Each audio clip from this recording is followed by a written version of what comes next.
All right, good evening, everybody. This is kind of on time for a Friday. um, I I did do a later start just so I could have some dinner. I haven't actually finished it yet, um, but I should be able to handle that over the course of the stream. So there's actually quite a few people watching Book of Hours tonight. I was pleasantly surprised to see there are a couple people on. Um, I need to get into the game first. I'm sure a few of you noticed that there is. So there was an announcement. Well, yeah, I'd say an announcement on the Weather Factory Twitter account. So there is no date for it yet, but they did release the track list for the soundtrack. There's 36 songs. Now, I do also know that the average song's probably about 2 or 3 minutes. Books are the memory which does not die, inscribed in 5 languages over the gate of Hush House. Go quietly, Book of Hours is a forgiving sort of game. If you're worried you might be stuck, I'll read that next time. Rhea the Moth, how are you doing? You've got a question. Feel free to ask your question. But yeah, so I'd make a guess here, and this is mostly just based off of looking at the runtime for most songs as the game plays. Um, I would think that probably we're looking at an average song time of about 2 or 3 minutes. So 36 tracks is still going to translate to under 2 hours of music. Now, in fairness, that's still a lot of music. So I'm very much looking forward to that. But they were quite clear on the post that the release date is to be determined. Is the soundtrack part of the Perpetual Edition? Do we know if we get that for free? They've been very clear on that it is not part of the Perpetual Edition. So I'm sorry to sort of disappoint on that. But essentially, this is one of the reasons I made, for my part, I made as strong of an effort as I could to say that the Perpetual Edition is for future expansions, but not future DLC. And I don't think they have released the information about the the actual breakdown, but I think the reason for that is I wouldn't be surprised if Mickey Mouse Productions, the people responsible for the music. I'm not entirely sure if it's just Mary Beth Solomon who does the music, or if it's a full group coming along. But my best guess here would be that there is part or maybe even all of the soundtrack going towards the composer, and so as a result, you wouldn't want to deny a collaborator their revenue.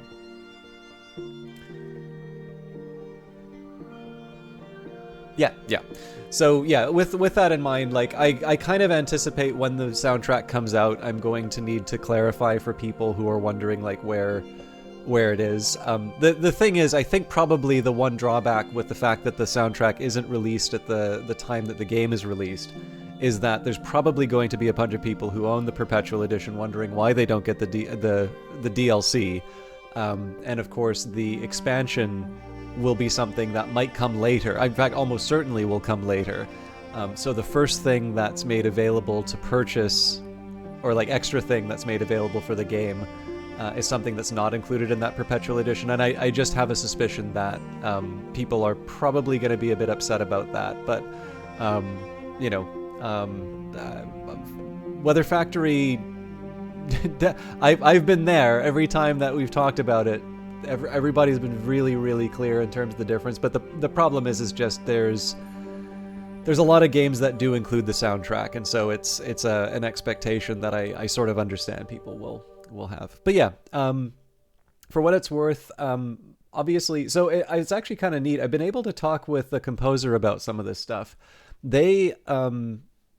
They do get money for their soundtracks, but they always structure their contracts in such a way that they don't need to rely on the money for it. And they did actually let me know a little bit about the sales and their soundtrack was incredible. It's a genuinely impressive work. It's one of these things when I look at it and I'm like, man, if you're not moving albums, how on earth is this, how on earth is this, how does anybody make it, Basically, I guess the way that they make it is they have the name Hans Zimmer. Or John Williams, as my boss at work reminded me. But yeah, like it's one of these things where, you know, like the economics of you know, selling albums, making money off of music is in flux. I think it's almost, you can almost kind of tell a story. I don't know if you can tell a similar story, but I almost kind of wonder if it's a little bit like publishing. It's like publishing is a very old industry, and it's one that's been able to survive and be commercially viable. But it is also true that the like, it has not been the same over its entire life. Music's probably going through a transition like that. Like, I think to a certain extent, music wound up so heavily disrupted by well, actually, that's not entirely true. So I guess, you know, when you think about music, like, that was probably the first example of people digitize. Well, actually, yeah, now that I think of it. So I think music was was the first one to be affected by digitization, because you'd think that it would be print first. But the thing is that actually scanning a book is quite a challenging thing, and I guess there wasn't optical character recognition, like, right away at the start. So audio is easier to compress, it's a bit easier to transfer along you know, old internet connections. And so I suppose in that case that would be the first one to be disrupted just by virtue of the technology. One way or another, it does definitely feel like, if you look at the numbers, it's hard to see it hitting the old peaks that it used to have. And the sort of thing that makes money in terms of music is not necessarily the same thing as it used to. And for the most part, we have benefited from this tremendously. It's maybe a talk for another time. But, you know, even now, so with publishing, you know, you have traditional publishers, but on top of that, you've got self-publishing now.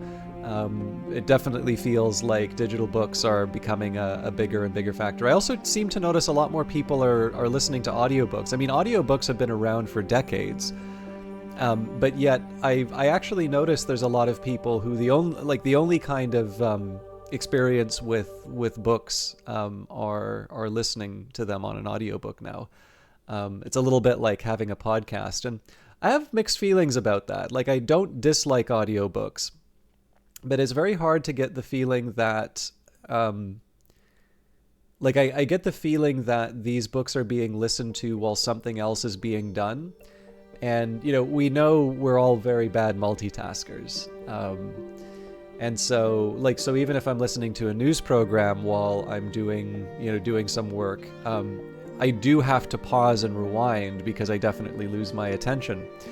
And so for me, I do tend not to listen to audiobooks, just because in the end, if I want to read a book, usually it's something that I want to put my focus on. And of course, the great shame here is that I often wind up in a situation where even when I'm reading the book, I tend to get quite distracted and sometimes have to reread passages to get back on top. So again, please don't take that as overly negative in terms of reading. I have a series of audiobooks and I enjoy them very much, but I've also gone out of the way to read that series as well. So I naturally would encourage people to engage with this stuff the way that they want, but I do sometimes feel, I think in the effort to not be snobs about it, and I think that's a good impulse, I think we sometimes, we're a little too ready to make a claim of equivalence, which I don't think is really supported. I don't think there's necessarily an argument, I don't think there's evidence to say that it's not the same either, like it's a largely blank one, but I feel that there are some fairly definitive statements made about sort of, things like retention, comprehension, just the usual things that you would measure in terms of whether or not somebody's gotten information out of the book. I feel that sometimes in the effort not to be snobs, we sometimes communicate a degree of certainty in terms of what's kind of going on through people's head while they listen to an audiobook, and I don't really think we're in a position to say much about that. But yeah, so what a long road this comment has been. So, I don't know for sure, but I definitely get the impression that the reason why the soundtrack is not part of the Perpetual Edition, and this was also true for Cultist Simulator, is largely about compensating the artist, which I am very much on board with. I will probably wind up getting a copy of the soundtrack myself, but I also know that Cultist Simulator. So I, got a copy of the Cultist Simulator soundtrack, but I will also say that I believe that the Cultist Simulator soundtrack was made available on Apple Music, so I would not be entirely surprised if Book of Hours shows up on the various streaming services as well. Although sometimes it's nice to have, sometimes it's just nice to have a copy of your own, right? It also makes a lovely gift if you have somebody who likes good music but doesn't necessarily play video games. So we had Numa. What is most fitting? Click a slot to highlight everything that can go over it. Mouse over an aspect to highlight everything with that aspect. I wonder if they've deliberately slowed down the loading screen. So, we are in Numa. I think I was actually going to do some work on my own account. I believe oh yes, now I remember. So at the end of Wednesday's stream, I actually sat down with a whole bunch of different, memories and sort of just recorded recipes. So I definitely don't have a comprehensive view of skills, but we're in a better spot than we were before. So for the most part, I kind of wanted to keep everything as like, hey, we're going to stream everything on here. The only thing I can say is if you did make it to the end of Wednesday's stream, all that I really did was I took a few examples of like kind of intermediate recipes. I don't have everything, so like, Wormwood Dreams, or actually Wormwood Dreams fairly powerful, so Solomon's Preparation and so on and so forth. And I just kind of took the available, what am I trying to say? I took the available workstations, and I used the Noom Broom as a kind of an input to that. So I have a few kind of, I don't want to say questions, but I have a few choices to make. So the first thing that I need to do is boost up, using Preliminal Meter, I want to boost up Horns and Ivories. Yeah, I've definitely... So the one drawback is that all of that work that I did on Wednesday, I guess, to a certain extent, it wasn't really Wednesday so much as it was Thursday morning. But the only drawback is that I'm out of sync with my spreadsheet. So maybe at the end of tonight, I'll bring my spreadsheet up to date. I know some people were kind of interested in the current version of the spreadsheet that I have. It's definitely grown since then. But I can't remember who was requesting it as well. So if you are someone who is curious about that, let me know, and I'll send the updated version. So we've got Knock and Scale here. So we've got technically a Newman available. We've got the Newman, we've got Noom Broom. I believe I have a Savage Hymn on its way. I made a note for that. Sorry, I'm in the librarian's bed now. Yeah, so 1.7 seconds for the Savage Hymn. Okay. So what I'm really looking for here... I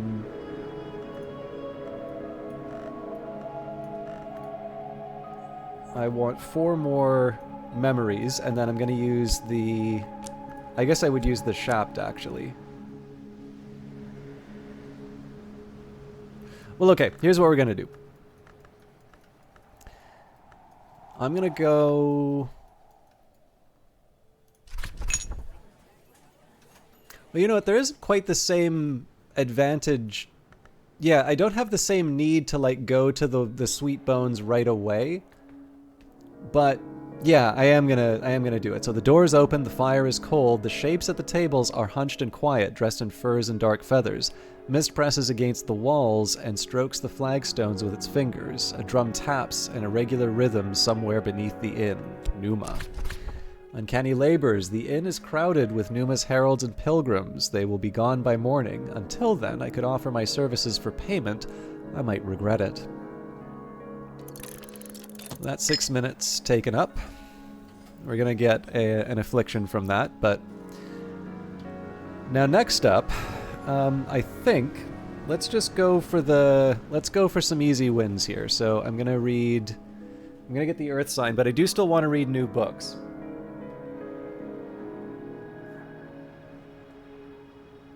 By the way, so I know that there are some mysteries in the house that I haven't necessarily been able to figure out, but it did occur to me that there's something. So I don't... Again, I have every once in a while taken a look at the JSON files to get some... this isn't really it, but it's close enough. I would sort of say like metadata, right? So some of the things I'm interested in are, what is available to me to do some data projects.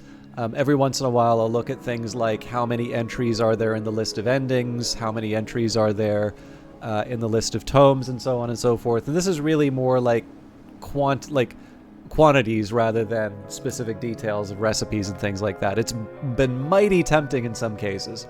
But I was reflecting on something a little bit the other day. And obviously we've been trying to keep our guests happy while also get some languages. In particular, I've been interested in Crack Track because of all of the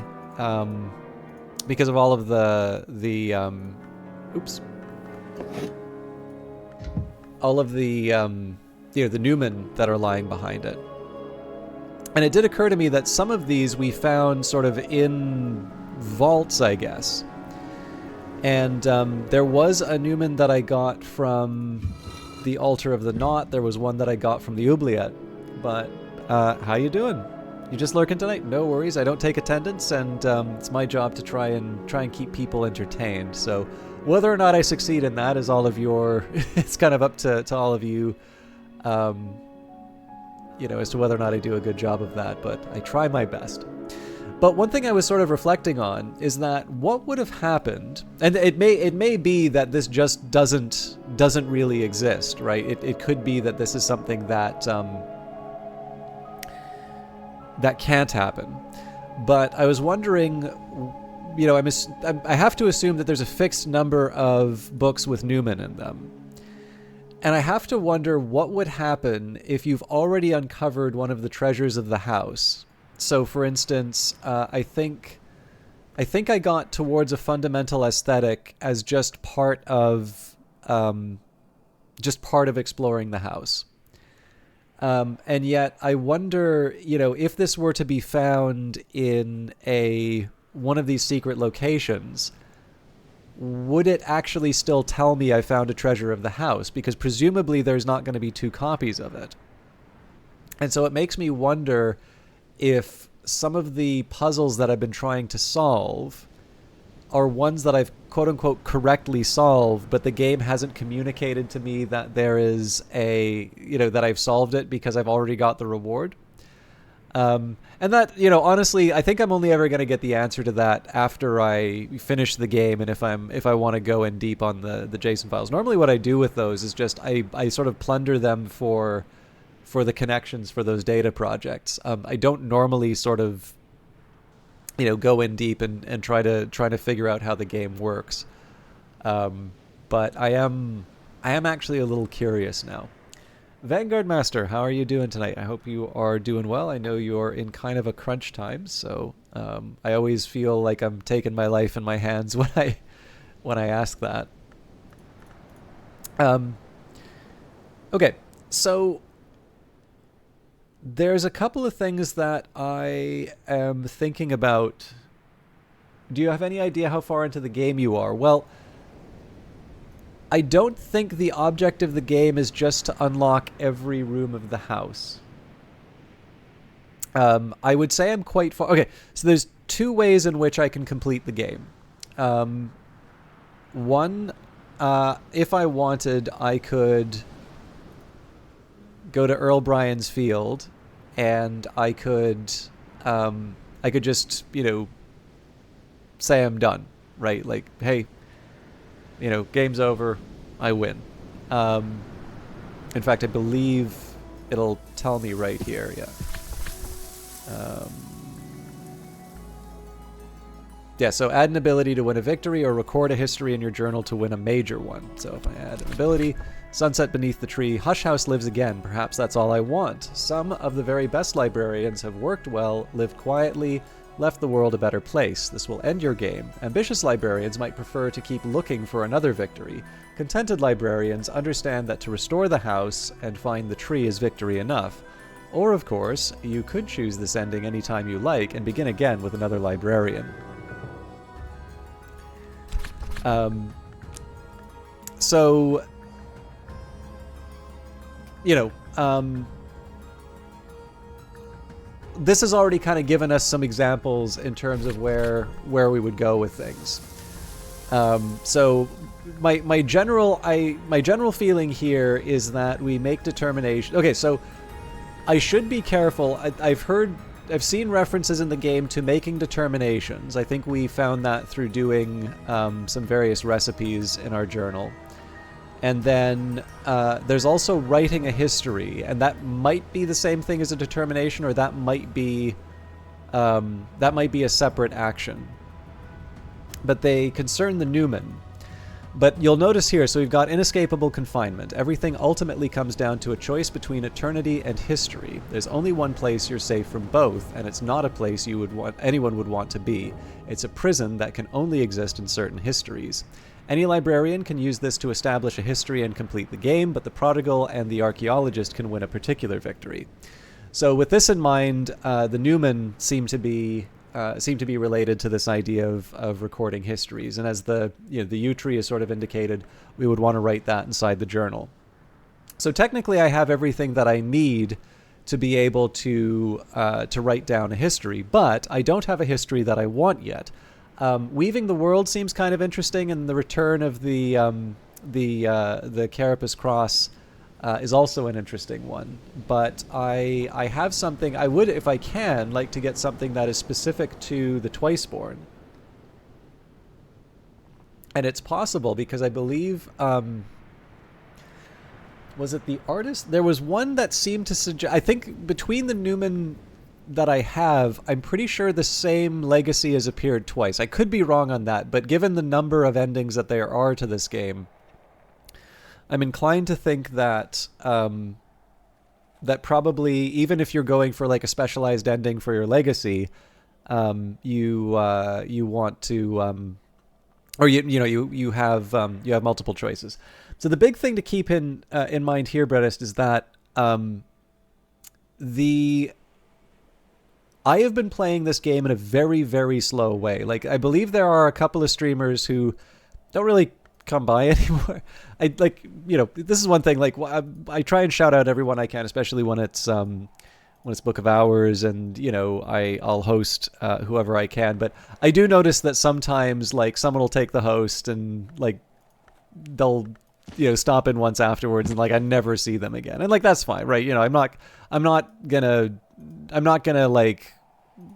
I'm not going to write a 1,000-word, article on what a jerk this guy is. Like, if it's not for them, it's not for them.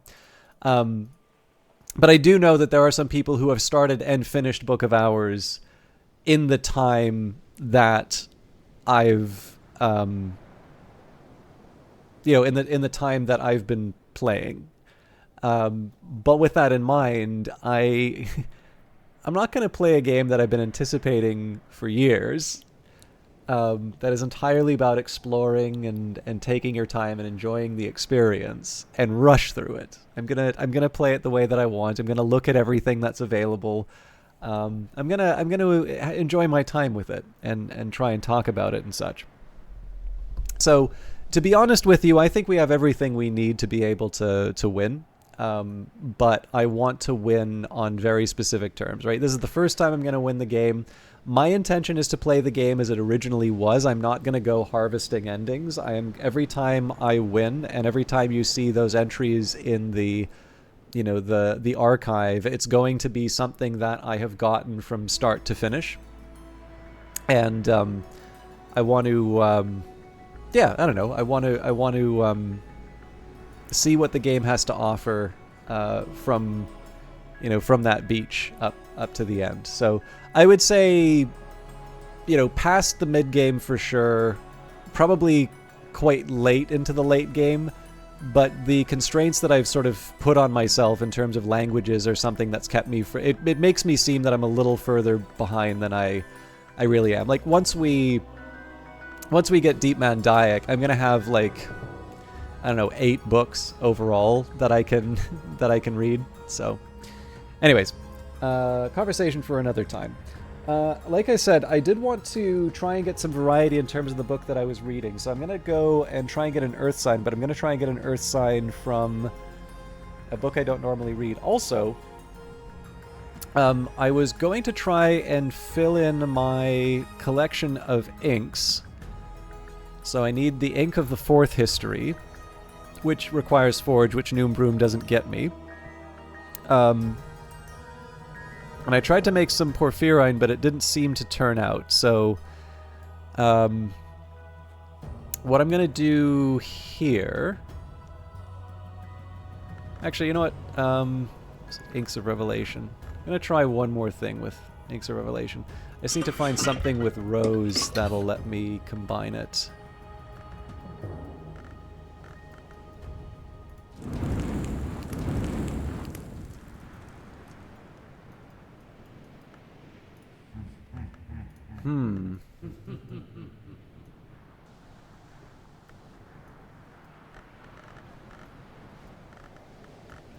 Well, let's try the alchemy anyway.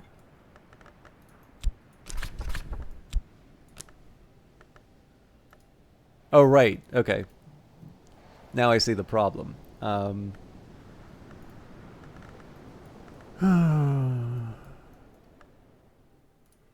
So what it really comes down to is where do I get the remaining rows?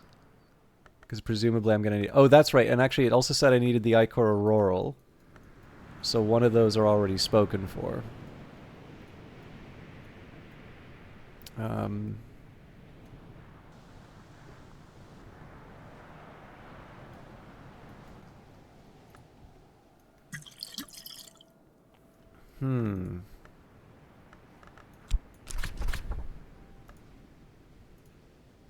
Well, let me try for the lantern first, just on the odd chance I'm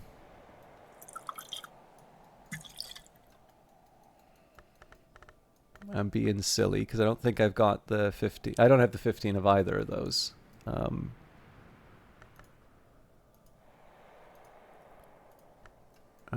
The history plant might be an interesting choice. Okay, so that didn't get me anything. So my guess here is that this is a rose question. So I'm somehow going to need to find 8 rows in a substance. That's just not happening. So Fet would be able to turn that up to 9, so then I would need to find a substance with 6 rows. So even that's a tall order.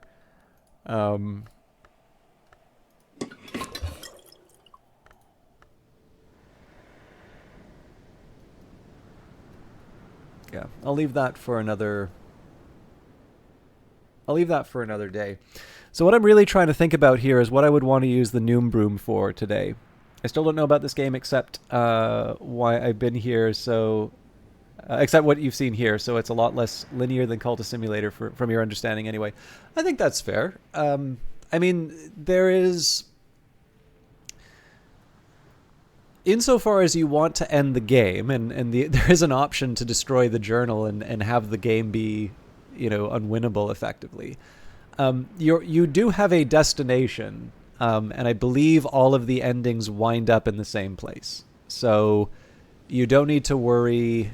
Like you are going to be doing a set of activities, which, like you're almost inevitably going to be unlocking rooms. However, it is also fair to say that depending on what mysteries you sort of pick up on, and which ones you sort of, how do I put it? Like, how you think about the game and how you go through it, you may find that you make faster or slower progress through the rooms. And one of the reasons why that might be is not necessarily a lack of understanding, but it may be that you just have another set of things that you're interested in doing. So for instance, for me, having gone through all the rooms, I'm kind of going to take the time to catch up and see everything that's available in this game. There's a lot of things I can do. So oh yeah, actually this is one thing I might want to do, is transform the larva. So yeah, basically,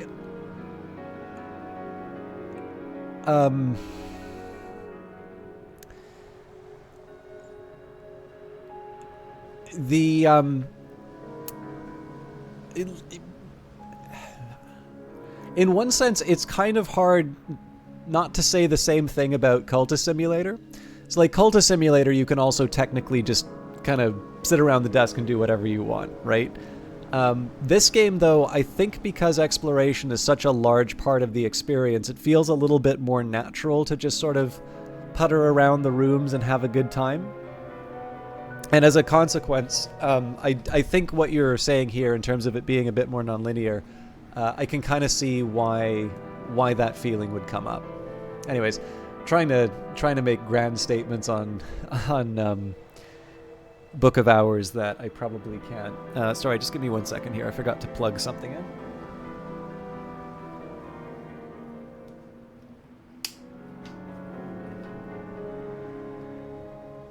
Anyways, I'm going to try and get an Earth sign.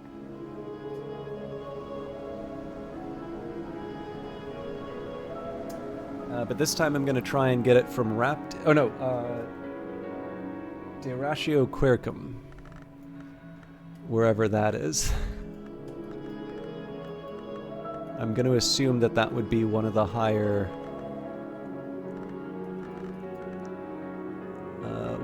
texts, because we didn't read that until later.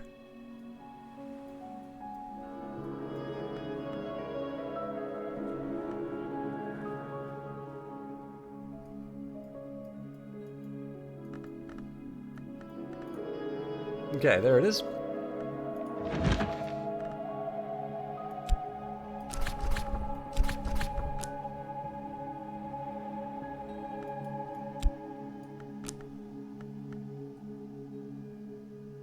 Trying to think through how I want to do this. So I'm keeping the Shapt.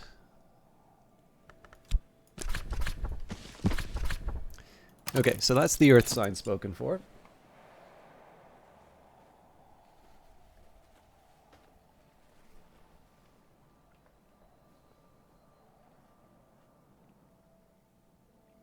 So here I'm going to get black nephrite for the fear.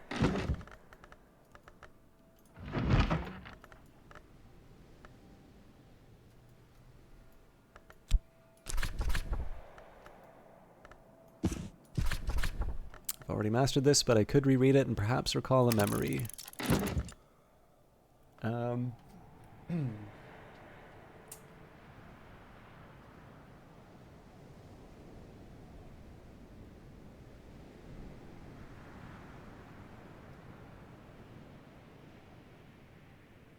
Let's do Nin's Cages for hindsight.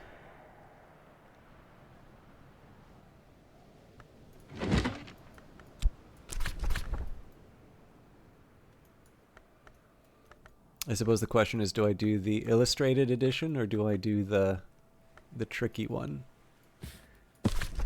And this is an Ericapean, so I need to translate. And then I want to use the health here because I'm going to restore that for something else. Let's use the Pale Desk for that.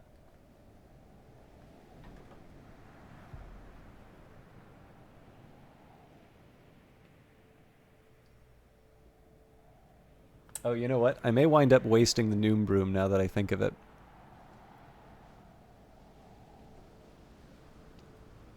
Well, let's see what we can do with the day.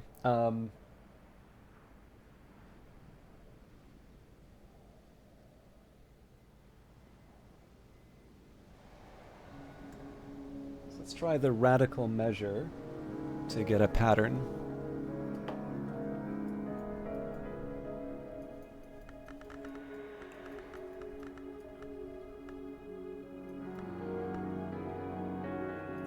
As I always have a little difficulty remembering where that particular one is.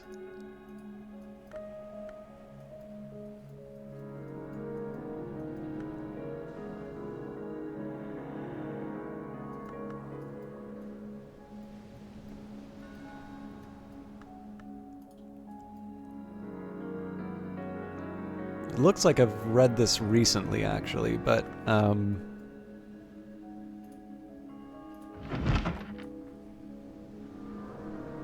oh, right. Never mind.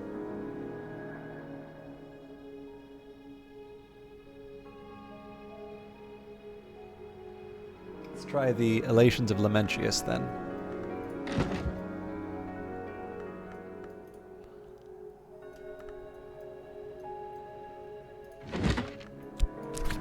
So the reason why I'm using the health in this case is I want to restore it with water fairly soon.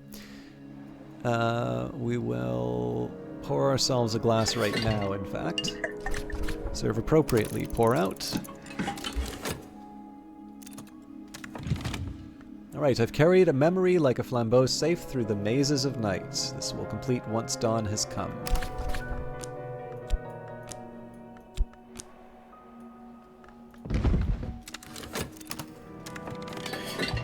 Poured out.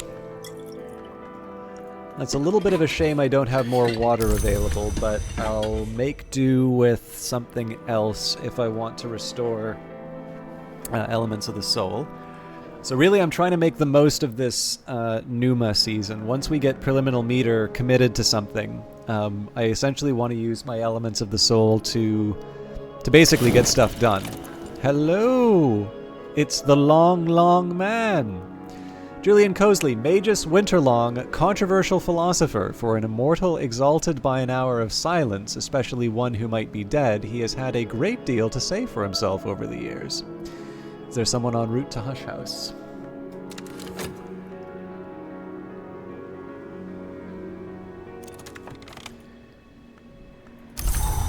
Alright, now I don't see any reason to talk to anybody right now, so if Solomon is gone, if Solomon remains, if there's an incident card active, you can discuss it, or just leave the slot empty and offer a consultation.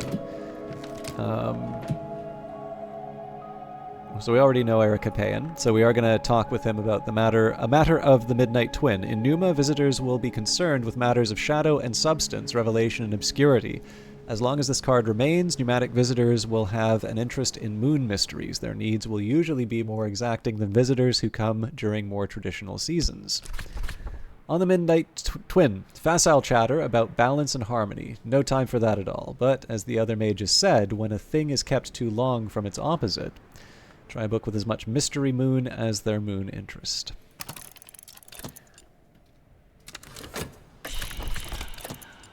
There will always be voids in my understanding. To seek to fill them all, that would be to submit to eternity. But I haunt the questions which remain as a ghost haunts a much-loved. So I'm slightly curious on one thing. I don't think it's going to do much, but... or the House of Glass Julian Closley considered this as masterwork, so I'm curious if he reacts when I... Yeah, no, he doesn't react when I put it in there. Okay, so we need... we don't have a 7 moon text. We basically need to give him 8 or better. And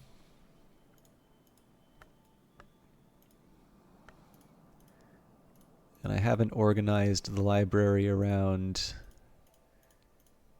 text difficulty, so really we're just kind of click. I mean, I should be looking for the more pale, the pale spines for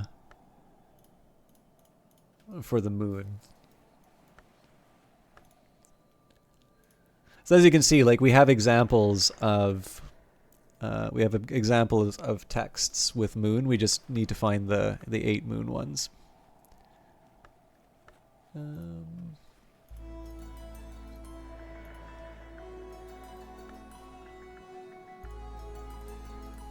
12's closer. I mean, if it comes down to it, I'm not gonna like refuse to give him a higher level book. I'm just trying to, as much as I can, I'm trying to avoid a situation where I give away too much. Oh, here we go. Malachite supplications. Prayers addressed to the Malachite by the Sisterhood of the Triple Knot. And he does understand Greek. My arrogance fought to overthrow necessity. I will not say my time was wasted. No blow struck against tyranny is wasted. But only when I saw...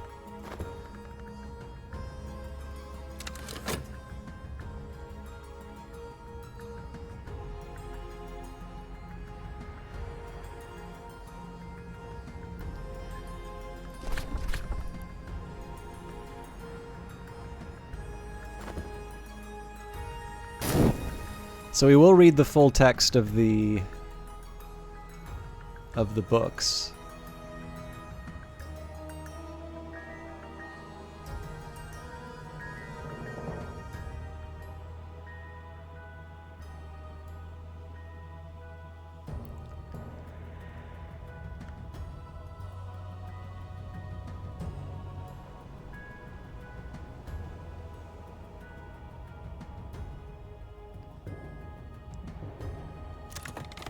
All right, here we go. So, Nin's cage is the Avignon text, the merciful measures of the witch Nin. Nin's stated aim was to keep beyond the walls of sleep that business which should not trouble the world. This includes fever, madness, and delirium, as well as spirits identified as devourers and deceivers. Nin warns against cutting hair, cracking mirrors, spilling blood, or invoking the edicts liminal or inviolable before sleep. Interesting. This is why I restudy things. Liminal or inviolable before sleep. Okay. For no matter how secure a lock may be, its key will surely open it. Okay, I'm going to make a note of this. Anybody have any ideas what I just thought of when I saw on that? So does anybody want to guess what I just saw in this?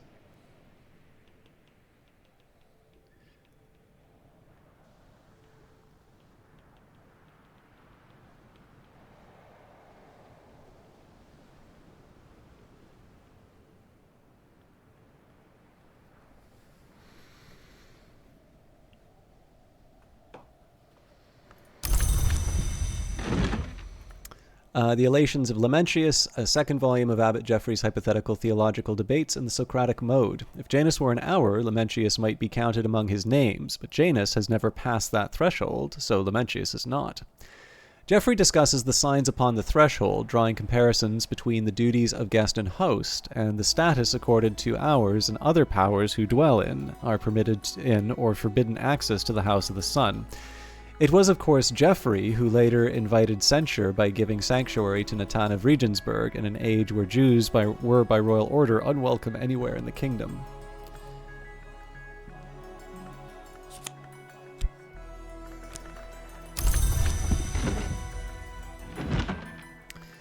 Deratio Quercum. In English, the title translates roughly as The Account of the Oaks, but this is Nathaniel Darcy Evers' fascinating, if haphazard, survey of the occult properties of every tree that he can find, not just oaks.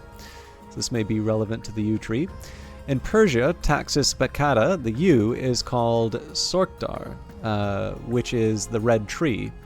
There they had long understood the grail root. In later times, the great kings of Pontus had beehives set in the branches of the oldest of the female trees. The berries of Pontine yew open the door to death, but the honey of their flowers opens a different door entirely. This was not the great king's Mithridate, but one who has suckled at the great yew fears poison no longer. Perhaps they should. Nathaniel here is distracted, however, by the toxic properties of certain inks. He does mention more usefully that the minor ink of power, Ugol, can be brewed through rites of the roots with the assistance of the aspect nectar.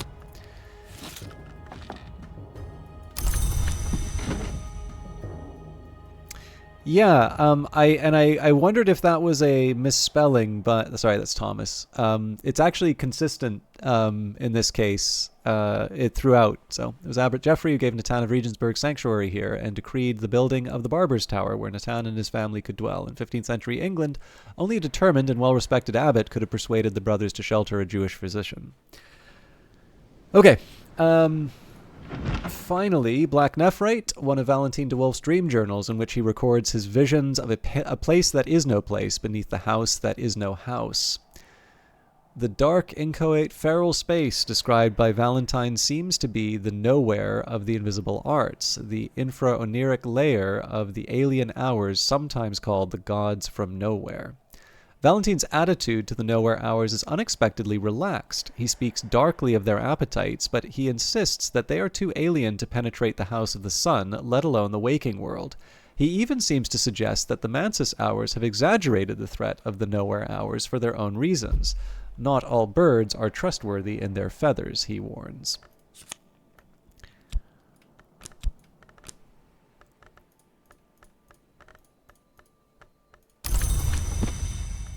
Okay, so one of the reasons why I wanted the health in play as early as I could is we are now going to try and recover this in bed.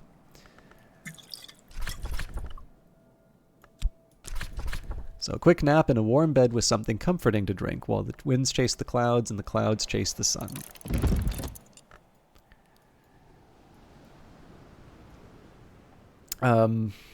And we are also going to level up Preliminal Meter because that is the... Horns and Ivories using Preliminal Meter because that is the one thing we wanted to make sure was done for today.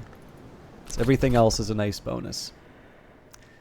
Quite frankly, as long as your second name isn't misspelled, I'll forget it happened because it would be very worrying to you. Fair enough.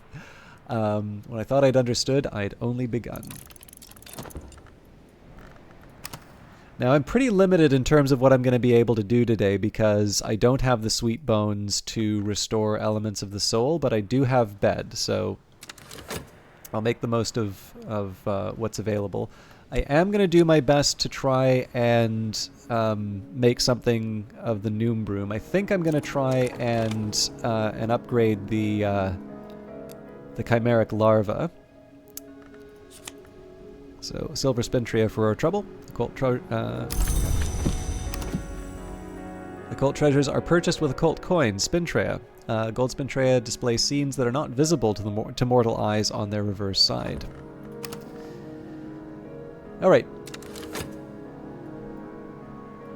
So I don't have a whole lot to do right now. And again, this is a function of the fact that I haven't been committing skills, which means I have fewer elements of the soul to harvest in Numa, but we'll work with what we've been given. Okay.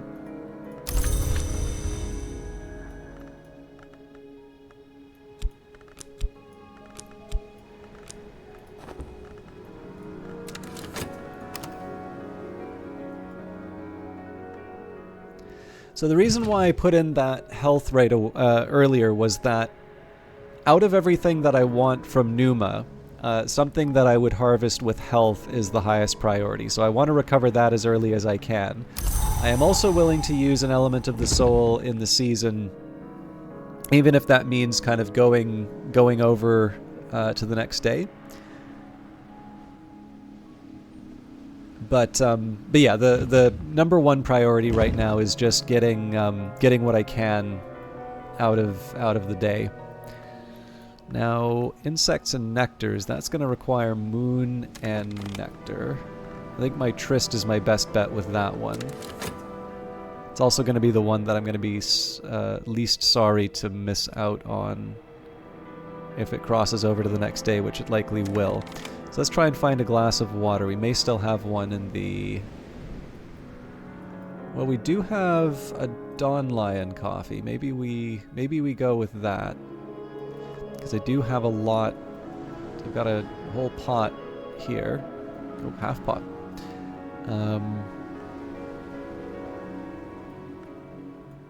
And I believe if I go to the pantry, we'll find... Yeah, Dawn Lion, Evening Isles, 2 of Evening Isles actually. Now that's going to take some time to brew. I do have a tea, but this is one that's actually kind of helpful for making Glassfinger Toxin.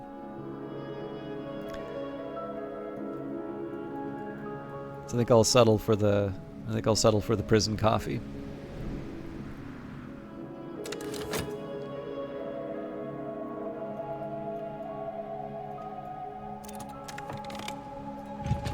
It deserved a little quiet time. Okay. So like I said, we want to make the most of Numa. So you know what? There we go. More prison coffee. Quick nap in a warm bed with something comforting to drink while the winds chase the clouds and the clouds chase the sun. Now the one thing I'm less clear on, so we could get mist-kissed water here. We may get the fancy honey here. What isn't immediately apparent to me is if I wind it, so it says the history plant Agave eterna flowers here in summer. So it's not apparent to me that I wind up getting a different... Yeah, gather its blooms all the more plentiful in Numa. So it's not at all clear to me that I get anything that different from Agave eterna, right? Whereas I do get the option of another Aglyphotis. You know what? I think I'm going to go for the Aglyphotis this time. Aglyphotis, the other rose. Only in Numa does it bloom.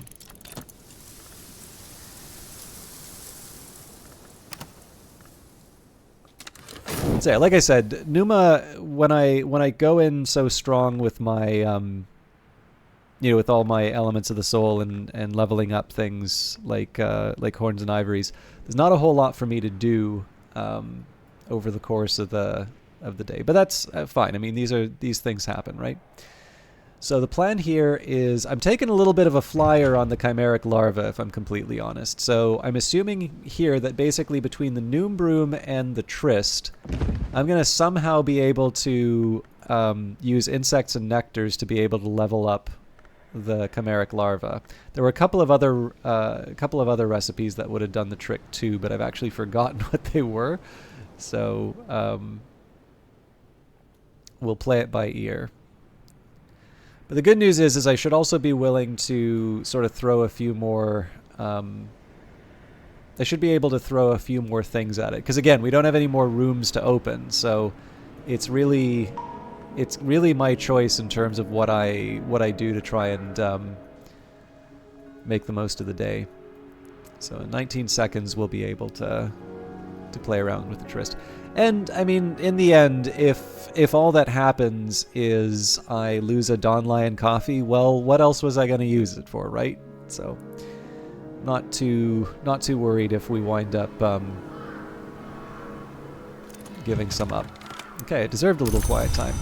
So, let's see, in this case, what does the chimeric larva give me is a good question. So, Aglyphotis is the other rose, only in Numa does it bloom.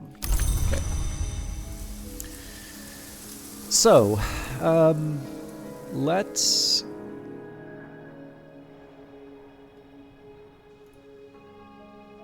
Okay, so actually moth would make more... on the surface, moth makes more sense, but moon makes more sense if I'm looking at Noom Broom. So, my best bet's probably to go to the Altar of the Knot.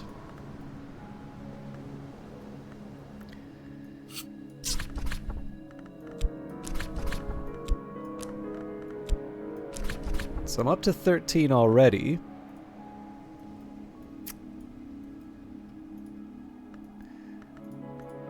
But I don't think I have a relevant moon. I don't think I have a relevant moon plant.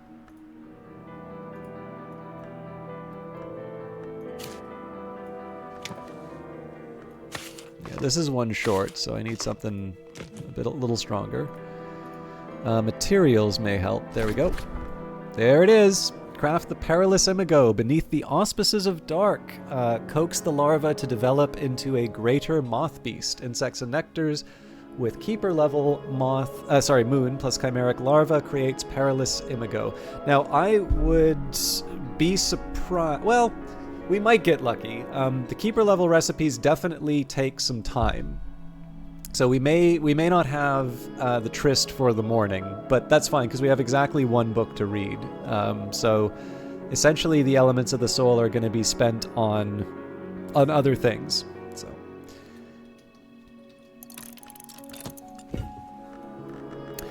and then just a reminder what Cosley was here for. So in Numa, visitors will be concerned with matters of shadow and substance, revelation and obscurity. The matter of the Midnight Twin Aunt M, yes dear, without all those gods and darkness, I don't imagine we'd see the sun anywhere below eternity. Sleep softly. Cosley, my arrogance fought to overthrow necessity. I will not say my time was wasted. No blow struck against tyranny is wasted, but only when I saw.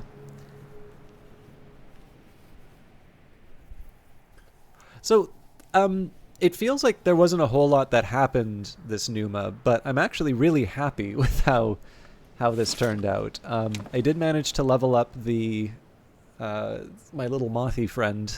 Well, not, I guess not really a moth right now, but I did manage to level up the moth that I'd been meaning to for a while. I managed to get the horns and ivories leveled up. And we did actually still get away with some Aglaophotis. So if I need to make a candle, I can do that. The only real question here is whether or not I'm going to have the elements of the soul for the end of the day.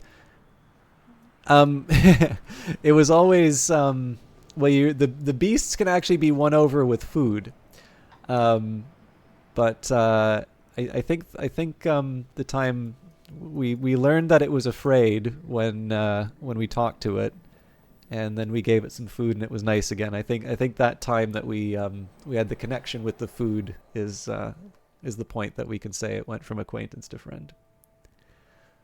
But it's a larva, not a moth. I was mistaken in my terms.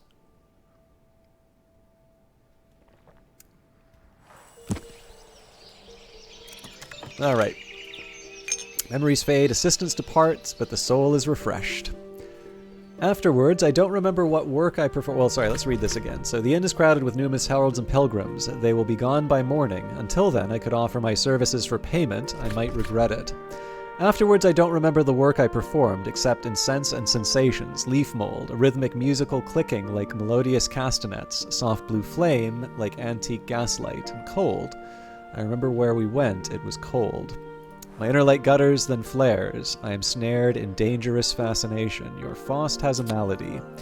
And we got a silver spintria for that. So definitely, like, this was worth it in terms of, this was definitely worth it in terms of getting the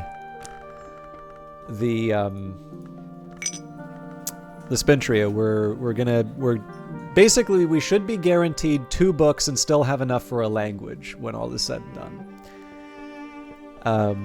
But of course we did pay for Numa, so in addition to losing my Faust, I do still have the conversion. Where are we on that? Oh yeah, 0.9 seconds. So we're really close, but yeah, we're down 2 elements of the soul.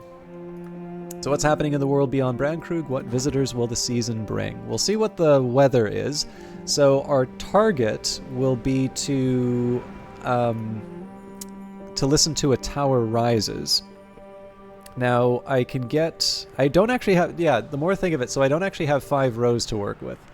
So this is going to be one that I need to spend a little bit of time thinking about.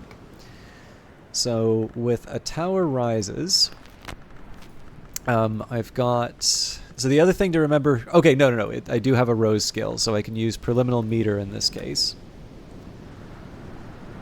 Oh yes, there was another thing I wanted to try. So preliminal meter gives us 9.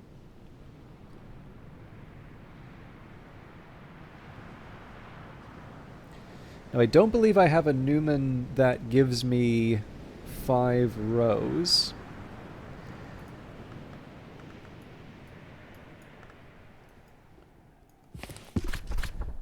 Vac should give me 1 rose. So soul doesn't help, and I've got room for 2 memories. And this is an 18. Wow, okay. Yeah, so I actually have all my work ahead of me in terms of getting this rose up. Okay. I like a challenge. So I think probably what I should be working on now is I should be taking my elements of the soul. So there's a few things that I want to do with my elements of the soul. So number 1, because I want to read a tower rises, which, if I recall correctly, is the only text that remains unread that I'm capable of reading. Everything else is in a language I don't understand.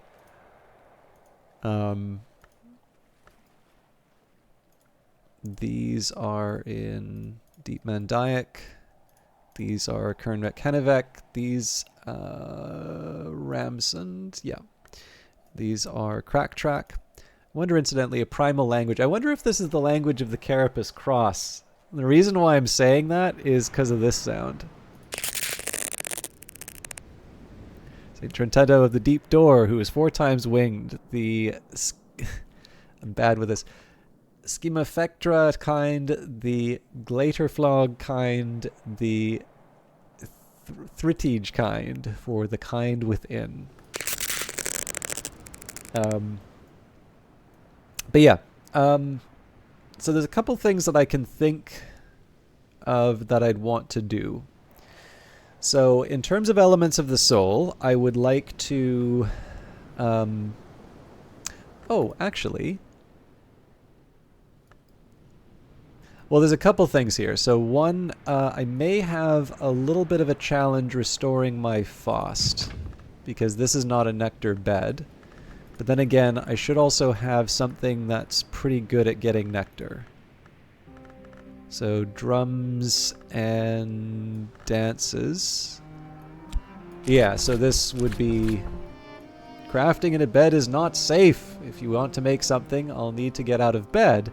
But if I want to cure a malady, I can use skills and memories like with something restorative, like fresh linen or a beverage. Oh, I didn't know that fresh linen counted as a...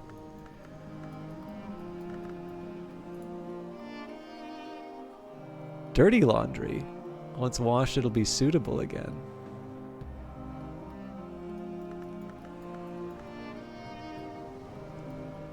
Well, that gives me something extra to work with. Soiled, something that needs cleaning. How on earth am I going to get that cleaned? It can't be Mrs. Kill, because I know it tells us, like, she's not a laundress. But I would have assumed you'd clean it here. Huh. Well, that gives me a new thing to try.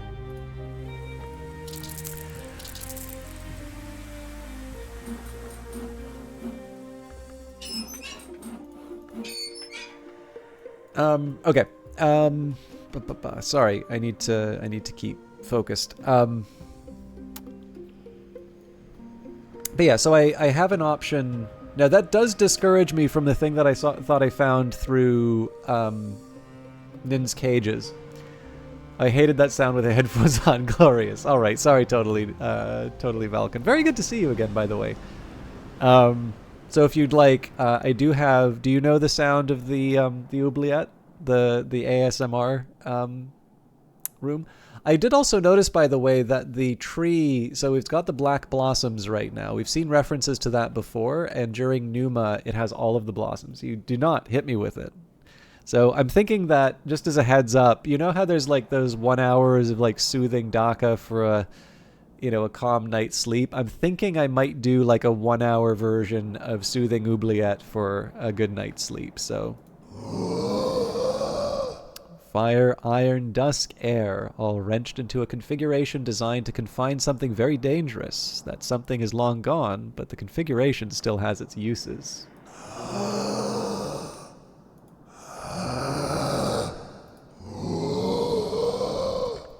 Just a little something to lull you off to sleep. But yeah, so it occurred to me that this fascinated Faust is what a fabulous breathing exercise. Yes, when it comes to I'm trying that whole meditation thing through Apple Fitness Plus. I'll use that for a breathing exercise. Okay. So, I got a few things to, Philomene need their inhaler, though. Get your forge, your what would that be? Would that be a forge in a winter for the inhaler? Um, so yeah, it occurred to me that maybe the fascinated Faust is not the worst thing that could be happening to me right now. So there's a couple things that I can think of. So first of all, to read A Tower Rises, I'm going to need 2 memories totaling 18. Well, okay. Technically it doesn't have to be 18, but it would be good if we could get as much rose as possible. And one thing that I can do, because I haven't actually practiced that much in terms of generating some rose memories, like maybe this is the time for me to try that, to try and put together a bunch of different rose things to see what can be crafted. I'm gonna double check my Newman, but I don't think any of the Newman give me the rose that I need. So that's one. Number 2, I may want to try and use this Faust to repair the last of the books. So we have the Fifth Eye Curse with 7 heart. We have the Synthic Tate, which needs 7 knock. And again, we may not have the skills required to be able to get this done, but I'd kind of like to give it a try. And then, what else? I don't really think I need the money from the Sweet Bones. We'll leave that be. So maybe the thing that I'll be doing in future will be... Okay, yeah. So 1, considering items. Now, I don't believe I'll be able to consider with an affliction. Nope, I can. Interesting. Okay, well maybe that gives me another thing to do with my Faust. It feels a little weird to sort of investigate, add a soul card. Okay, so that doesn't clean it.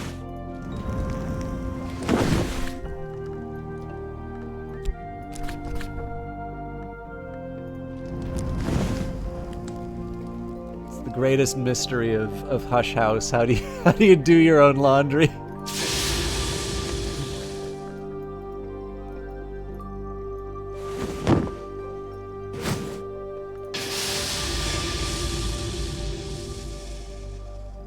Yeah, so this is something I've known for a while. The one thing I didn't quite realize, so for some reason I thought when I was considering, for some reason I thought the considerations did have a prohibition against afflicted, but it occurred to me that I think I got that idea because I think that came, excuse me. I think that mistake came from feeling that the packages for some reason were the same idea. So yeah, there was nothing actually to tell me that I couldn't consider those.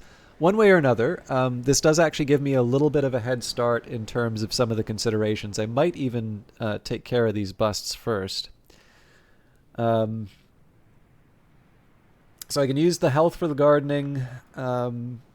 But yeah, the main thing that I kind of want to focus on is trying to get some rose recipes down.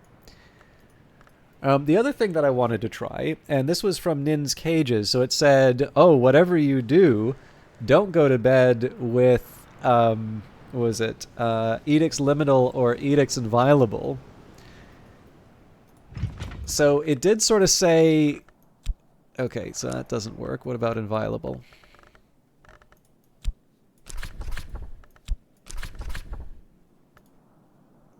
Yeah.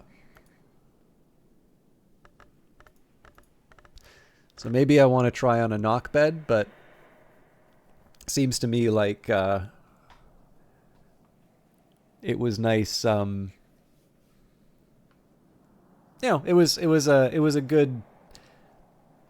I feel that was a well reasoned plan of attack, right? It says, don't do this before bed. But, well, maybe night. The thing is, like, do I really want to have an element of the soul kicking around late at night? I don't know. That'll be something I think about. Like, it's a line in a book that could mean any number of things. So, maybe I don't want to put too much significance on it. I don't know. But let's get to work. So first thing I think I'm going to do, which is a little disappointing, I want to see if I can do something about these curses. So I'm assuming for this one I would need something to remove curse. Yeah, so effective against curses. Now the drawback here is that I don't think there's a knock version of that. And at this point I kind of have, well, I'm assuming I have all the skills. We haven't gotten a new one recently, and we've read well over half the books in the game at this point.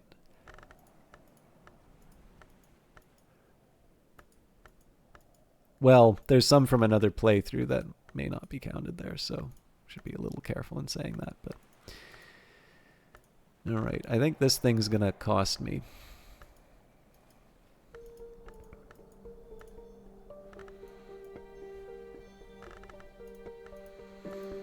So I've got some things that are good against curses, but I'm noticing they're not knock. And that's gonna have a cost. So I still have an idea about how I'm gonna do this, but I need to be kind of realistic in terms of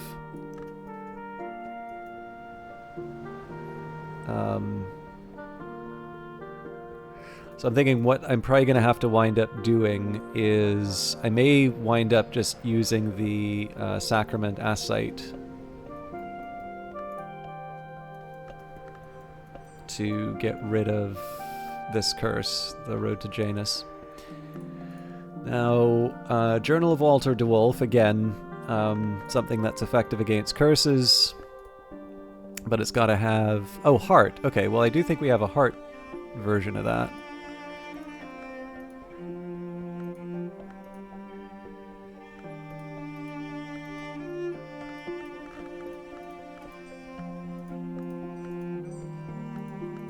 Maybe not, in which case...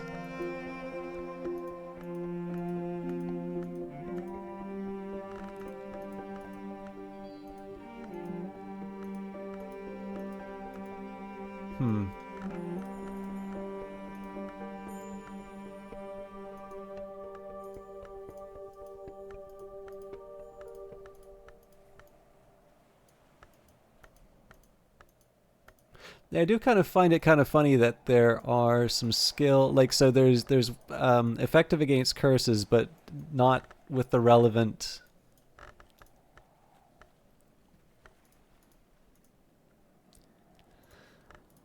Okay, I'm also going to verify something. I don't think this is going to turn out, but... So if we take Natan's Desk, we combine that with Quenchings and Quellings. So let's just take the Journal of Walter de Wolf. Yeah, so in that case, it's going to want to read the book.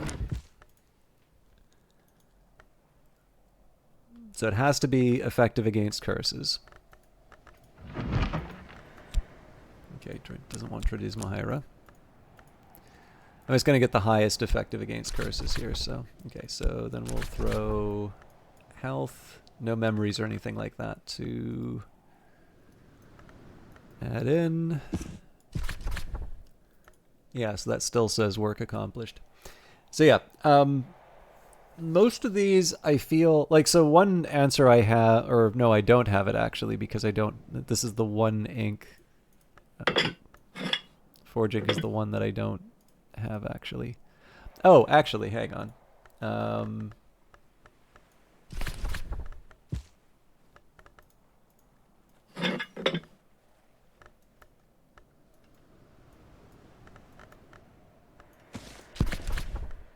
Yeah, I'm not going to give up the porphyryne until I know how to make it, but I've got my my answer, so the ink will help me out if I get desperate.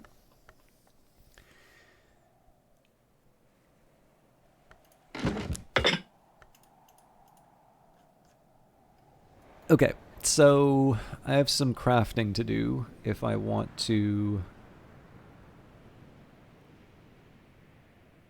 get rid of the curses on the books, and I do. So let's get some of the basics down. One thing I want to do is start considering these busts. Those are going to be my first first efforts. Aha. Now that's interesting. So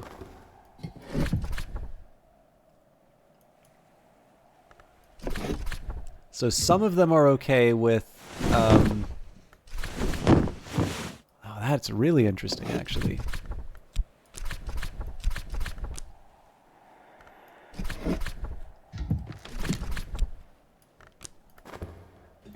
I wonder what affects whether I can use the FOST or not. Okay, that's going to be a mystery for me to handle another time. Let's focus on the task at hand. So we will. I'm going to take care of the gull colony here. So we'll use the FOST here. Steal eggs from seabirds or find what the seabirds have stolen. So we'll use aronoscopy here. Gather in it's not summer. Oh, it is summer. My bad. The sea rolls below. I don't think we can do anything at Crowcross Sands right now, because the tryst is already occupied. And if I want to visit the moor, I do that with my health.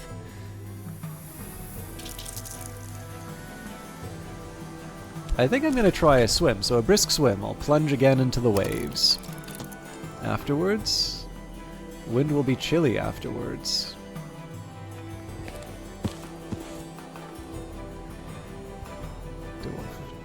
I guess I've got dirty laundry, so that doesn't help. I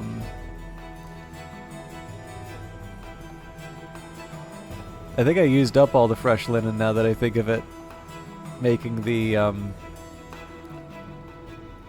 Actually, I was just thinking, what if I toweled myself off with the swaddled thunder? Is this Twitch Plays? Am I forgetting? Did I tag myself incorrectly again? I always do that.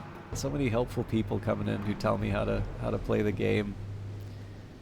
Really should communicate better on this.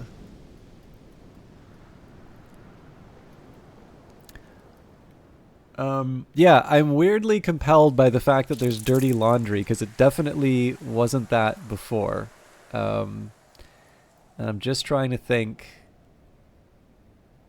what on earth would clean it?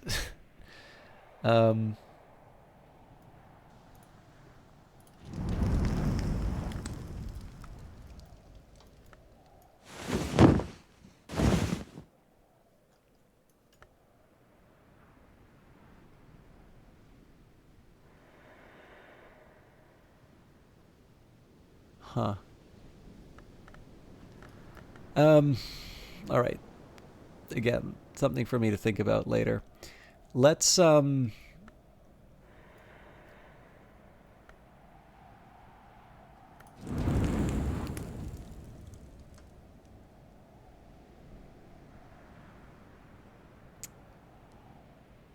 still want to consider the busts, as Valken highlighted. Let's. Yeah, you know what? We don't need to get too clever about it. The other thing I should be doing actually is amassing some of my. I should be amassing some of my memories. Yeah, so that is one thing I'll do differently. Let's see if I can find.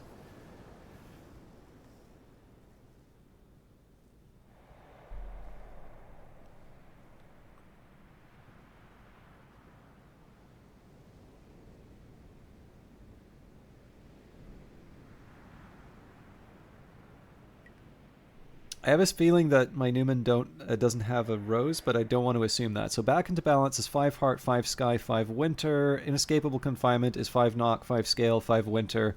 Merciless alteration, 5 edge, 5 forge, 5 grail. Bells of Ys, 5 edge, 5 forge, 5 rose. And weaving the world, 5 heart, 5 moon, 5 nectar. Well, looking at that, I guess I don't need to get too fancy with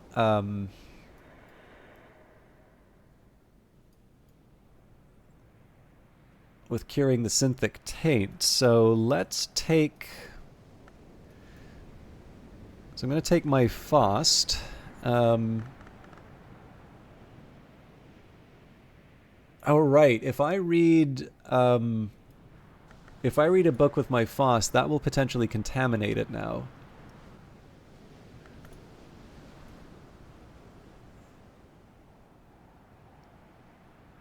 Okay. I'm almost throwing away the day at this point, but I'm going to go... The other thing I should have done was drawn up some water rather than going for a swim. But here's what I'm going to do. I'm going to go to the reading room. I'm going to read Towards a Fundamental Aesthetic.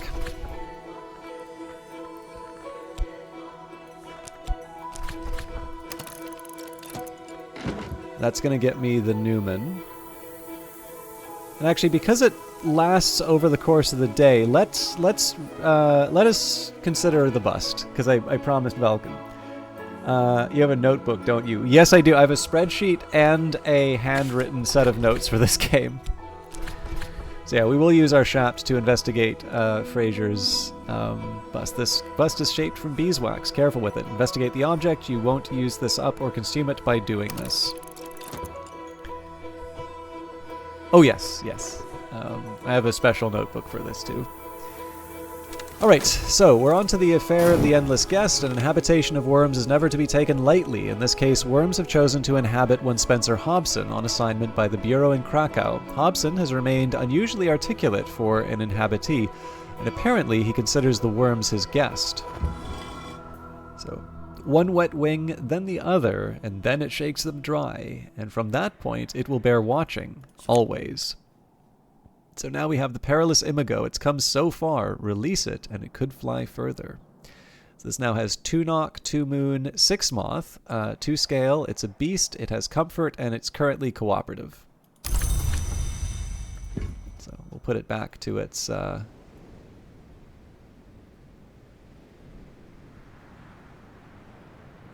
put it back to its little home.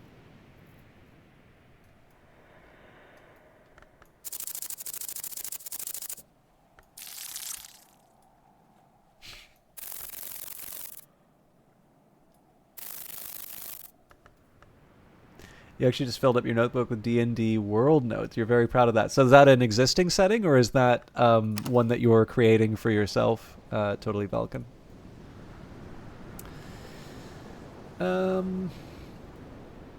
Now I do still have a pitcher of water.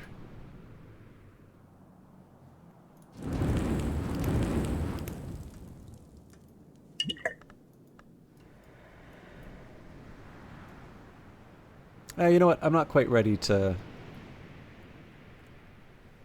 turn it in. I'm going to get some of the freebies from the rooms. Oh, very cool. Alright, rainy day. I don't have too much to do with that, like, unless I... Oh yeah, actually, sorry, there's definitely more stuff that I can do with this. So, let's find... I want to try and find a semi-ordered way of doing this, but... Okay, so Tradisma Hyra... I'm actually going to make myself a list here, so this is not going to be one for the handwritten notes.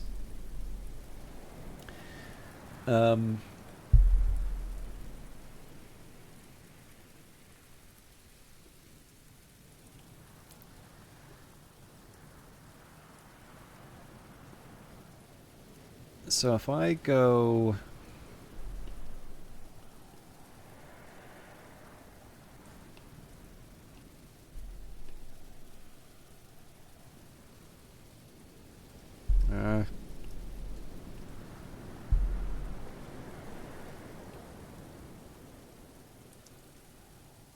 No, you know what? This is going to take forever if I write this out. So I was thinking, you know, just make some notes of all of the different, all of the crafting that I still need to do. Oh, now this is actually kind of interesting if you look at this. So we've got a confounding parable. So that's a 5 moon. We've got Grail, which is 5 Grail. We've got the Stimfling, which is 10 moon. So then we've got our Grail 15. But notice here there are 3 Keeper level recipes. That I was not expecting. But here's what I actually want to do. What I want to see is what kind of rose stuff can I make.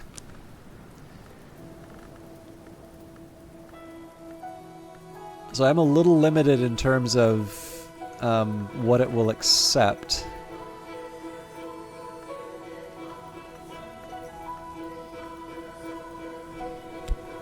Ugh, tough crowd. There's also just a few like basics that I can... Man. Rose does not like lantern, it seems.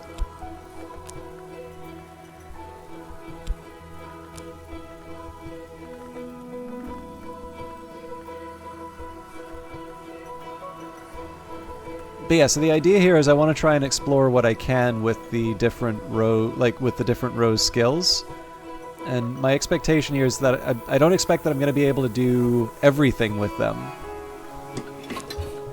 Okay, so this doesn't work. I know I've got Nona's desk in a pinch. Practic Garden Dummy doesn't take lantern. I don't think there's a lantern instrument. Okay, the practice equipment works though. Well, it sort of works. It won't take all of this stuff. Like, so preliminal meter, I don't think... Yeah, needs knock.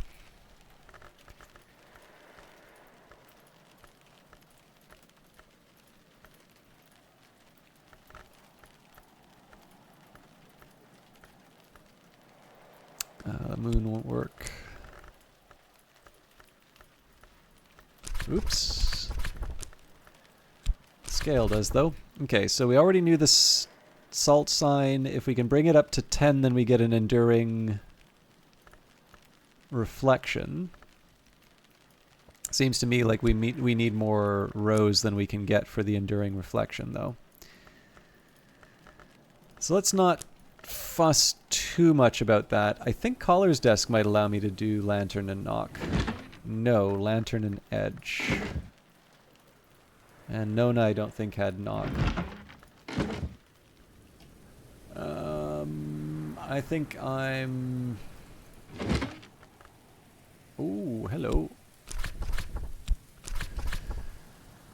Yes, okay, so an enduring reflection with a memory. Oh, and we get to add a tool as well. Alright, now we are talking. No!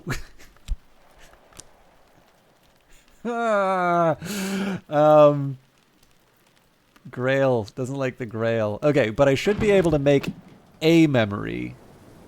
Torg's Cleansing, maybe? Torg's Cleansing is edge, so that doesn't work.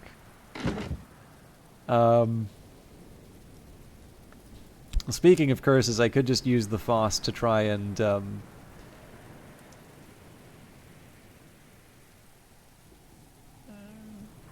try and get the relevant memory.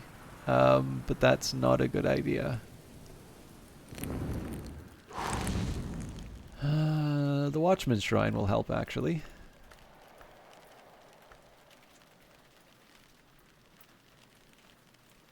Yeah, you know what? Okay.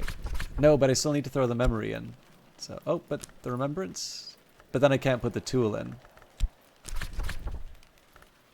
No,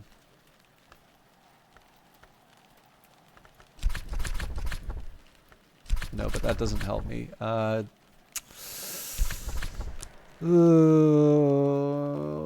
is this so hard?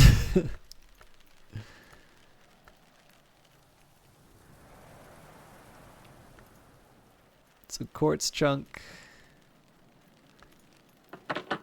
You're kidding me.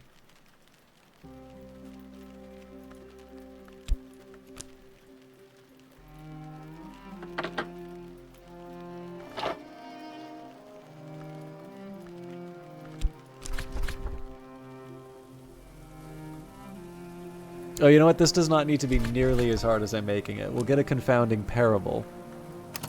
That'll give me the rows that I need.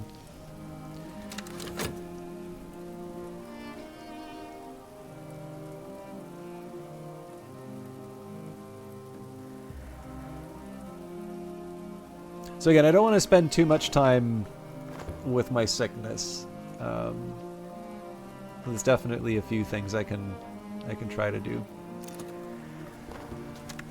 Okay, so Fraser Strathcoyne, this bust is shaped from beeswax. Careful with it. Fraser Strathcoyne, the collector, formerly treasurer of the Curia and, briefly, in the absence of other candidates, and to his annoyance, fourth librarian. All right. So it's kind of funny because I was a bit reluctant to place him in one of the older slots just because he is someone who's still around. But as the game has told us, it is appropriate to place him in that slot. So, and we've got a memory site for our trouble.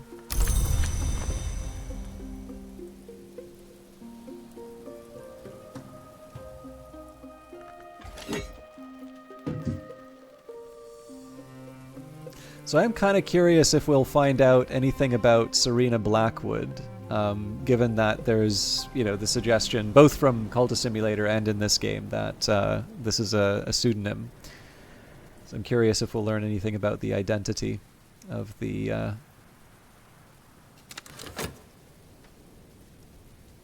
it has not. The best we can know is I'm looking for my third path.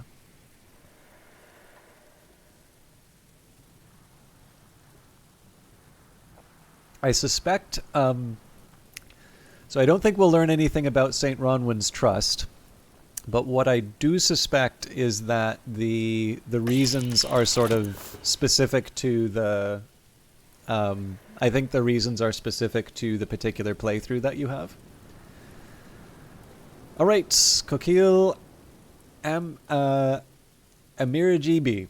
And we already have Vac, so this is definitely someone we will help. So, artist, socialite, burglar, an unspeakably charming woman with a particular knack for getting adopted. What do you want? Will you do my laundry for me? Darling, hello. I have the teeniest favor to ask. The most revolting case of worms I have ever, try a book with as much mystery knock as their knock interest. So the princess would like 6 knock in this case. The local duties have it in a box, so we know where the things are. But what interests me, darling, is where they came from. I didn't think there was anything at all like that in Krakow. Not since the war, anyhow. All right. Galatians of Lamentius. My visitor can't read Latin. This text is of no use to them. I should probably be paying attention to languages. So Sanskrit, Vac, and Greek. And where I can, I would prefer a 6 knock over anything higher. By their marks you shall know them. Do you know, all the stories do seem to put the sword Eberel in Krakow, and now I'm beginning to think that sort of makes sense. Thank you, darling. I'm wondering if this is related to the events of the exile. The waves raise me, the salt stings my eyes, the horizon waits. Okay, well, there's another memory.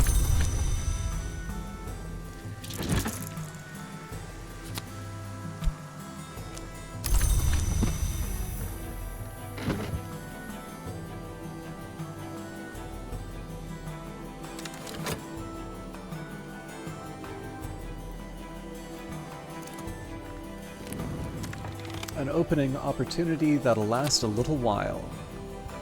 Oh, that's interesting. Wasn't I getting a confounding...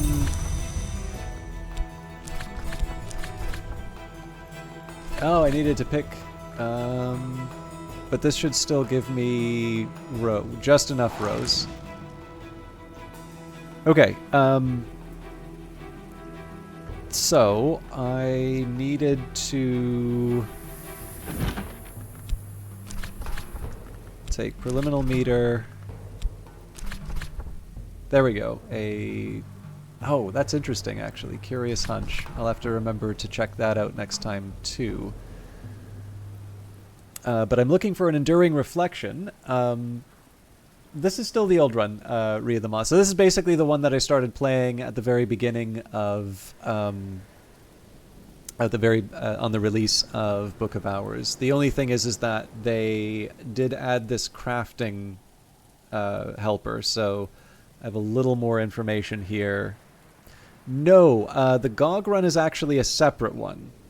So the GOG run is a save that I still have, but I'm keeping the GOG run for a separate occasion, mostly just because if I'm jumping between 2 playthroughs right now, and so as a result, I have I think there's a total of 4 different games that are kicking around on my hard drive right now. Also, are we going to see Book of Hours back on GOG? That is a good question. So the thing is that I was kind of a guest on GOG. I'm not like a regular presenter on GOG. So let me put it to you this way. I had a great time doing Book of Hours on GOG. Both for the interview, and I love doing it both for Cultist Simulator and Book of Hours.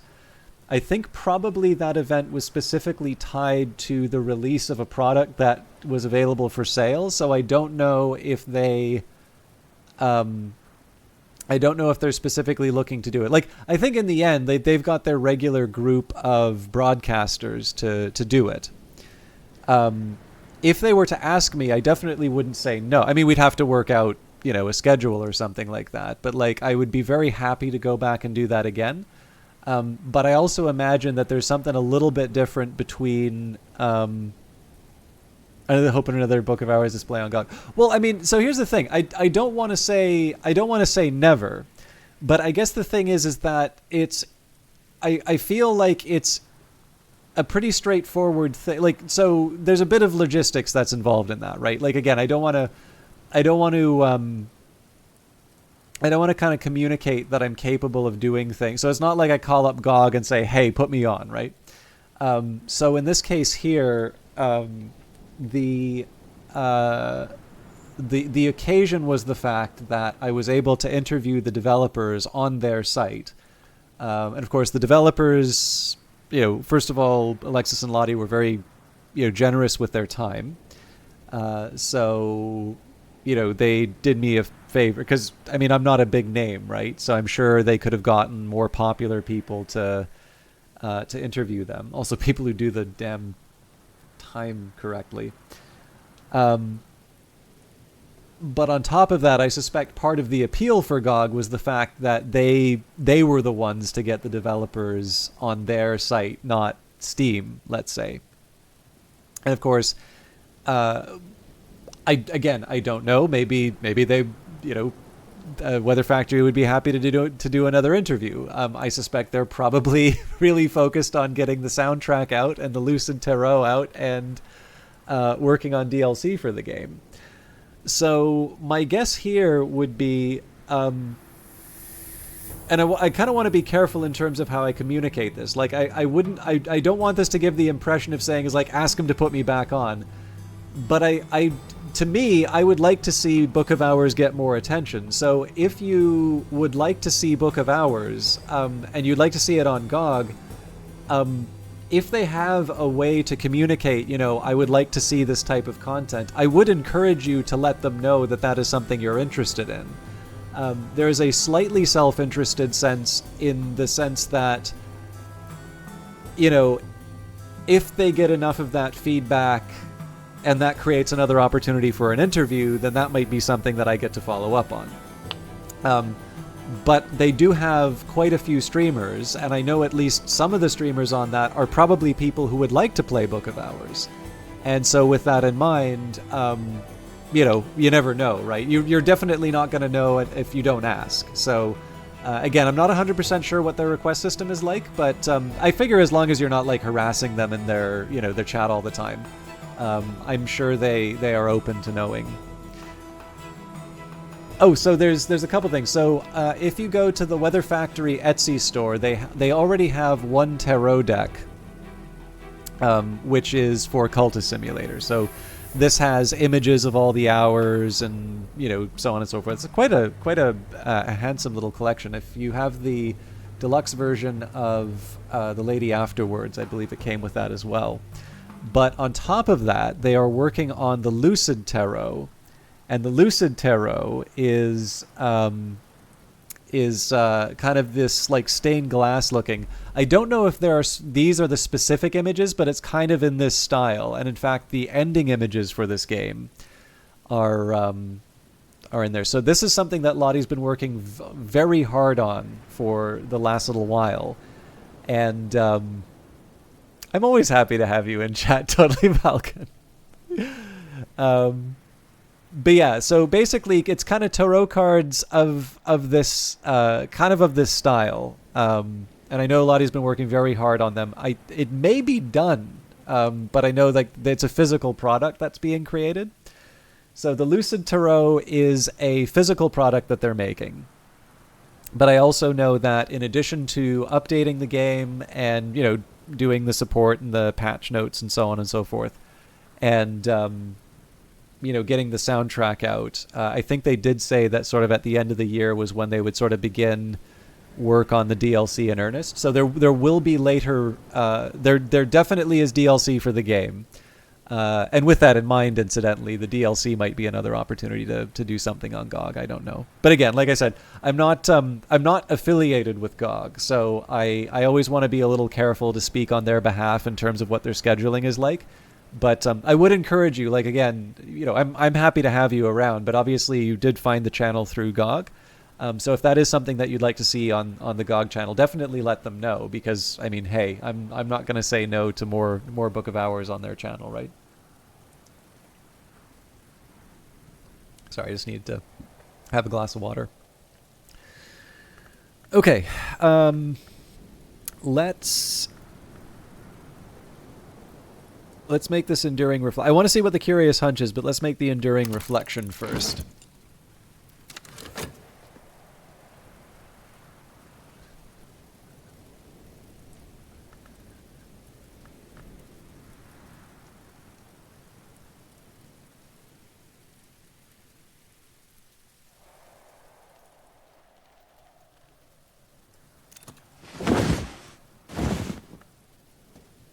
Something finished.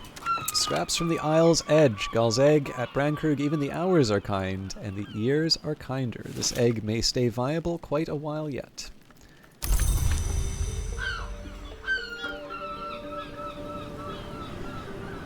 Tylee only went to GOG as they were the only person streaming the game on release. Not only that, but you could not pass up a whole interview of the people. Okay, cool.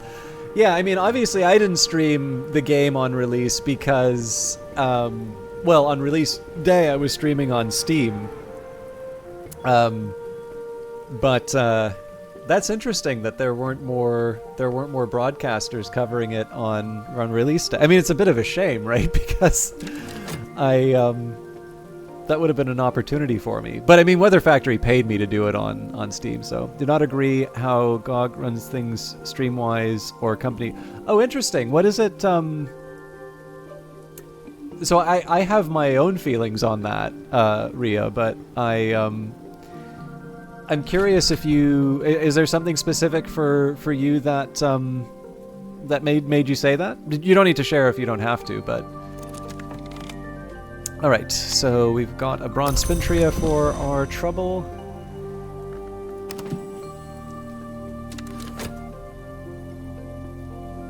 Yeah, thank you very much for that support. I will say, so I don't want to be, given the fact that I am talking about the opportunity to interview Weather Factory, I didn't want to... I don't necessarily want to, like, turn around and badmouth. There are some people on that channel that I get along and like quite well, but I did actually have a closer relationship with GOG, and that's not the case anymore. So it doesn't entirely surprise me. Yeah, okay, no, that's absolutely fair. Okay, so the Enduring Reflection is a persistent memory too, which is nice. So with Keeper level Rose, an Enduring Reflection can give rise to visions of wilder possibilities. So I don't think... Well, let's play around a little bit.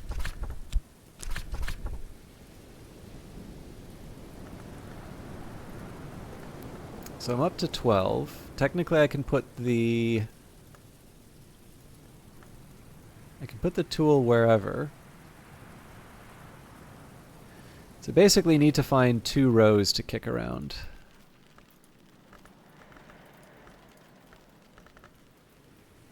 And I'd rather not give up the Aglyphotis.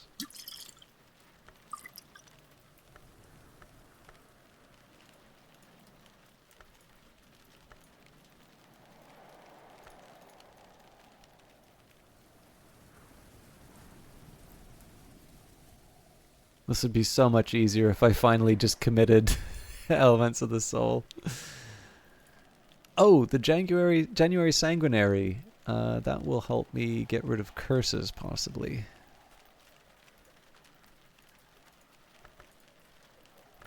I wonder, the Porphyrine... Yeah.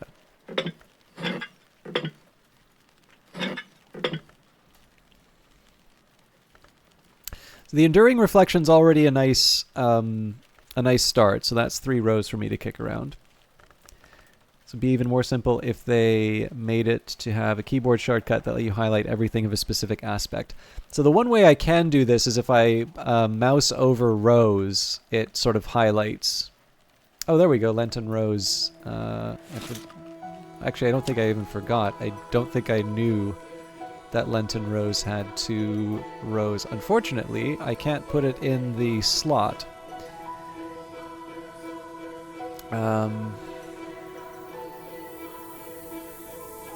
Strathcoin Whiskey is another one. So like essentially here, I need to be looking for something made of wood.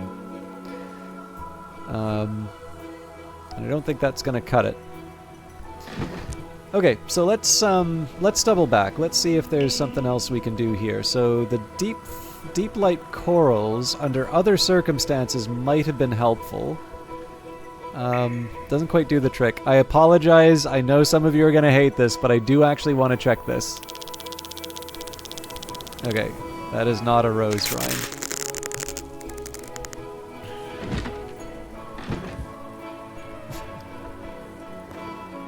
Falcon's got it.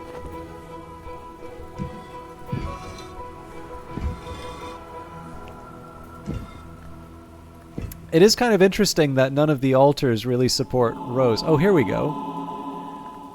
Rowanarium's not quite an altar, but might still do the trick.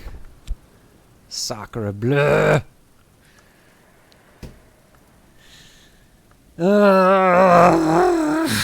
It's always something. Good lord.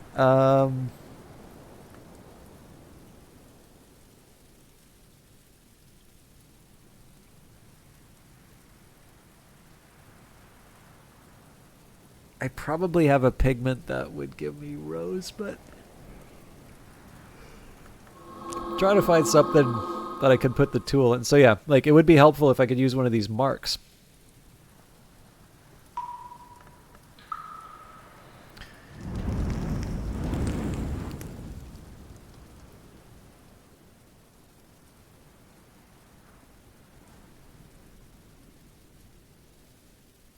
This is you in statue form, or the or Saint Trento?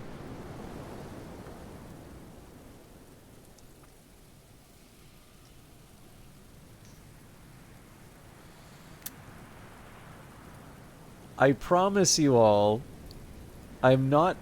I know what I'm doing, and I know the thing that you're asking for is not going to work.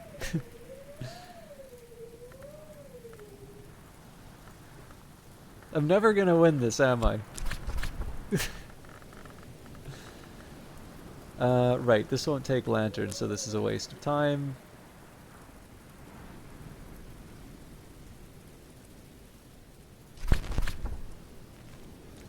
if this was regular,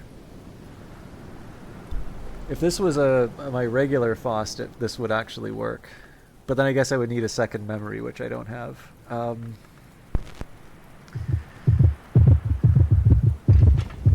Right, I can't craft in bed anyway. And I don't think the oubliette has rose. But you always want to click on it just to be sure.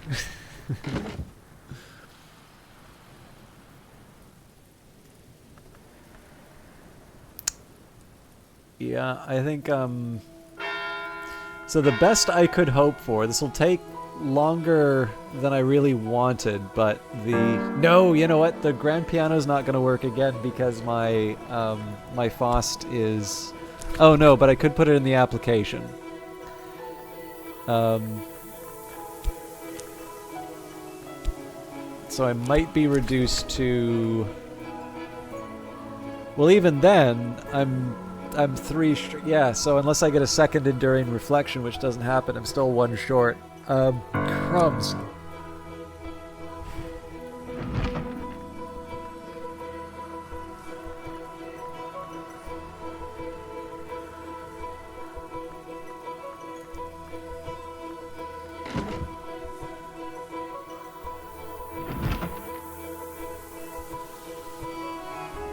Yeah. I can get away with doing some nonsense, but I can't get away with this much nonsense. So that's fine. We'll stick with the enduring reflection. That's good enough for now. And I'll try something a little sterner tomorrow. So, with that in mind, I can feed the orphan chick. You know what? I want to do something else. And this may not work in this particular area, but I'm going to try my best.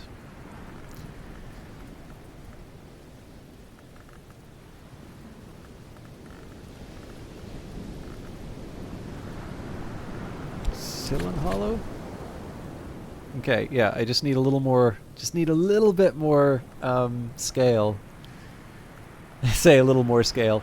I actually need 6 scale, so I need quite a bit of scale for this to work. So where do I get my scale from if I want to do this? So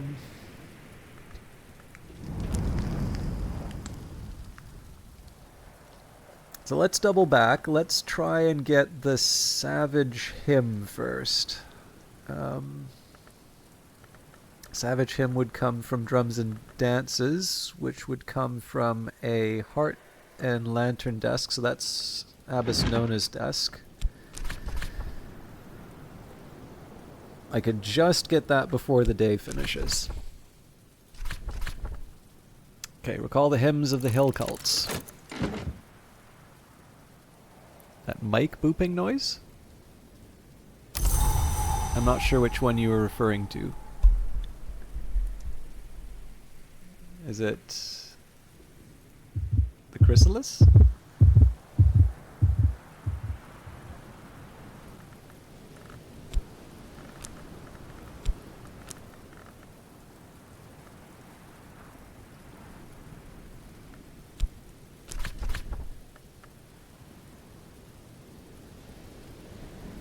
I might want to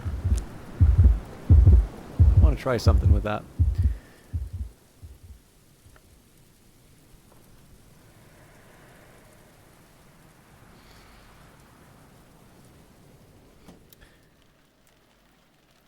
I should caution, so I don't mind going a little bit later with this stream. I did do 7 hours on Wednesday, so I may not go that long, but one thing that I may need is about 10 minutes. So maybe I can leave this for everyone's judgment. Like, would you be okay with me taking a 10-minute break if it meant that I could go longer? Or would it be better for me... Essentially, I need to make sure that I'm done within the hour otherwise. So I don't know how people feel about me taking an extended break. Because, like, let's be real, that's a long time to wait on Twitch.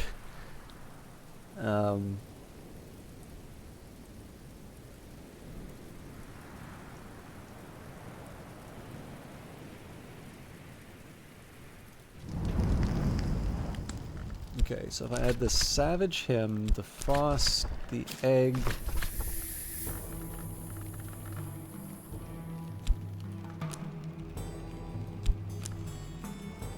That's not the right one. Although actually the Old Moment may be worth it anyway. Okay, so we do Hill and Hollow. I'm one short. I'm pretty sure I can get that scale from...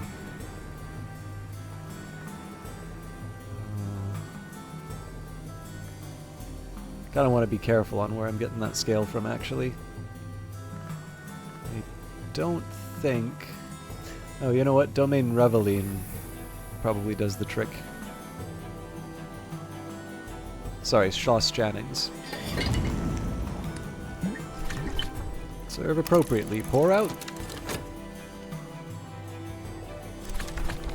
Pour it out.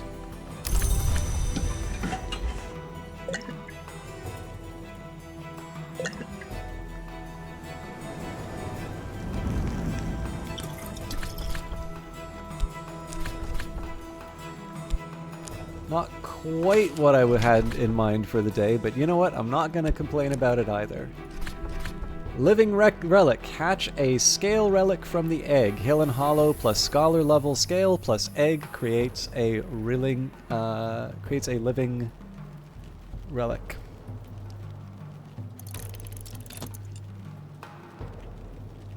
Sorry, you were saying, honestly take minutes. We're here as long as you need us to be. If anything, most of us are lurking and chatting to other chat members, so you have to ask that if you aren't doing anything tomorrow. Well, I mean, I'm doing my usual thing. So I like...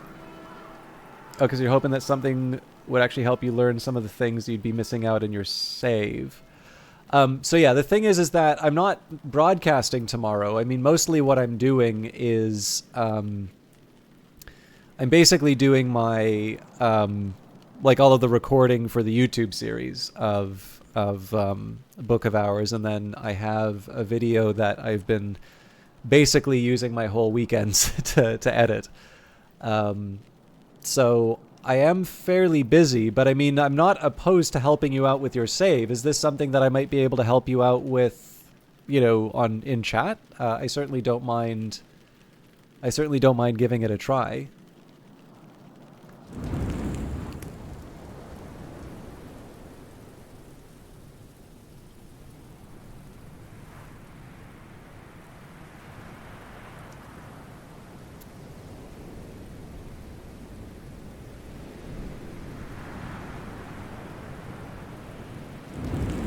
Yeah, I mean, whatever works for you. I definitely, this weekend in particular, I'm not going to be able to, like, spend dedicated time to it. But I'm not that difficult to find online. Like, you know, my Twitter and Discord and so on and so forth, all of this stuff, you know, I have, you know, like, all of those are things that I'm accessible on. So, you know, that noise. With keeper level scale, a living relic can be induced to help with the production of Houndsgall. Oh, so Houndsgall is a keeper level recipe, is it?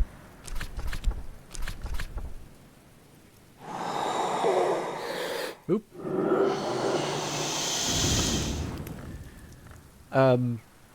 Yeah, no, I don't mind helping people out with the save, but it's definitely not something I'd be able to, like, dedicate to the. Yeah, I do have a Discord server. Just give me a second here.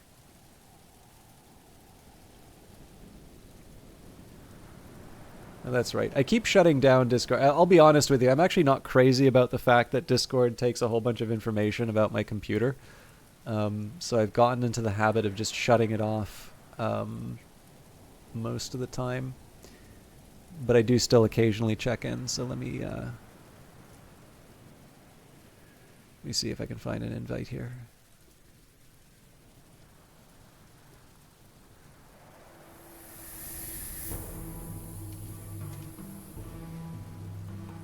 Oh sure, I mean, like, the way that it's able to, like, know what game you're playing and stuff like that. Like, you can disable some of it, but for the most part, it just constantly is watching what you're using on your computer.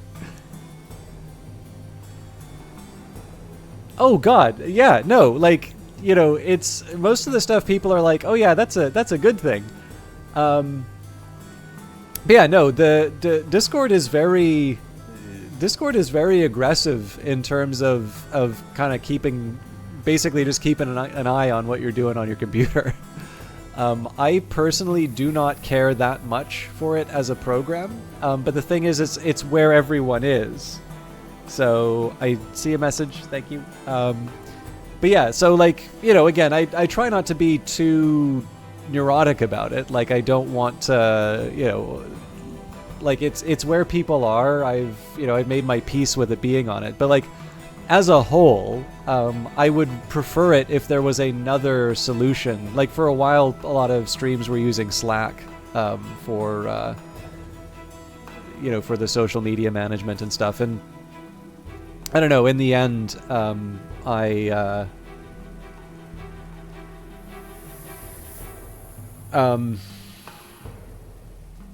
like, I don't know. Like I said, Discord, for the most part, I just kind of wish worked in a different way, but I also understand it's a free program, and they want to make their money somehow, and I don't know. It is what it is, right? What am I gonna do? But yeah, no, I'm kind of surprised. Anyways, surprised more people weren't aware of this. But like, the one thing I don't care for, there was like some YouTube video. I'm not even gonna bother looking up what it was, because it was a really, really irritating video. And essentially it was this whole like, did you know that Tencent is invested in them, so they're harvesting information for the Chinese government? And it's like, clearly you need to be like, essentially any company operating in China, they abide by those laws. There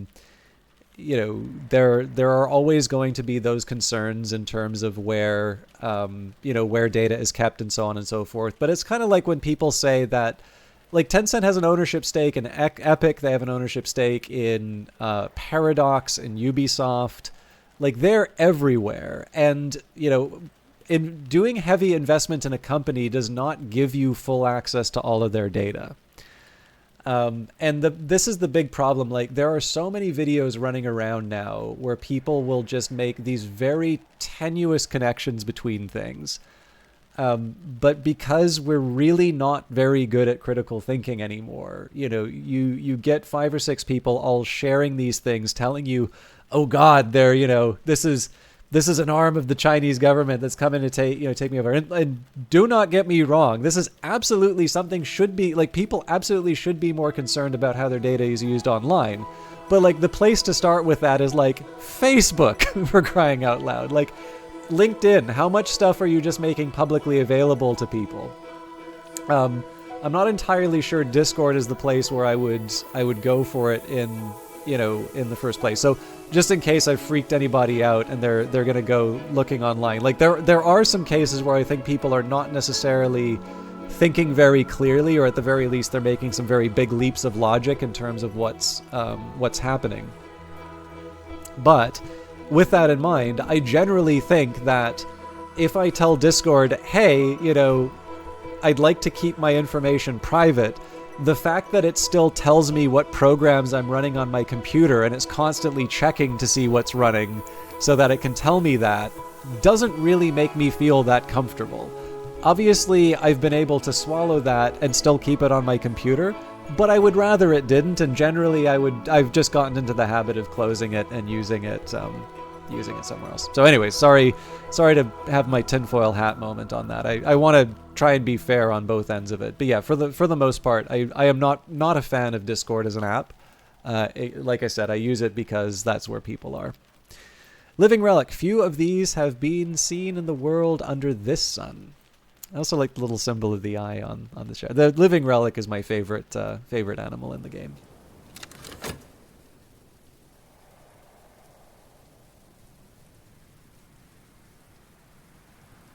That was diet tinfoil, though. No worries. Yeah, thanks. This is this is the big thing for me, is that I have.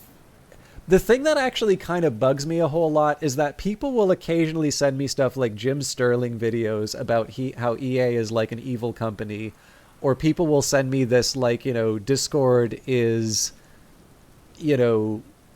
giving all of your data to China, videos, as if this is the sort of stuff that I'm interested in and that I do. And it sometimes makes me feel a little bad because it makes me wonder how I'm coming across. The thing is that I do as much as I can. I will be wrong on stuff, right? The benefit of being able to sort of have the freedom to speak my mind on in chat is usually the benefit of, being corrected rather than just projecting my stuff out there.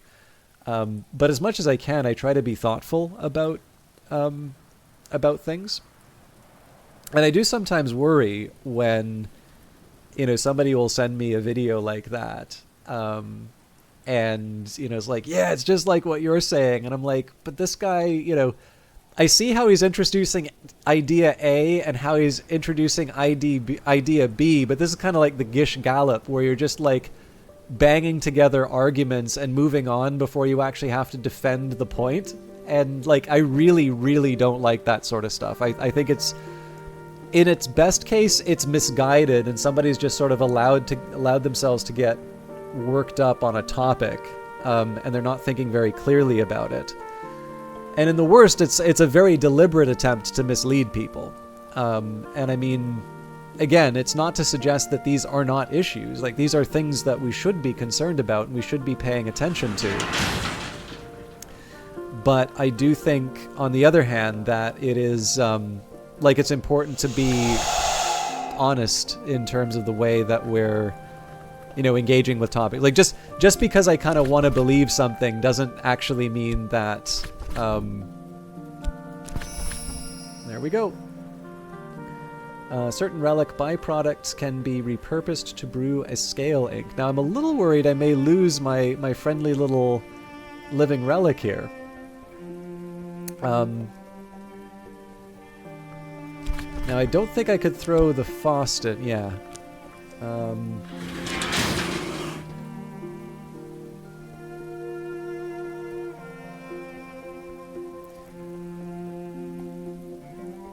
Yeah, for sure. Well, and especially on the internet, right? Like, no, the least the least successful video you can make on, online, like the thing that will never, win you any points on an algorithm is, on one hand this might be the case, on the other, this other thing may be true, and like a reasoned analysis of things is just absolute poison for metrics. Like, what people are really looking, or what the algorithm is going to be rewarding is, can you believe what this, this terrible thing that happened? So, and it's like the only thing you really can do with that is just, try and rise above it. Like, try to act in such a way that you do not, you're not embarrassed for. Wait a minute, how was it that I was able to get the? Oh, right, because of the Newman. So unfortunately, I'm gonna have to give up the tryst again. Yeah, let's go for it. Again, I'm curious whether or not I lose the living relic doing this. And I did also want to mess around with the enduring reflection, but let's see if I can get more eggs just in case.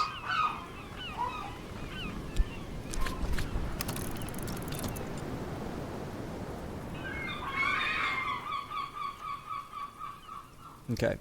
I also want to get some water, so we'll use the health here. Drop water, lower the bucket, creaking into the dark. Okay, so I've got a whist and a shaft, and it's worth remembering I still want to try and do something with this enduring reflection. So let's start with the Shrine to Saint Januarius.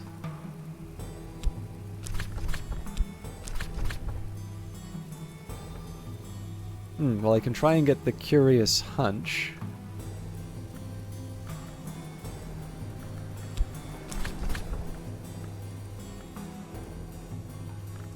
So I think the Stimfling gives us Rose.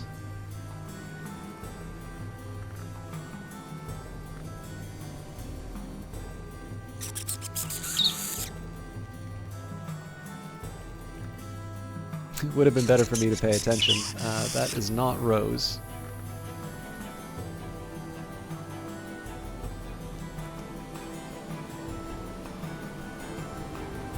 So maybe there isn't a Rose pet.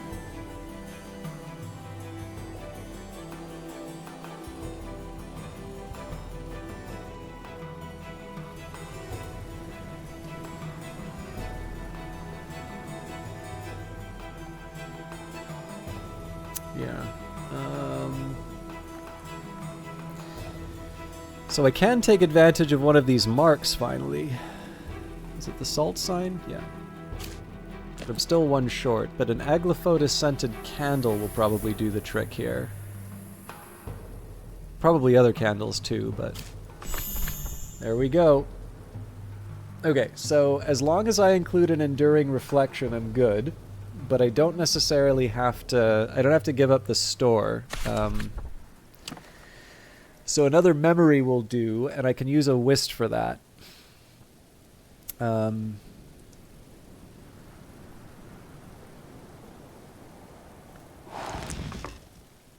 Yeah.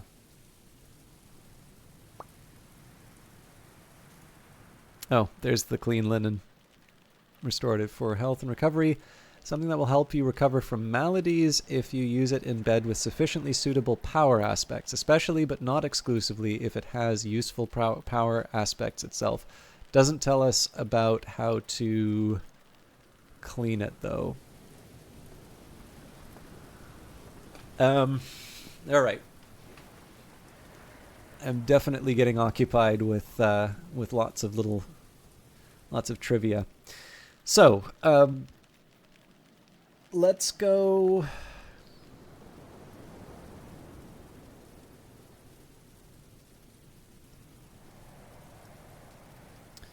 I'm going to get some Rose.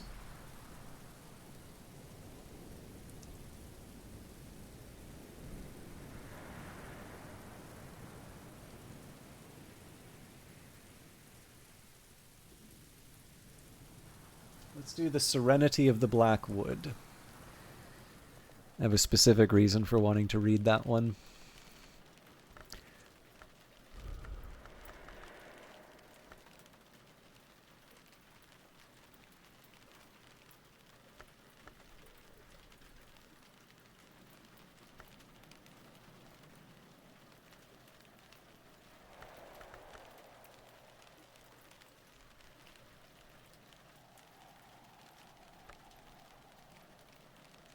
There we go.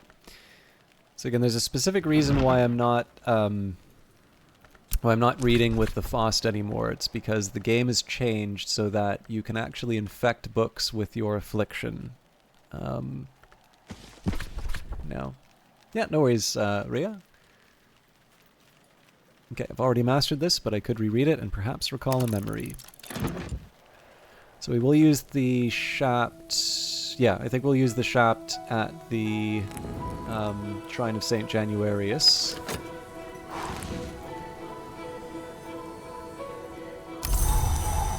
It's a cloudy day, so that gives us some moon and moth. Follow-up question, why don't we fix our affliction? Well, we will. The reason why we didn't yesterday... So one reason for this originally was because I wanted to do some crafting with it, but I'm a bit limited now in terms of what I can actually do with the Faust. So the next thing I was going to do is, it turns out there's a few items in the house, in fact I can do this right now, that I can investigate with an afflicted element of the soul. But the main reason for it, investigate the object, is that yesterday I used my health to swim rather than draw up water from the well. So I'm drawing up the water now, and then once I've sort of gotten some of the low-hanging fruit in terms of consider, I will restore the Faust. So it's mostly just just a timing thing, really.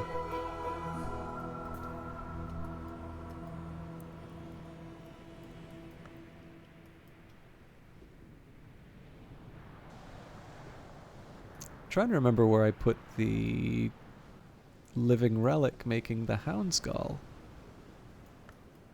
Oh, right. The shrine.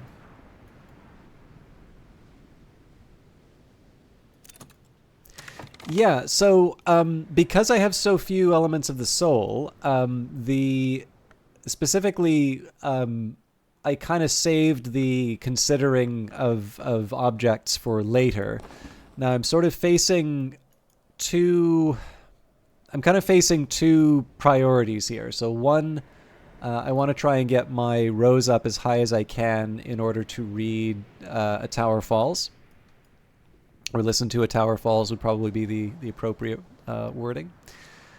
But on top of that, I want to learn the remaining recipes. And then I also want to start investigating the house proper. Please consider considering. So with this in mind, I've got there's basically a few competing priorities right now. And then again, at some point I'll wind up committing skills to the Tree of Wisdoms. But at the moment, I'm just kind of making the best of what I've got. So the fact that I can kind of keep renewing, I can keep doing like small things with the Faust, it means that it's actually not that inconvenient for me to have it right now. Like one thing I'd kind of like to do is clear out the curses. And I think that's another possibility I might explore. All right, your face in this glass looks scarred, older, harsher. A certain door in dreams, it is said, opens only for a mirror which has just been cracked, but this mirror was cracked long ago. Okay, so I've got a site to play around with if I need, but this is really just this is playtime at this point. So I'm not expecting to be able to do this on a lot. But I am interested in seeing if there are any others that will... Yeah, so this one will work. So, investigate an object. I'm assuming that might also be a special text for my affliction. So I'm thinking that maybe mirrors are unique in that. Alright, The Serenity of the Black Wood, an allegorical history of the House of Leith, which it is here implied was inspired by the centipede. Sereno Blackwood is an occult alias to this day. The proverbial footloose gathers travelers in a wood and leads them through, but abandons them part way. They find themselves beset by glorious monsters. The travelers discover that they can survive if they close their eyes. They adopt a closed eye as their sign, and that they can go unnoticed if they drink from the clear, cold streams. They never forget that proverbial footloose centipede, but they never forgive her either. So there's our confounding parable. That's the extra rose we were looking for. So in this case here, I needed something that would allow me to sort of knock in two memories. So we've got the enduring reflection, we've got the confounding parable.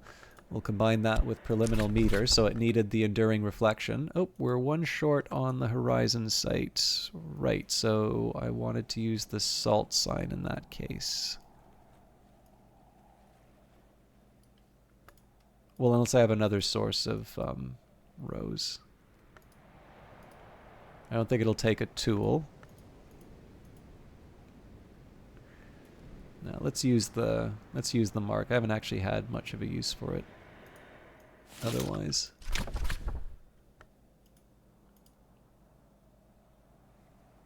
Craft a horizon sight. Draw a rose vision from this memory.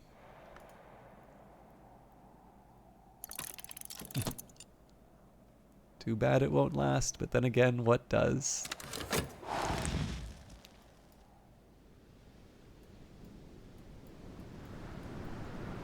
I'm thinking that's a Blade Runner reference, but...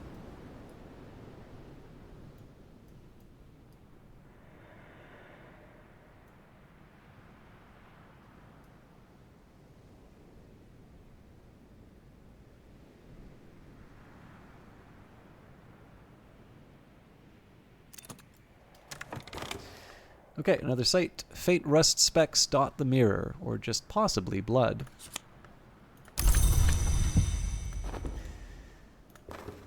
Okay, So we have investigated this key before. I'm definitely not above trying it again, but yeah, that one is worried about the affliction.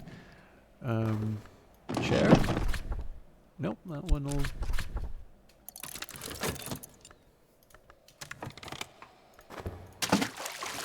A little water splashes onto the stones of the well to nourish the mosses there.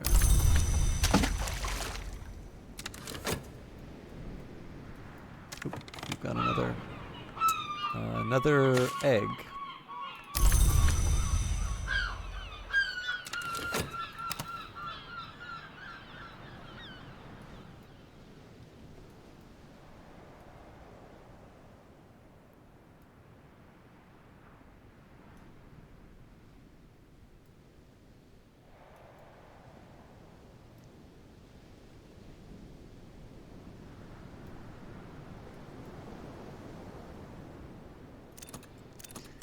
All right. Quarrelsome until it feeds again. I wish I hadn't had to see exactly what I was doing there.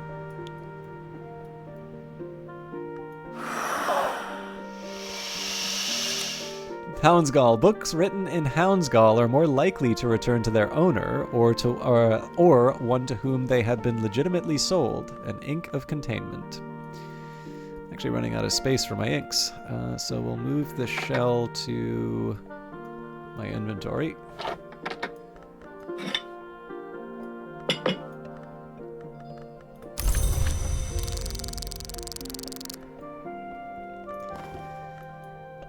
Alright, the straw cushion chair, upholstered without any particular skill. A little scratchy, but an optimistic sort would point out that it makes it easier to stay awake when one's eyelids waver.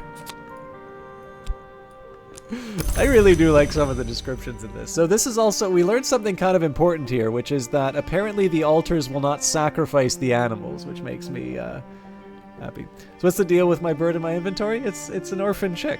I mean, so if you'd like, I always figure that this is a decent place for the orphan chick. Oh, nope. Game doesn't like that. How about by the cat? No? Okay. Well, I guess it's gonna stick in my inventory.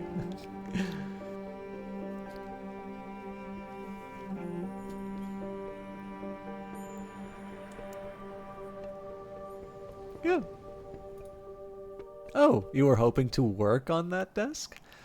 I've actually had a problem. I've had a case where I was trying to understand a Grail text, and I couldn't really crack the thing until I threw a cat at it, and then it made sense. So.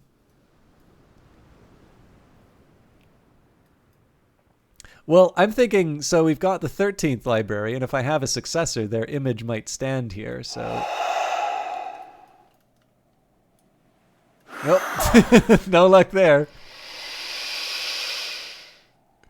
Apparently okay, this is getting a support ticket for sure. Apparently I can't put the living relic as the 13th librarian.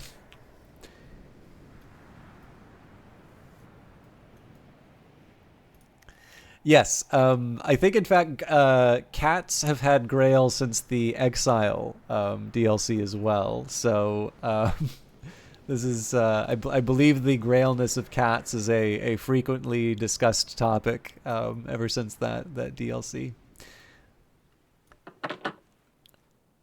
Only pets I've really had have been fish and then a couple birds. Why are cats Grail? Well, the best answer I can give you, totally Valken, is to read the description of the principal Grail. So Grail, hunger, lust, the drowning waters. The principle of Grail honors both the birth and the feast. So the other principles here are heart. The heart relentless beats to protect the skin of the world we understand. The heart is the principle that continues and preserves. And moth, I knew a man who captured moths in a bell jar. On nights like this, he would release them one by one to die in the candle. Moth is the wild and perilous principle of chaos and yearning. So, I will also let you know the cat's aspects change when it's hungry. I believe this is also true of the hungry relic.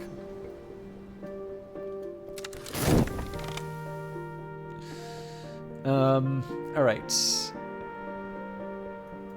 I'm curious though, what does the living relic eat?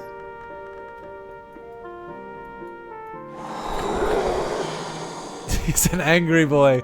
All right, it wants remains, so can't be afflicted, but feed them. Feed them.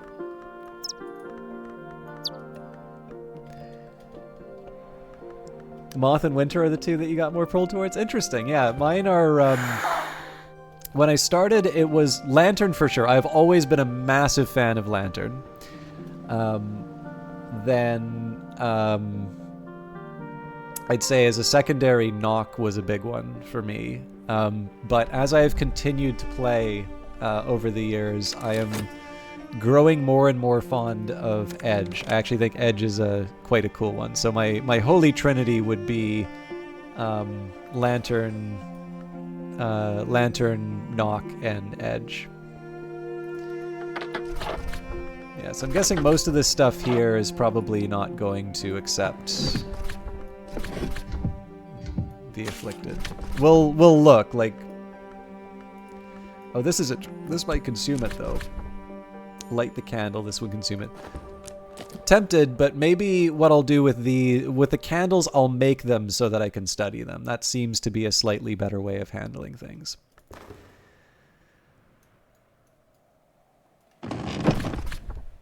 Okay, let us investigate the expansive chair upholstered in a velvet of peculiar richness that invites the hands. Sit down a while. You've earned it. In high school, I was all Edge. Heart and Lantern, interesting.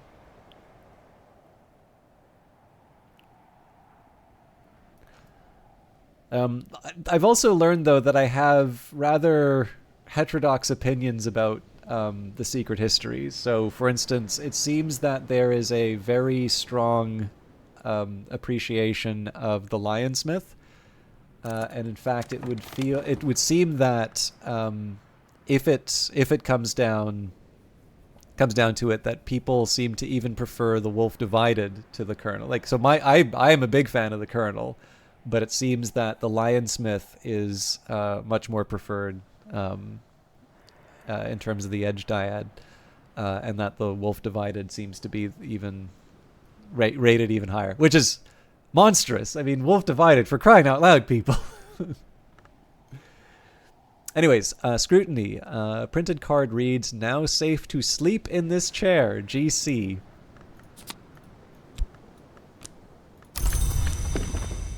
Now, I'm going to make a guess here that it's the same for each expansive chair. We'll give it a try because, again, I've got nothing but time with the Faust.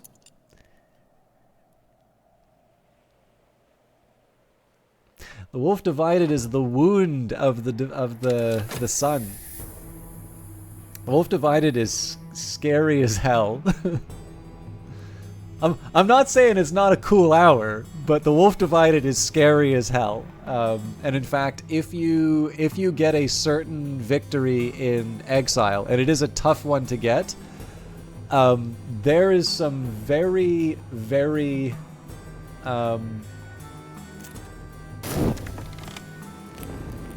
there's definitely some wild lore that you learn, which I think is even more relevant given certain dates that appear in Book of Hours. There's some stuff that I just kind of like to keep under my hat, but I think there's something significant about dates in Book of Hours. And then there is something about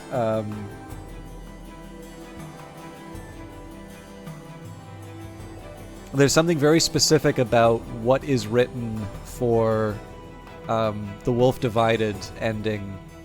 Well, yeah, I'll call it the Wolf Divided ending for Exile, which I'm still sort of working through. All right, Horizon Sight. Lift your eyes. That's often good advice, but when we're about this business, it's the best. Lift your eyes and look around. Horizon Sight. On a clear autumn day, the story goes, you can see Ys from the Watchman's Tower. I don't know whether that's true, but on a clear day in Numa, you would see the city unbuilt. Dr. Brian Levinson. Okay, so interestingly enough, Horizon Sight only grants 4 rows and will only have one of them. So, I do think it's weird that a maladied element doesn't... So I was not particularly bothered by it on its own, let's say. There are a couple of things about it that... So one thing that people noted on the Steam playthrough, and I don't even necessarily think they were wrong to point this out, I just also think that there's a couple of implications to work through. The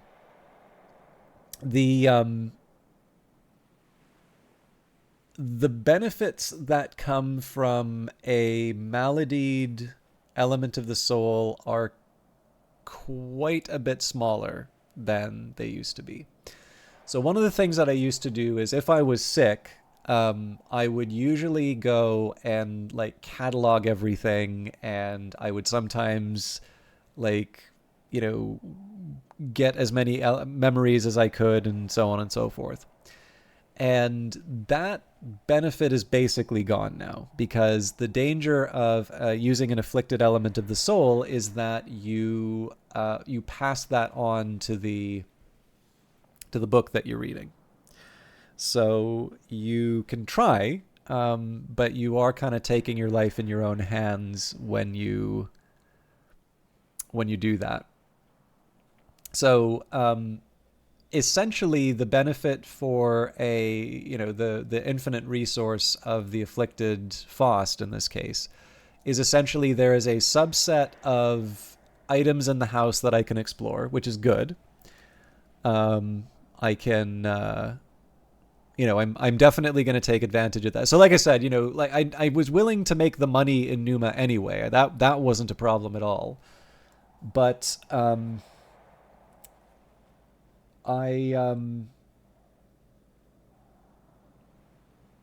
it just so happens that because I'm gonna be exploring these rooms anyway, it's also rather timely, because it just means that some of the things like chairs, which I don't expect that many details to come from, but it's still fun to like read these descriptions, right?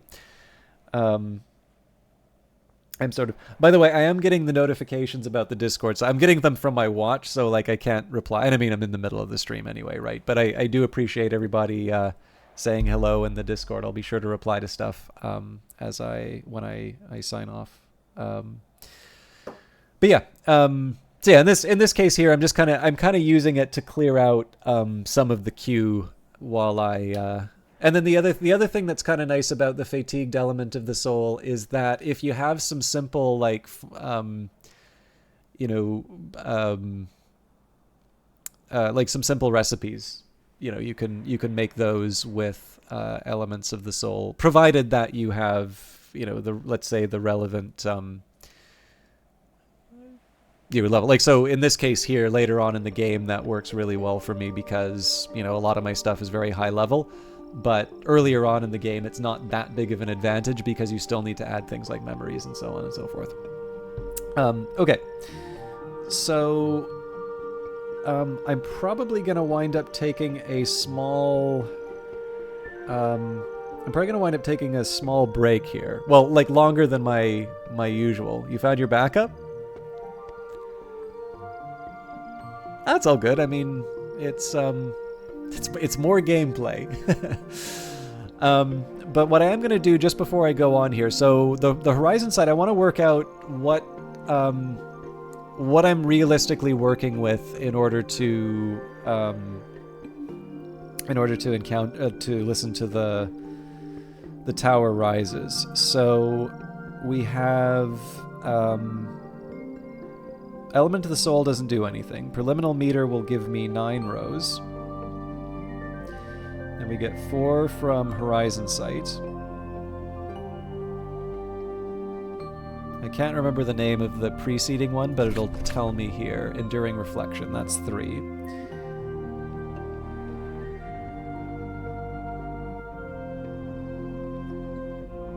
Finally, we get 1 from Vac. Well, that's 9. 9 and 4, 13. 13 and 3 is 16. Interesting. So the funny thing is, Noombroom would have been good. So I think the best that I can hope for here, we're gonna try. We'll get the first of all. We're gonna get the enduring reflection. But I think we'll do that. We'll get a confounding parable, and then we will hope for some luck. Yeah, I think we'll just we kind of have to hope that we get lucky, unless I want to wind up committing an element of the soul. But I'm not quite ready for that. So we may need to take a couple of cracks at A Tower Rises. But I have a few days. Honestly, we're kind of waiting for the seasons and like Oriflammes and stuff like that, just to be able to pick up some goodies. But yeah, because I don't have a higher level horizon sight. If I had a Newman, this would be in the bag. But we'll make do. But yes, I'm kind of conscious of the time. So here's the deal. I would actually like to do some more Book of Hours today. I would like to make sure that basically I've got a few things that I want to run through in the game, and I would like to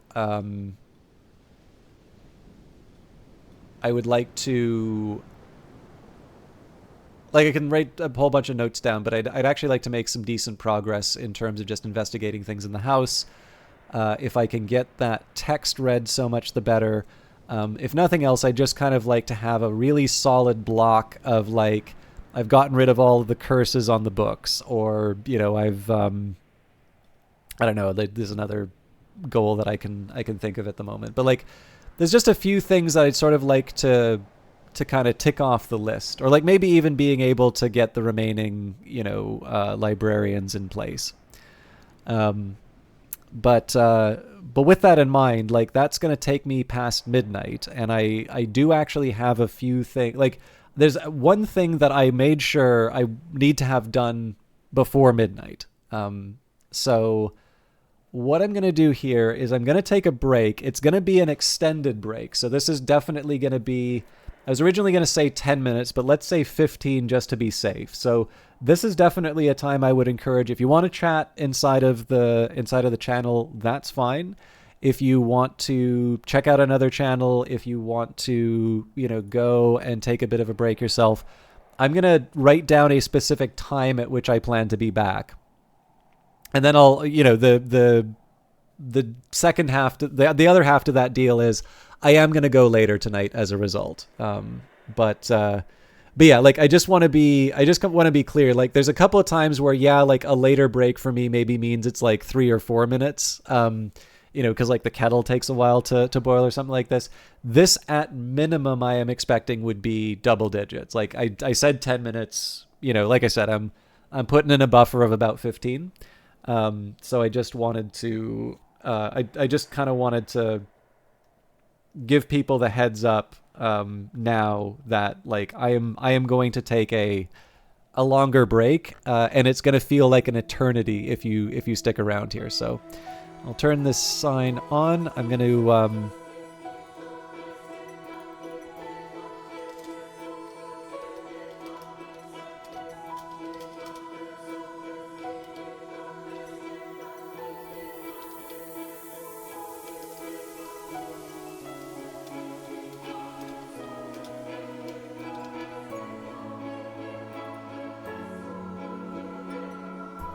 guess I should find something that makes it a little,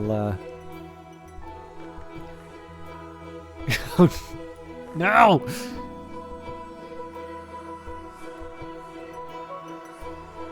All right. But yeah, sorry about this. I will not drag my feet, but like I said, I do have some expectations about this taking a bit longer than my usual breaks. So I'm gonna do that now. Thank you all for your patience. Get up, get a stretch, do whatever it takes, and I will be back as soon as I can manage, let's say.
Okay, first of all, I apparently had the wrong time.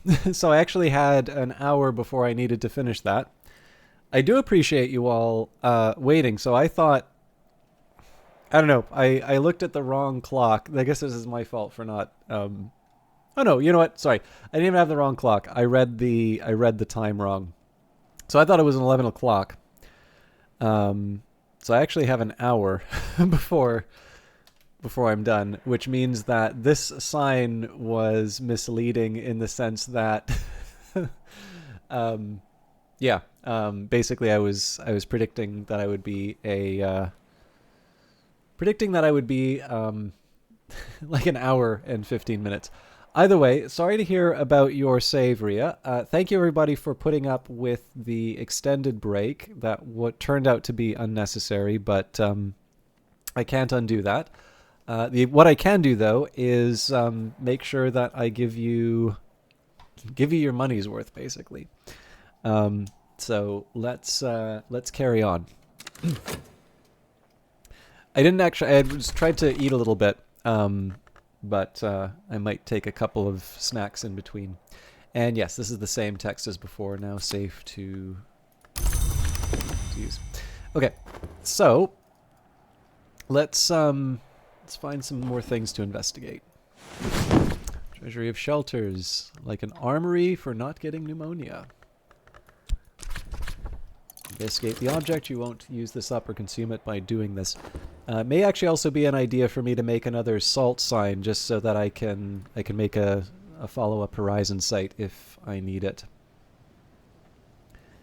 Again, there's lots of things for me to do for the next couple of days, so as much as I can, I want to... So I think what I'm going to do, my guiding light is going to be listening to A Tower Rises. But when I have an opportunity in between, I'm going to try to make sure that I I do the go through the rooms and such. All right, a thick deposit has accrued to the bottom of the stand. 100 years of rain applied to 100 winters of mud.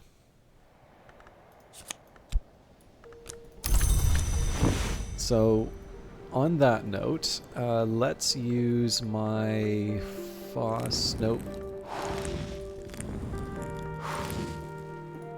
Unless I have...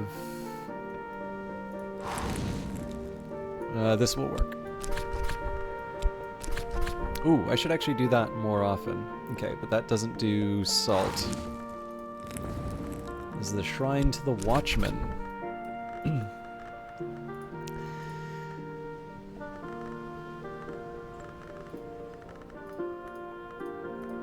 Okay, so what I'm trying to do here is make a salt sign, which should be pretty straightforward. Now, this is the point where I really should just be able to consult my...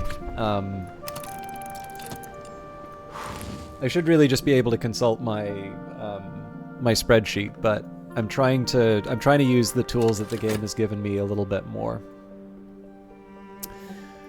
So yeah, no, it's also worth mentioning. If I really want, I can go to the Sweet Bones. In fact, one thing I might want to start doing with the Sweet Bones is like just working at the Sweet Bones in between. Although that feels like, I don't know, that's kind of more like busy work. But it may not be a bad idea moving forward. But yeah, so the guiding light for the next couple of days is going to be trying to listen to A Tower Rises.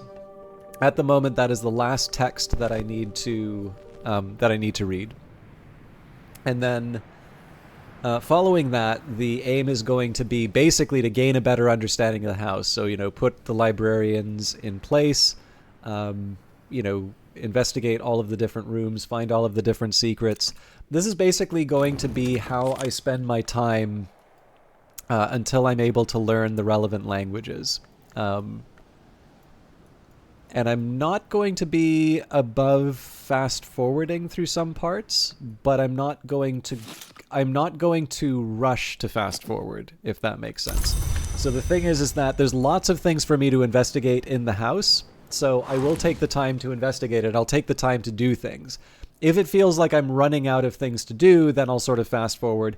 But even then, what I'll probably want to do is just make perniculate, because then I can go and do Numa more often. And if the more Numa that I do, then I can do things like, pick up a gold spintria, and or I guess it would be silver in that case. But yeah, if Numa comes by, then that gives me Newman.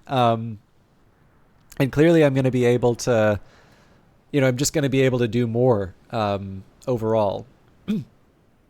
But that gets a little silly. So I don't want to, I don't want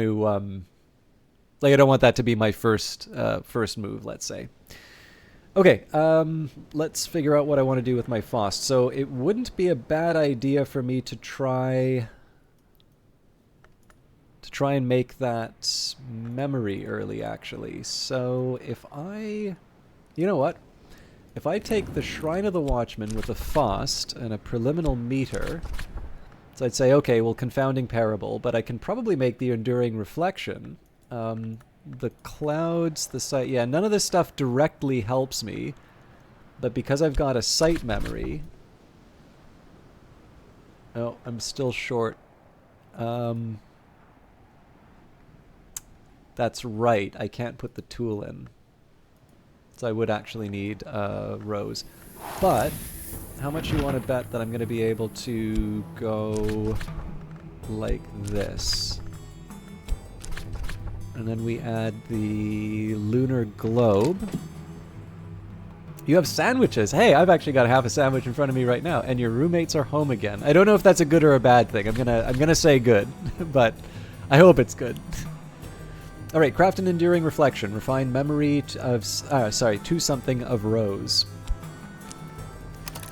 So this is just giving me an early advantage, an early start on reading a tower falls. You love the idiot. All right, good.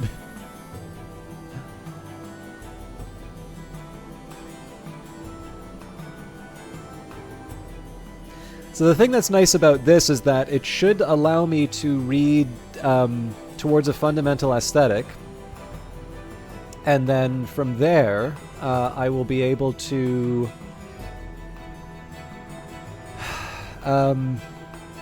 yeah, so I'm thinking towards a fundamental aesthetic, I can get rid of the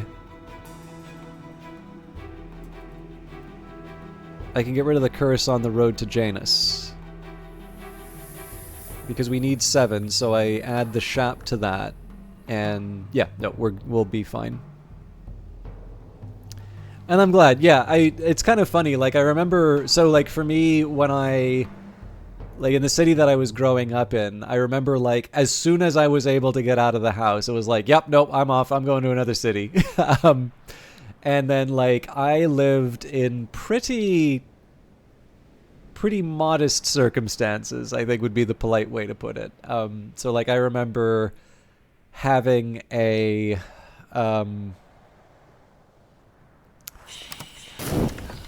I remember, like, I basically was paying rent so that I could live in what was basically a closet. It was a large closet, but it was a closet. It was not actually a real room.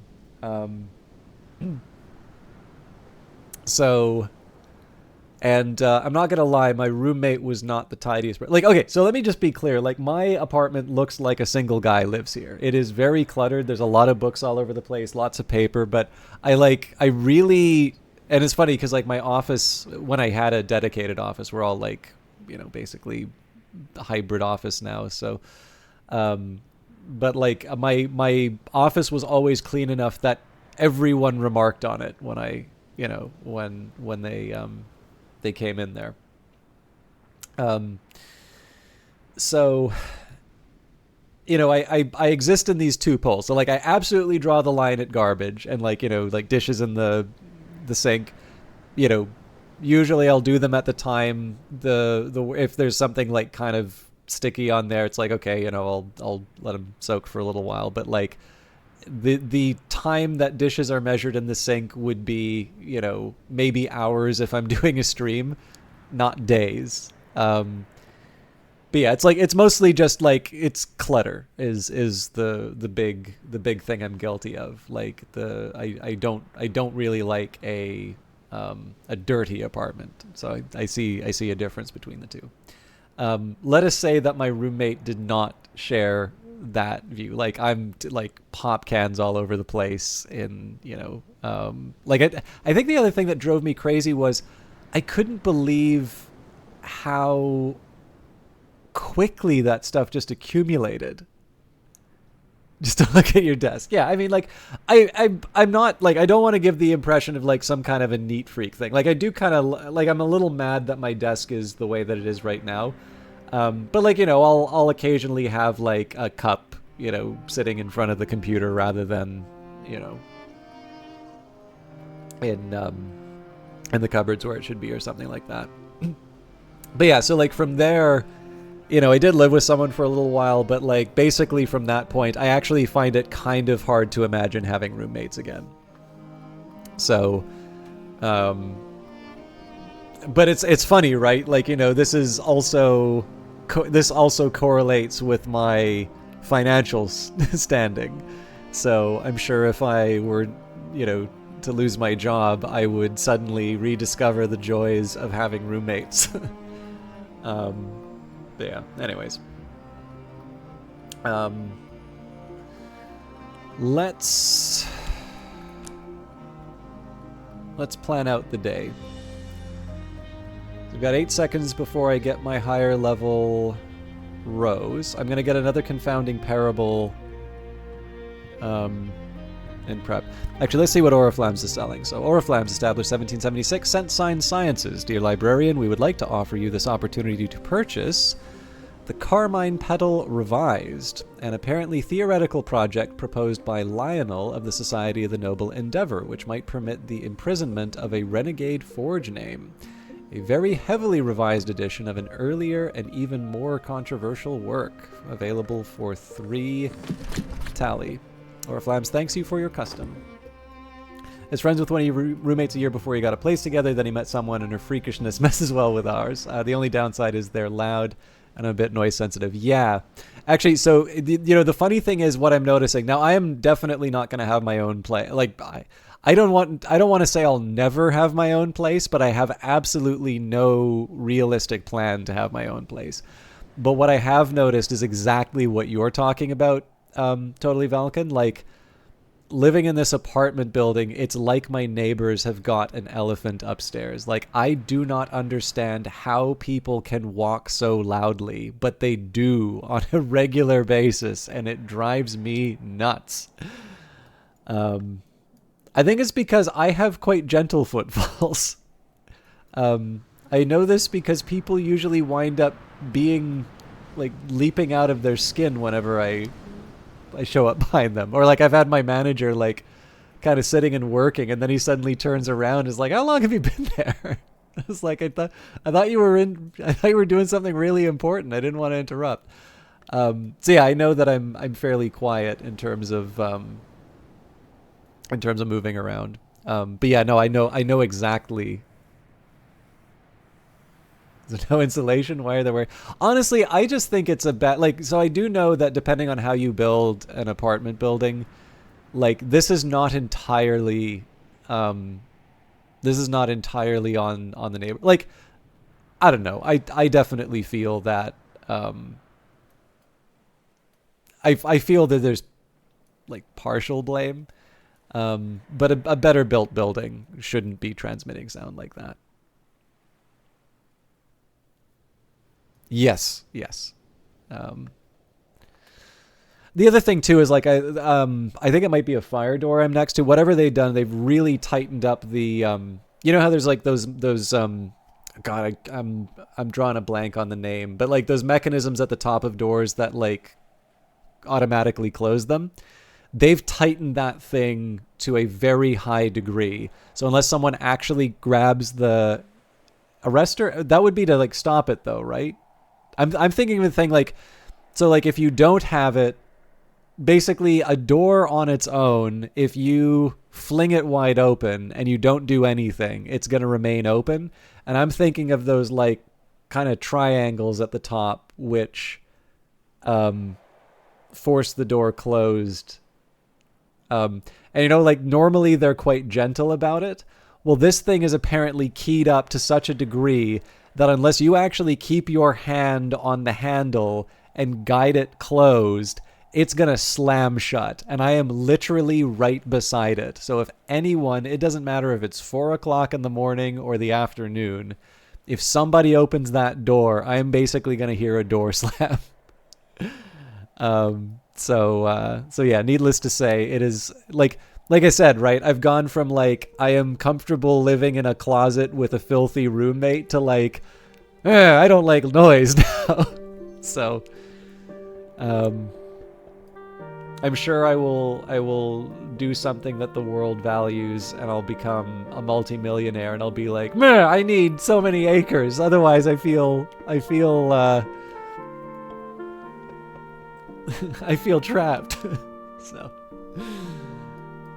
anyway, I'm lucky to be where I am. I am kind of lucky in the fact that for the most part, my conditions have sort of been an upward trajectory. Like, going to school, definitely was a bit of definitely a big financial hit.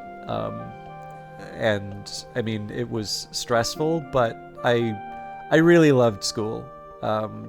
I wound up going to a job interview somewhere where like it looked a lot like a campus, and that was actually a major appeal to the workplace, was the fact that it was a lot like school. Yeah, so I mean, even then that wasn't a big hardship, but still, right? Like, loud neighbors are still. Oh no, Chalk's gonna get rid of the walking trails, and is like, no, I want to be one of them landed gentry that has like an on-site hermit. Wait, okay, let me ask this. Does anybody know about professional hermits in this chat? I feel like my chat would know about professional hermits, but I should maybe not assume that this is common knowledge. Does anybody in chat know about the idea of professional hermits? This is very Book of Hours if you're not familiar. Okay. So I'm going to use the Whist to read Toward a Fundamental Aesthetic again. And we'll read it at the Pale Desk because that's appropriate. Is this like a professional pirate? Nope. Pro hermit, probably going to keep people off your life. Okay, we're going to do a quick Wikipedia journey, my friends. Today you get to learn about professional hermits, and I'm very pleased to be the one to...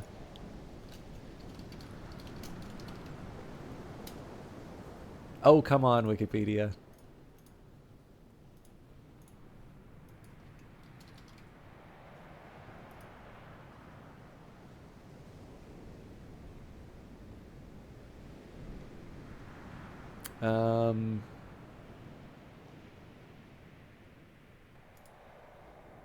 Oh, my apologies. Apparently the term is garden hermit.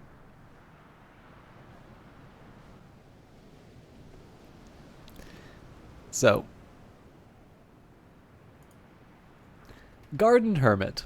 Garden hermits, or ornamental hermits, were people encouraged to live alone in purpose-built hermitages, follies, grottos, or rockeries on the estates of wealthy landowners, primarily during the 18th century. Such hermits would be encouraged to remain permanently on site, where they could be fed, cared for, and consulted for advice or viewed for entertainment. Professor Gordon Campbell of the University of Leicester suggests that Francis of Paola was the first of the trend, living as a hermit in the early 15th century in a cave on his father's estate. He later served as a confidant and advisor to King Charles VIII. Thereafter, throughout France, estates of dukes and other lords often included small chapels or other buildings where a resident hermit could remain in attendance. According to Campbell, the first estate with a well-known hermitage, which included a small house, chapel, and garden, was Chateau de Gallion, renovated by Charles Cardinal de Bourbon during the 16th century. In the 1590s, William Cecil and Robert Cecil twice welcomed Elizabeth I to Theobald's house near London, with entertainments delivered by a hermit. Garden hermits became popular with the British aristocracy during the 18th and 19th centuries. Contemporary accounts suggest the Weld family kept an ornamental hermit in a purpose-built hermitage on the Lulworth estate in Dorset. Of equivalent novelty, the Welds also maintained a mimic fort and a harbour beside an adjoining lake. Both Painshill and Hawthorne Park were said to have employed ornamental hermits. The one in Painshill hired the Honourable Charles Hamilton for a 7-year term under strict conditions, lasted 3 weeks until he was sacked for being discovered in a local pub. The trend continued through the 1830s when the idea became less popular as estate landscaping concepts evolved. The concept. Even in the 18th and 19th century, garden hermits were novelties and eccentricities. Grottos had become more popular during the 18th century as places to withdraw for meditation, relaxation, and reflection. With an increased focus on individualism and production, contemplative garden meditation was viewed by some as an extravagance. With a lack of personal free time in combination with an increase in disposable income, the popularity of natural garden landscaping and the rise of neoclassical culture established an environment in which the idea of garden hermits as novelty guests became popular. In some early instances, hermits were simply represented or hinted at rather than personified outside a folly or grotto. A small table and chair, reading glasses, and a classical text might be placed suggesting that it was where a hermit lived. Later, suggestions of hermits were replaced with actual hermits, men hired for the sole purpose of inhabiting a small structure and functioning as any other garden ornament. Hermits would sometimes be asked to make themselves available to guests, answering questions and providing counsel. In some cases, the hermits would not communicate with visitors, functioning instead like a perpetual stage play or live diorama. In return for their services and residence, hermits would generally receive a stipend in addition to room and board. Tell you, Falcon, I kind of like the idea of having stuff around implying someone lived there, just small signs of like, yeah, no, it's a cool idea. In popular culture, Tony Robinson's Channel 4 television documentary show, The Worst Jobs in History, featured that this can't be a worst job. This is an awesome job. Featured this occupation in a 2004 episode focusing on the worst jobs of the Georgian era. Tom Stoppard's play, a 1993 play Arcadia, highly recommend this one by the way, deals specifically with the case of an ornamental hermit investigated by one of the main characters. Terry Pratchett had Sam Vimes discover that his wife's country estate housed an ornamental hermit in his 2011 novel Snuff, and the podcast This Job is History featured garment hermits as a job on November 28, 2022, and a representation of an ornamental hermit in Germany. We'll find out the details again in the late 18th century.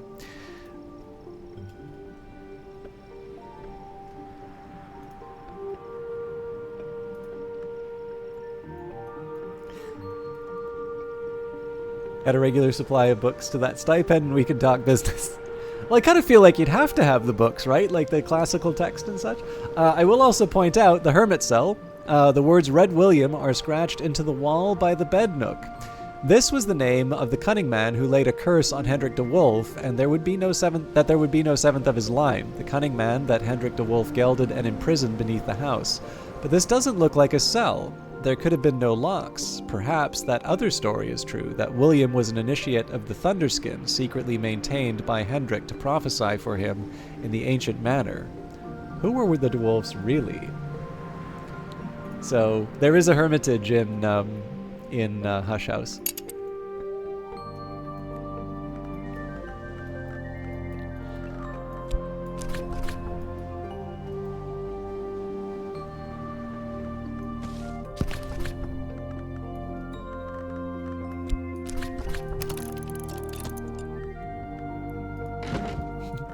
There was a side of me that kind of wanted to take the hermit bed, but I don't know. I feel like the librarian bed is a good one for me.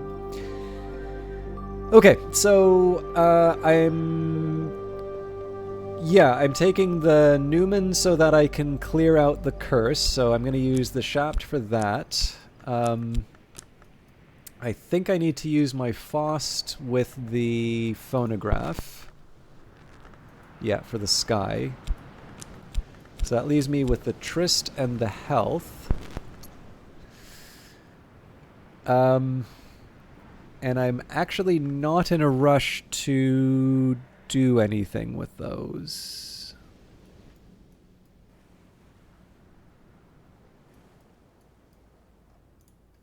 So I'm going to do something a little silly and do some manual labor at the Sweet Bones, but there's a specific reason for that. So there's not much work on offer in Brandkrug, but I can find 6 pence worth of odd jobs.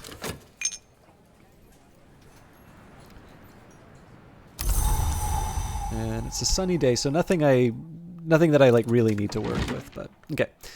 So with keeper level rows, an enduring reflection can give rise to visions of wilder possibilities. So there's the enduring reflection, refine what is, recall what remains. This is a total of 7 rows that I'm kicking around right now. So let's go back to the Watchman. I'm surprised I don't use the Watchman's Shrine more often. So we're going to build a confounding parable out of this. Meditate on the space between sounds to recall a subtle memory. I need 18 rows, totally Valken. That's because we're going to be listening to the recording A Tower Rises. The phonograph is packaged in glossy card, the bright pink of a dog rose with the words A Tower Rises in 9 languages on both sides. There is no other identifying information at all. So basically we're going to get 7 rows from the memories here. We'll have 9 from preliminal meter. So that gives us 16. Having VAC present will give us 17. So essentially we are relying on a little bit of luck to be able to read this text. I could commit a skill and get FET, but we've gotten so far without committing more than that one skill that I wanna see if I can take A Tower Rises. We will commit skills, but like I'm just finding the right moment. I also want to feed the turtle, but again, I'm not in a rush to do some of this stuff. There's a reason why I went to work at the Sweet Bones. It's basically because I feel like I have a little bit of spare time.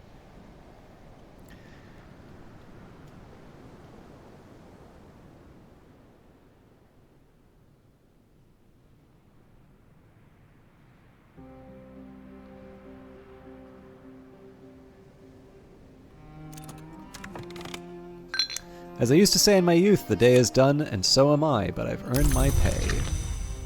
So we'll restore this now. Rest and refreshment. Tuppence will buy me a hearty meal and a quiet place where I can rest and gather my thoughts. It is summer. I am sitting on the bench outside the Sweet Bones, eating crumbly cheese and nettle wrappings and good black rye bread, soaking up the sun. Welcome back, Rhea the Moth. Sorry to hear about your save. I don't know if you heard that before, but I hope, at the very least, I'll say, I hope that you can enjoy the journey getting back to where you were before. I realize that's cold comfort, but I am very, very fond of this game, so. Alright, so we're going to take the shaft.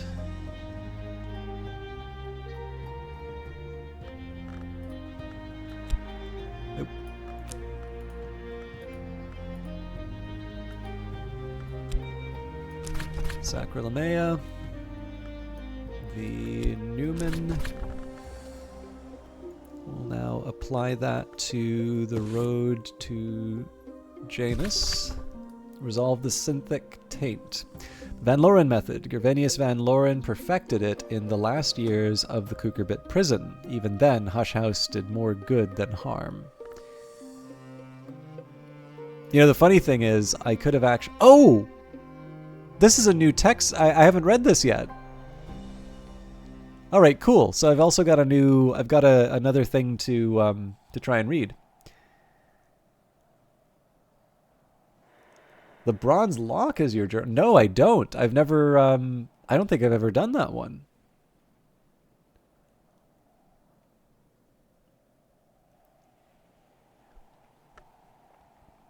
Okay, this is actually really cool. So so one thing that's funny, I actually technically didn't need the shaft, I could have just thrown Vac in there. But yeah, so this is great. So this is actually another book that I can read too. I completely forgot that there was an unread Vac text that I could be working with. So new adventures. Okay, it fits fairly tidily in the mind as long as you turn it sideways. I like that. I actually really like that description. The moth, the grail, and the egg unhatching all tell different stories of the world's beginning. One of those stories is the oldest, but it may not be the first. Foston Core. Okay. I definitely haven't done that combination before, so let's see if we can make some magic happen with the phonograph.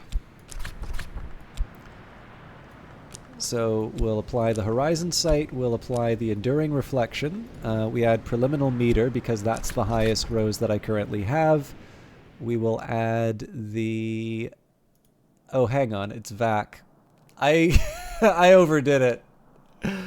No, hang on. Yeah, no, we're 17 because, right, Vac only gives me the one. Yeah, sorry, I already accounted for what Vac gave me, so. Rose Wandering, perhaps. You've provided Rose, but not enough to match Mystery Rose. If you're lucky, you might still succeed. So, we have an okay chance of this, but not as good as some of the other attempts, let's say. Alright, what else do I want to do?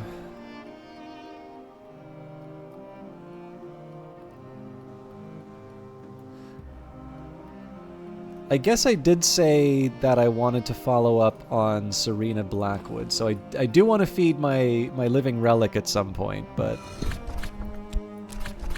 Investigate the object. You won't use this up or consume it by doing this. Serena Blackwood, the bust is carved from alabaster.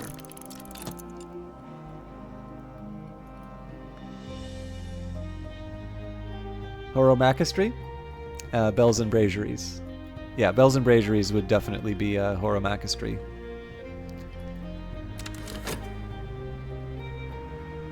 Foston Core just seems like an interesting combination in general, right? So I am curious.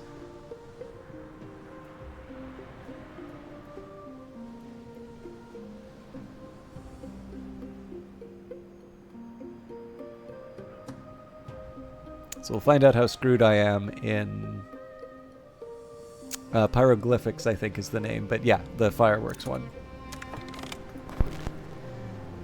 What have I learnt? Serena Blackwood, 10th librarian, a redoubtable scholar and administrator who quarreled with the prison governor and never completed her term. Okay, I think I actually probably wouldn't have gotten that one if I... Well... Who departed but did not forget. I might have worked it out at some point, but yeah. I'm glad I investigated that one.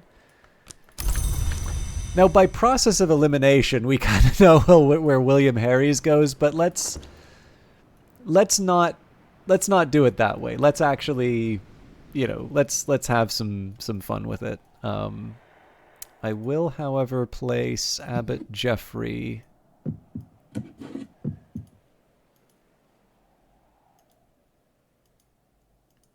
Yeah, I don't think there's any special name. I'm gonna have to figure out what to do with this pedestal after. Oh,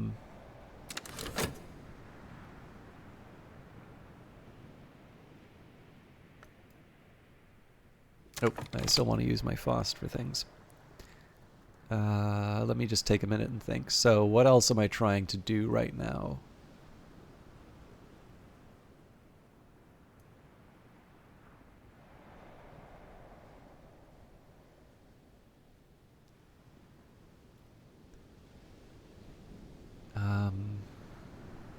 Probably best to just keep with my furniture investigations.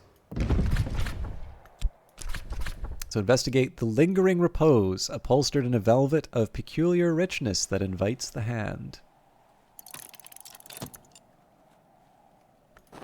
Oh, the first librarian, you mean? That's funny.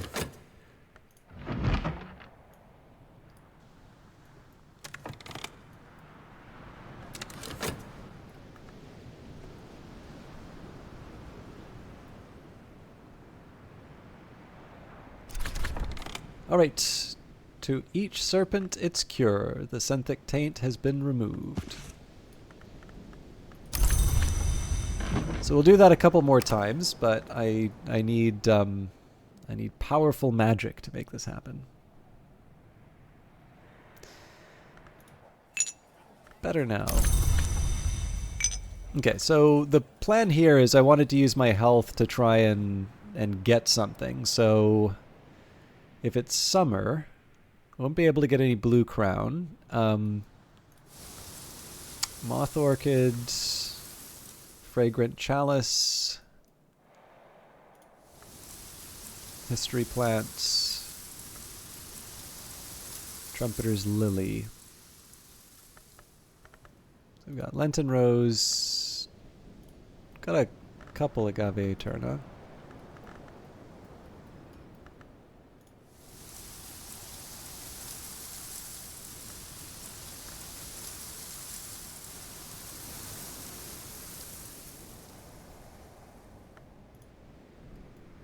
I don't feel like we need any more Trumpeter's Lily. I think the pears are available in fall. Oh, you know what? We don't have that much sea holly.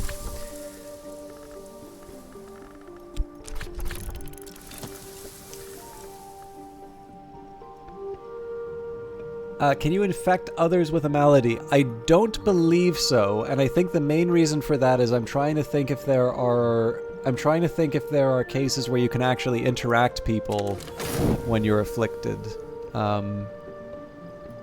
Because I know you can't go to the Sweet Bones, and I don't believe you can interact with someone using an afflicted element. Art, it's educational. Okay, so we've got this. The right sky's weather, unless it's Numa, we wouldn't have rose weather and extra effort soul. We don't have a fet, but the art is gonna win the day, and I'm gonna really show off with it, I think.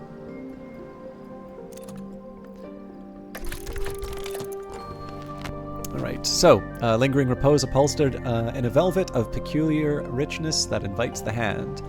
Curved on the back by the maker, be with me a little while. Hearts and flowers have also been carved by an unauthorized but skillful hand.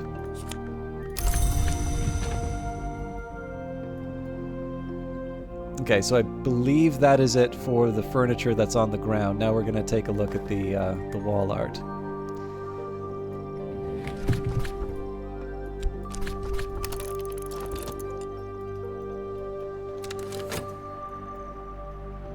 I do like the fact that I have fascination and that this is causing me to just wander around the start of the... Yeah, you couldn't collaborate with the malady, I believe. So I think there is a specific... I think, so the way that you would collaborate with a... the way you would collaborate with a visitor, or like a hireling, would be to talk with them. And I believe there is a little X marker for maladies in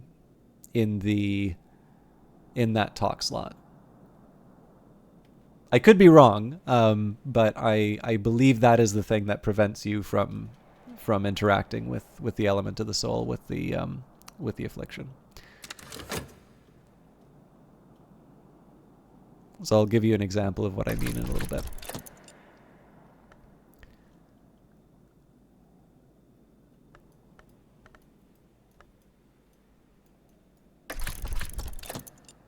So chance increase the relevant aspects by adding a weather card, which will be used up.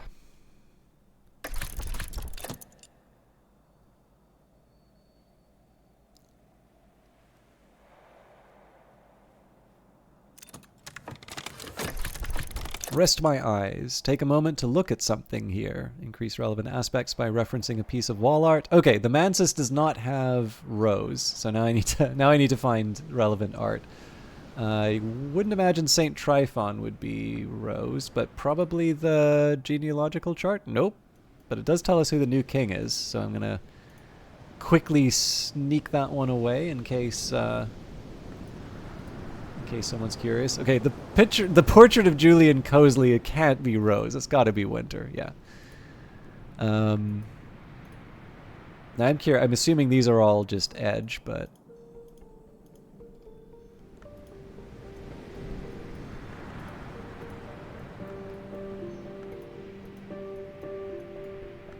Okay, no secrets in the Kukerbit for us.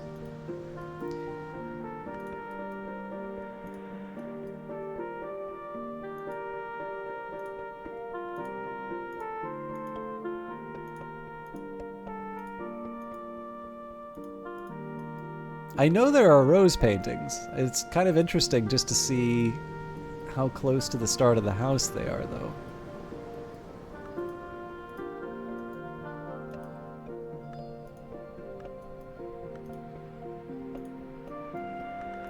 The color coordination usually gives you a good.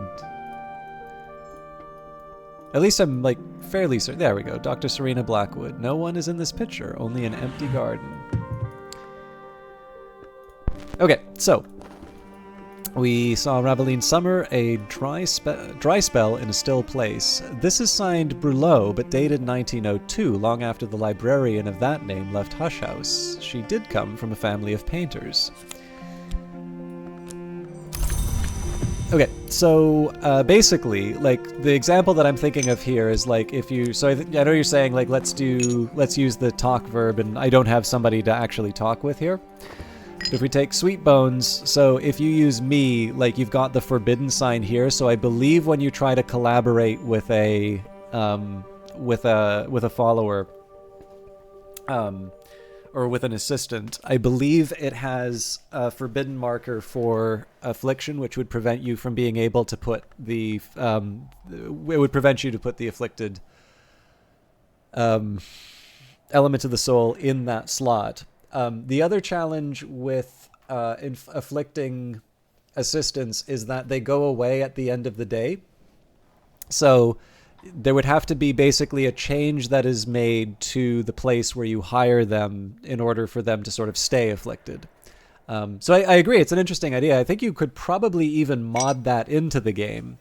But in the end, it's a little bit of a tangled system to try and work out, just given the way that the game handles those kinds of actions. I'm glad the librarian follows social distancing. I mean, I'm fascinated, right? I'm not like coughing up fascination on people. All right, Oriflams, thanks you for your custom. The Carmine Pedal revised, so I will add this to the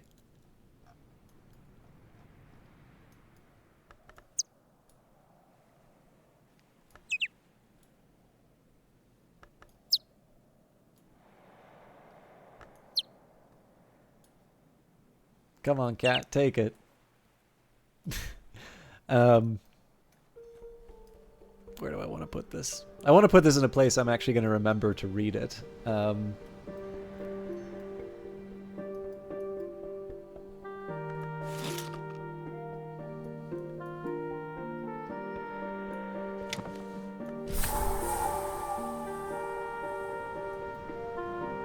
caused a dancing plague.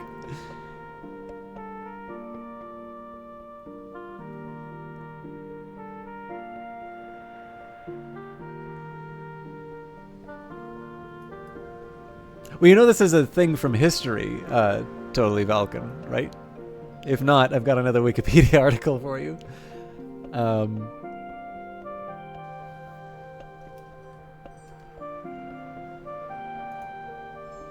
Okay, good. Yeah, I feel like that one's a little bit better known. Oh, actually, one other small distraction for this. Is anybody in chat familiar with the concept of esoteric programming languages? This is like a long-term thing I'm going to be working on, so like please don't, like I haven't even started it. It's probably going to take me a very long time before I start it, but I've been messing around with some of them, and but I wanted to just get take the temperature and see if this is a concept people are familiar with. So like I'm thinking specifically of like intercal would be an example of one. Bfunge would be another.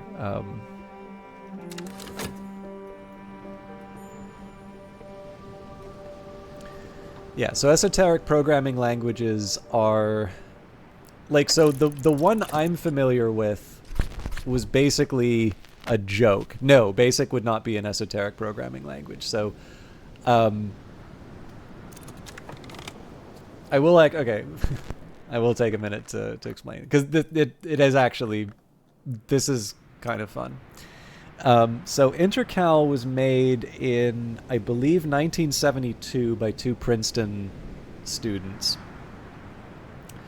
And it was sort of, basically it's like a satirical programming language. So essentially they took a bunch of things that they didn't like about programming languages or like programming conventions of the time, and they very specifically made it to be as frustrating and as like aesthetically unpleasing to programmers as possible.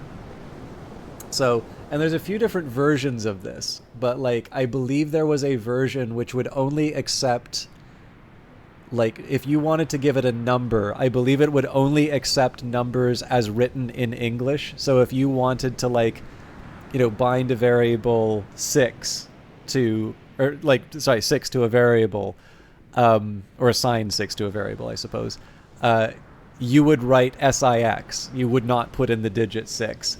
And then when it outputs numbers, apparently it would, like, one of these versions would output Roman numerals. One thing I think is hilarious is that one of the things they decided to do was to make the assignment operator like twice as twice as long. Like it's like assignment's a common operator, right? So like why if you make it 2 characters instead of 1, it's a common operator. You've now doubled the work for absolutely no reason. So there's like they use the left like the less than sign. So like the I guess it would be called an angle bracket, pointing left, and then a dash, which incidentally, these all have different names. So dash is not called a dash. Dash is called a slug. Double quotes are called rabbit ears. Single quote is called spark. Equal sign is called half mesh. But yeah, so anyways, the way that you would do assignment and intercal is the angle bracket sort of pointing to the left, followed by a dash. 4 years later, the S programming language was created, which people know better by its open source implementation called R. And that actually is assignment in it. They did eventually add equals again. And it's hilarious because I run into so many people who are like, oh, well, they do that because it's less confusing.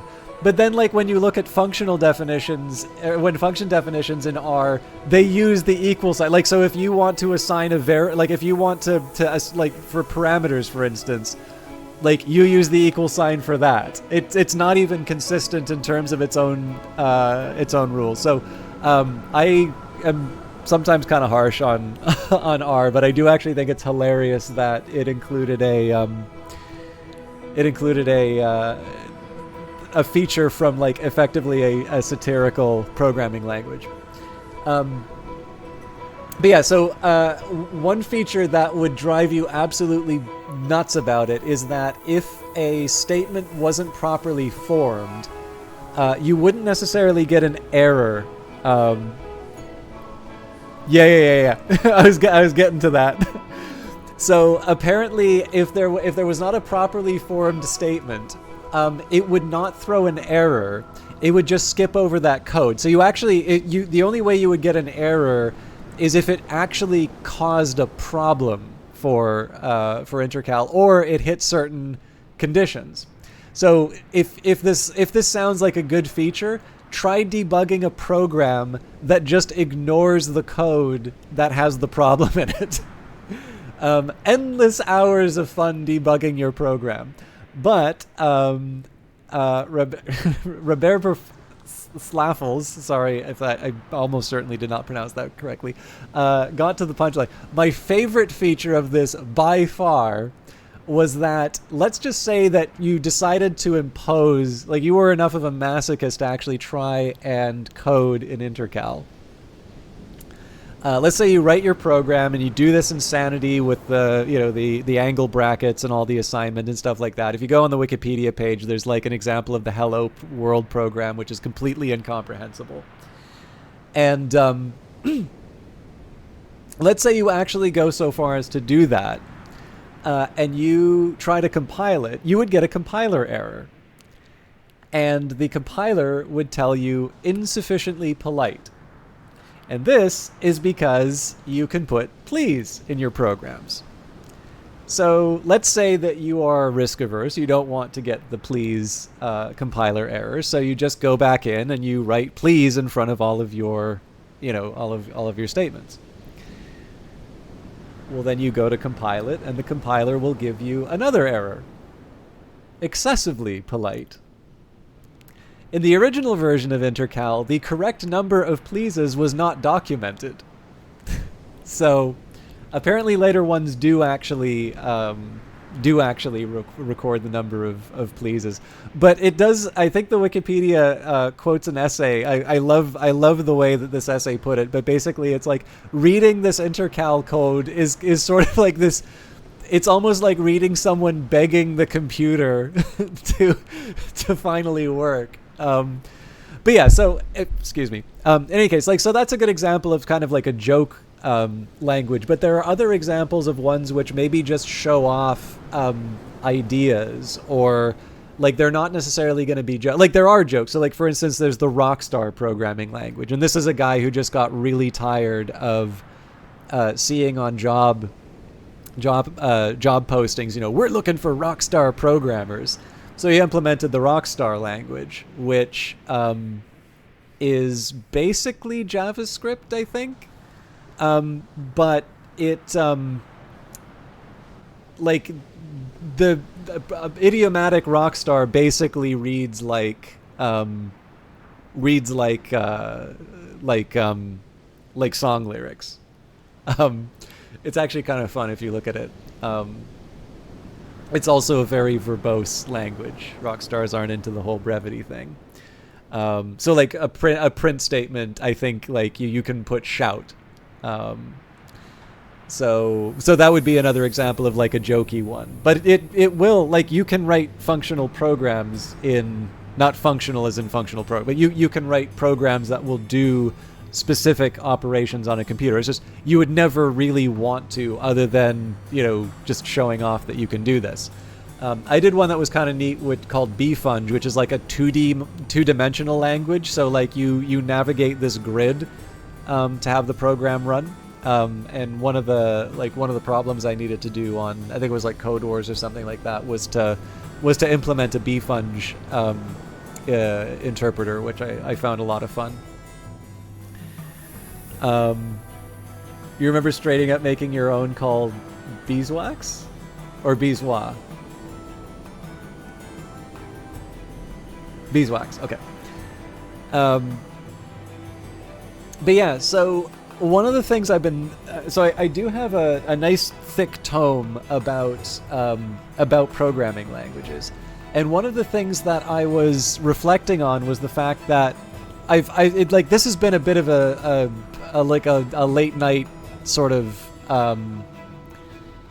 late night project sort of thing to just kind of follow them. If you want, by the way, Intercal is not the one that will break your brain. If you want one that will truly like confound and upset you, look up Malbolge. That is unbelievable. And actually, the other thing is somebody's actually made a Lisp interpreter in Malbolge. But yeah, Malbolge is just utterly mind-boggling. But anyways, so I was just sort of thinking to myself, I was like, well, okay, I've been playing a lot of Cultist Simulator and Book of Hours, and I've read lots of sort of classics, and I've been following up a little bit on some of these figures. So like a William Butler Yeats and Aleister Crowley and Hermes Trismegistus and Plotinus and so on and so forth. It was purely satirical, where it would only work if you input enough literal ASCII art of bees into the code. That's fun. So I was sort of reflecting on this. I'm like, well, why hasn't anybody made an actual esoteric programming language, like following the traditions of like Western esotericism, like John Dee and Rosicrucianism and so on. So I did do a little bit more investigating. I did find some candidates. So there's one called the Great Spell. There's one called Alchemy. Actually, Alchemy's got a good one where apparently if you mix the elements incorrectly, it quote unquote explodes. By which it means that it will delete every file in the directory if you hit an explosion. I think that is a truly amazing feature of a programming language. Like that is something I would not have had the balls to put in a language. GodScript. Oh, this was one that was interesting. So this one is called Isthmus Cyclius Crypticus. So apparently this one is inspired by the animated series Aeon Flux, which apparently has a lot of references to Gnosticism. Yeah, that's the problem, Brettis. Is like if you do something like that, you probably it's yeah, not good. But still, it's bold. So that one kind of interesting. Again, I don't know whether or not they're going to pick up on the Gnostic influences inside of Aeon Flux, but I actually think that's a promising one.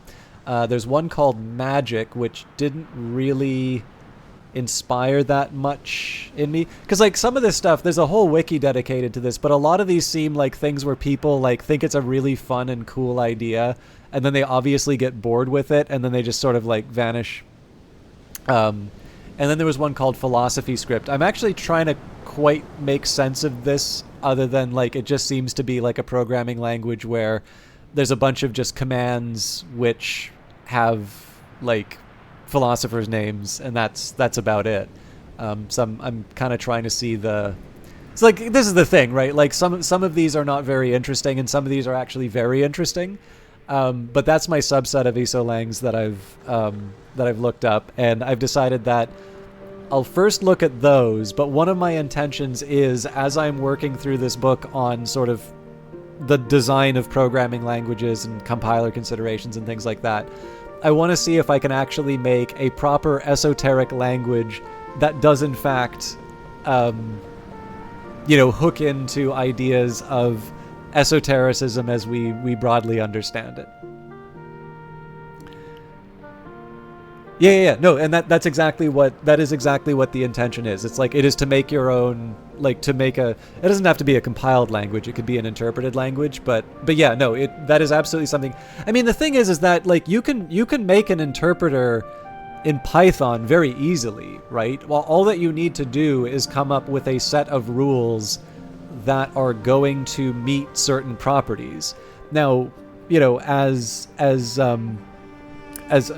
Rebarber says, like to actually meet those conditions where someone would ever want to actually use your programming language, that's a whole other story.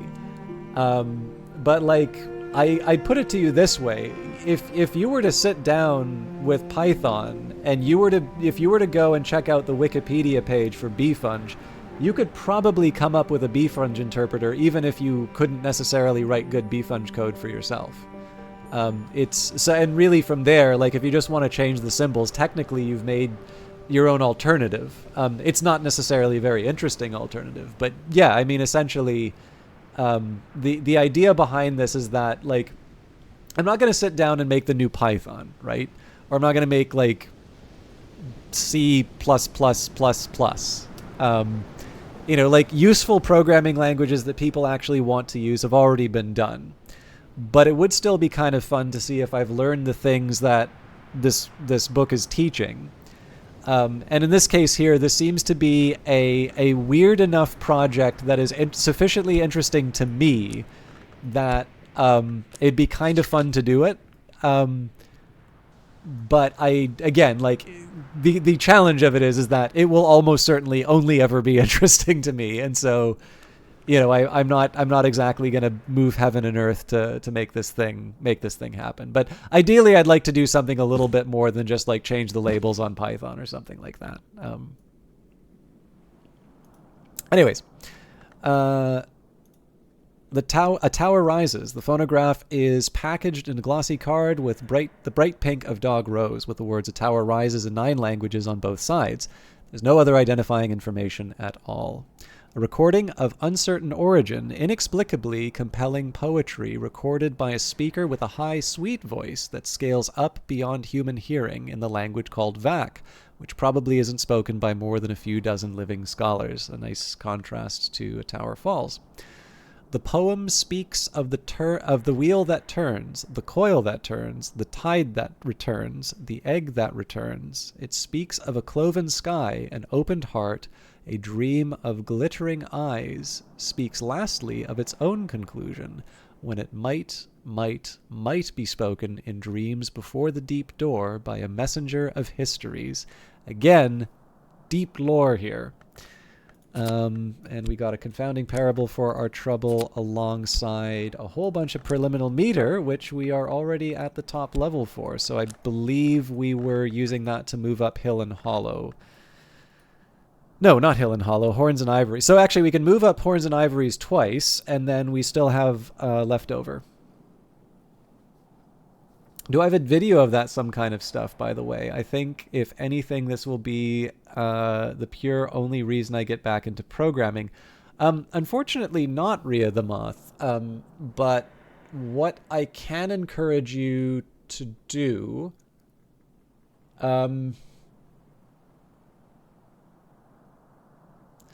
So...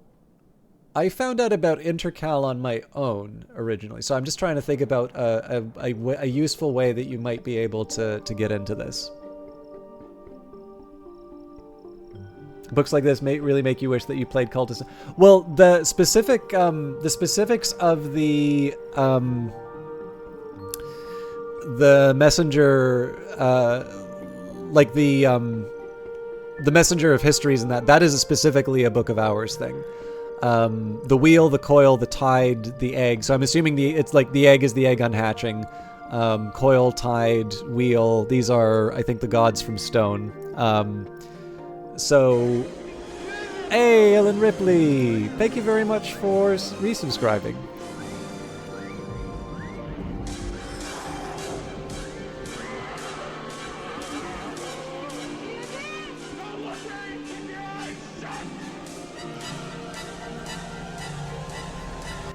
Always very good to see you. We just got some big lore, and I thought it was actually the last thing that I could read, but I bought a new book, and then I found one after removing a curse.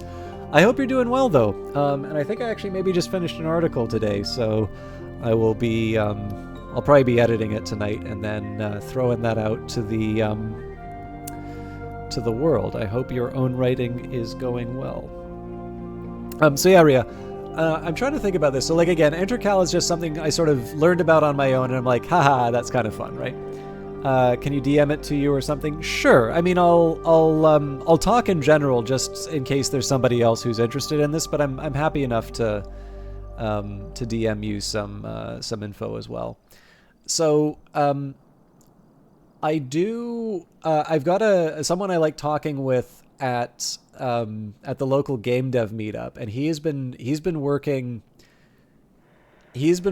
on a 286. He's made his own game engine, and then he decided that he's basically making his own set of tools for 286. You've been in hospital. I'm so sorry. You're now resurrected and ready to annoy me. And it is never an annoyance. First of all, thank you very much for resubscribing. I'm sorry to hear you were in hospital. I'm very happy to see that you are back and active.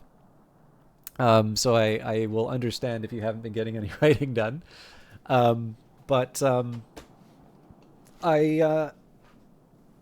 like I said, I was boasting about my finally finishing the follow-up to the productivity article. So who knows? Maybe one day I'll do fiction. But yeah, so Rhea, so talking with him, so he's been working in a language called Forth, which actually a game I'm quite fond of, Starflight, was programmed in, it turns out. Forth is a really interesting old language. I can't think of any other instances where it's been used other than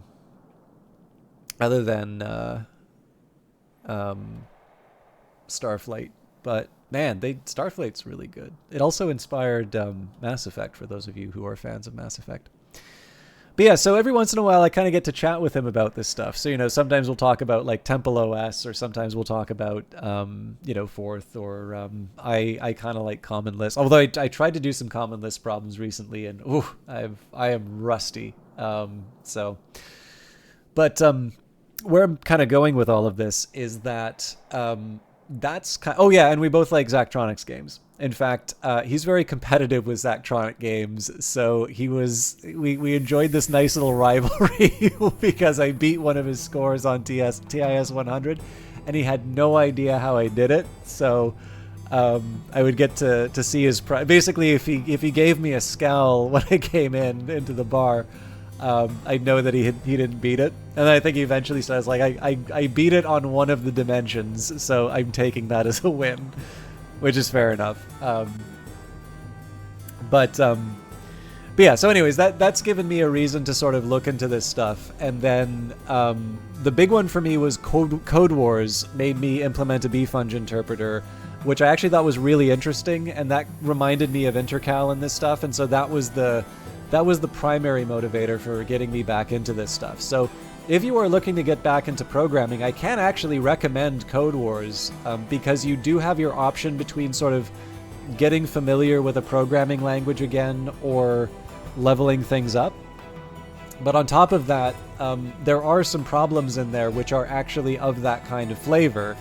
And that will allow you not just only to learn about them, but it'll allow you to sort of get your hands dirty. And then, of course, from there, if you're sufficiently interested, that's when you sort of go out and do some reading on your own and check that sort of stuff out. But again, I'm happy to send that all in a DM after the stream is done.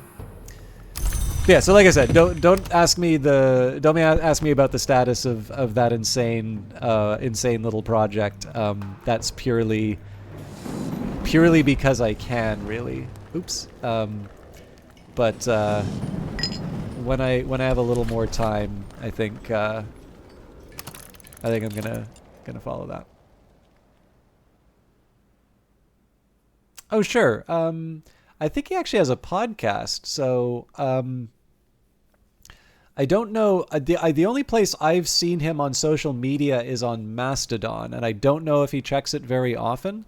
But I will see if I can find his podcast, because that'll probably have some contact information for you. He's an actual, like, makes a living as a programmer, so he's probably also just in general a better resource. But yeah, no, I'm happy to DM you all this stuff when I find it. So and don't hesitate to prod me if I forget. So Tuppence will buy me a hearty meal and a quiet place where I can rest and gather my thoughts. But yeah, no, I'm happy to send this stuff along. Like I said, if I forget, let me know. But when I compile it all, I'll send it along in a DM, and then we can take it from there.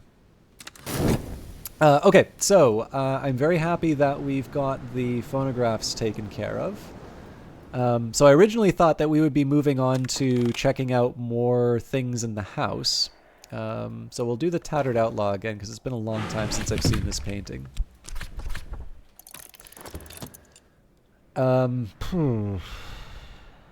So I have two main goals with my healthy elements of the soul. I want to read The Carmine Petal and The Road to Janus. Sorry, 3 goals. So read The Carmine Petal, read The Road to Janus, level up the preliminal meter, and what else?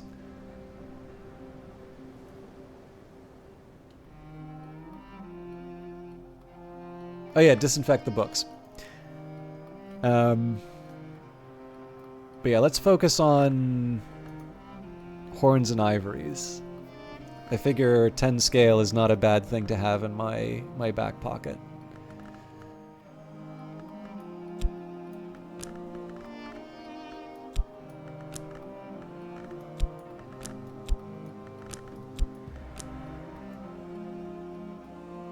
And then I guess I'll figure out what to do with the preliminal meter after. Because like Horns and Ivories was my next best after I leveled up preliminal meter, but all the preliminal meter we've gotten has actually allowed me to boost this further than I was expecting.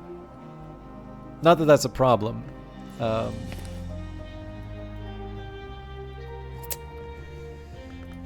Sorry, taking a second here to think. So I've got preliminal meter, so I add Shapt to that, that's 12. I add Vac to that, that's 14. So I need a 4 knock, which I can actually get from the Newman, although it might be kind of nice to try and get a higher level knock memory. Yeah, we'll see where it goes. I probably have some time ahead of me before I try and do anything with that. Oh, also, I almost forgot to record A Tower Rises in my spreadsheet.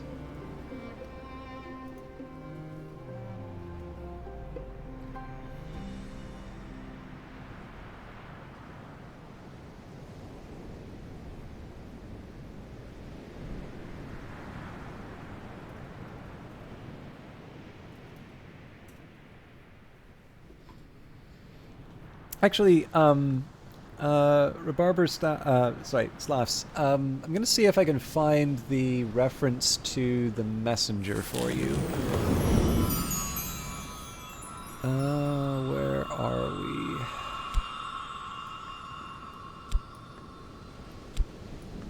I seem to remember this stuff being in Horamacastry. Okay, let's actually try Horamacastry first. The hours are not all-powerful. There is a place beyond their reach where mortals and immortals might build a shining city of iron and ivory. Horamacastris understand the hour's limits.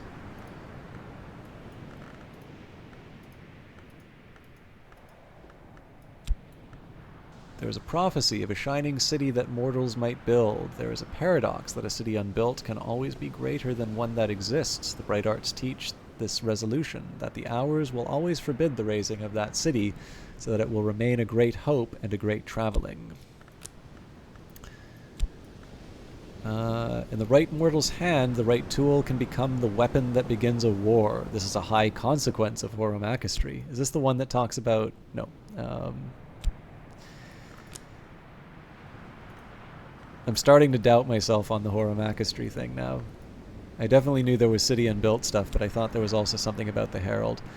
The Thunderskin, the eternal drum that beats to preserve the skin of the world, is a god from flesh, which is to say he was once mortal, but the horned axe, last of the gods from stone, required his death, and so the Grail gave him up, though he loved her. Love is always subject to the will of the hours, as all Horamacasts know. The first enemy, Vac, is a great scar. The first enemy of Calyptra. When the black flower blossoms on the watchman's tree, she retreats, and Calyptra protects perilous knowledge behind secrecy's veil. The nature of their enmity is a Horamacastry matter. Okay, now I really want to know what the other reading here is. The first error, Vac is a great scar, Calyptra's first mistake. If she could only be healed of her pain, Calyptra might reign inviolate, and the perilous knowledge it protects might truly be safe. The nature of her healing is a hushery matter. Ooh, silence and Calyptra. Interesting.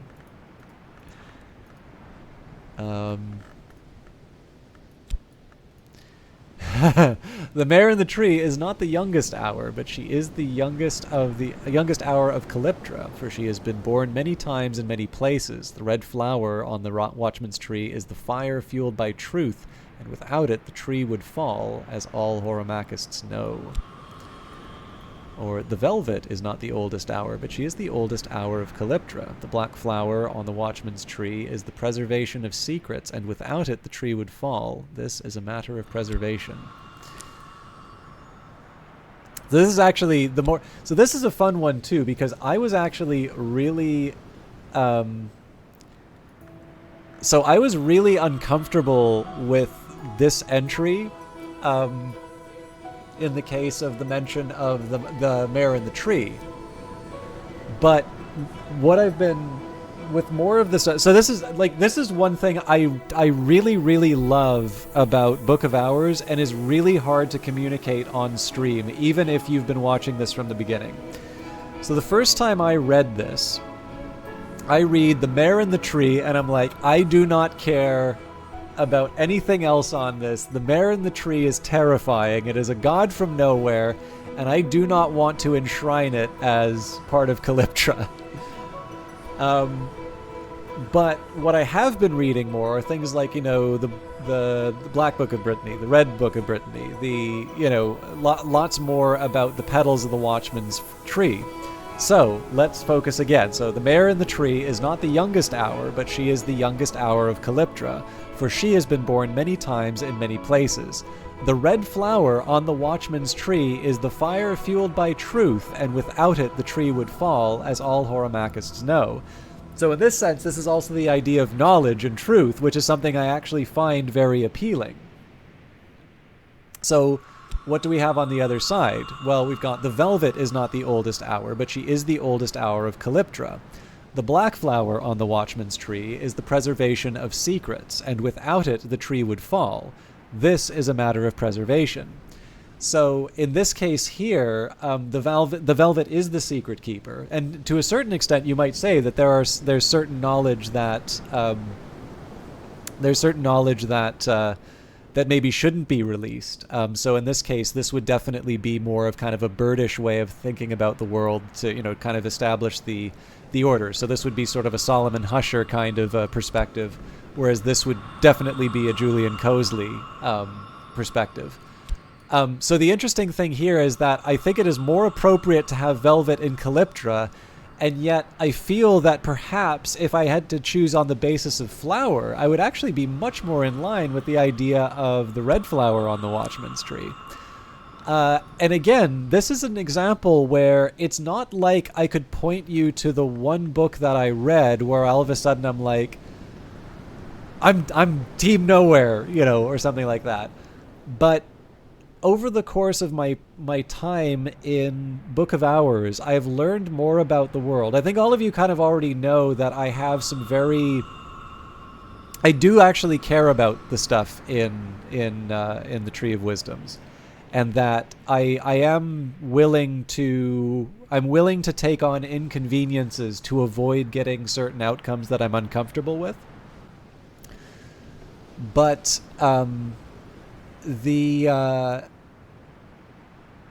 what I think is even more interesting is that the more time I've spent in Hush House, again, even though I'm not necessarily able to point to a specific moment in the game where I would say this is when my opinion changed, my understanding of the world through traveling through the house and gaining a better understanding of things has now allowed me to appreciate some of the nuances in these entries, and as a result, it's given me a change of opinion. And again, this is the sort of thing where I can only say, like, I would actually point out, like, I remember specifically the Edicts Inviolable one because I got a really angry comment on YouTube where someone was like, well, that's just enough. You're inconveniencing the playthrough over what's window dressing. And I'm like, obviously I try to be really nice.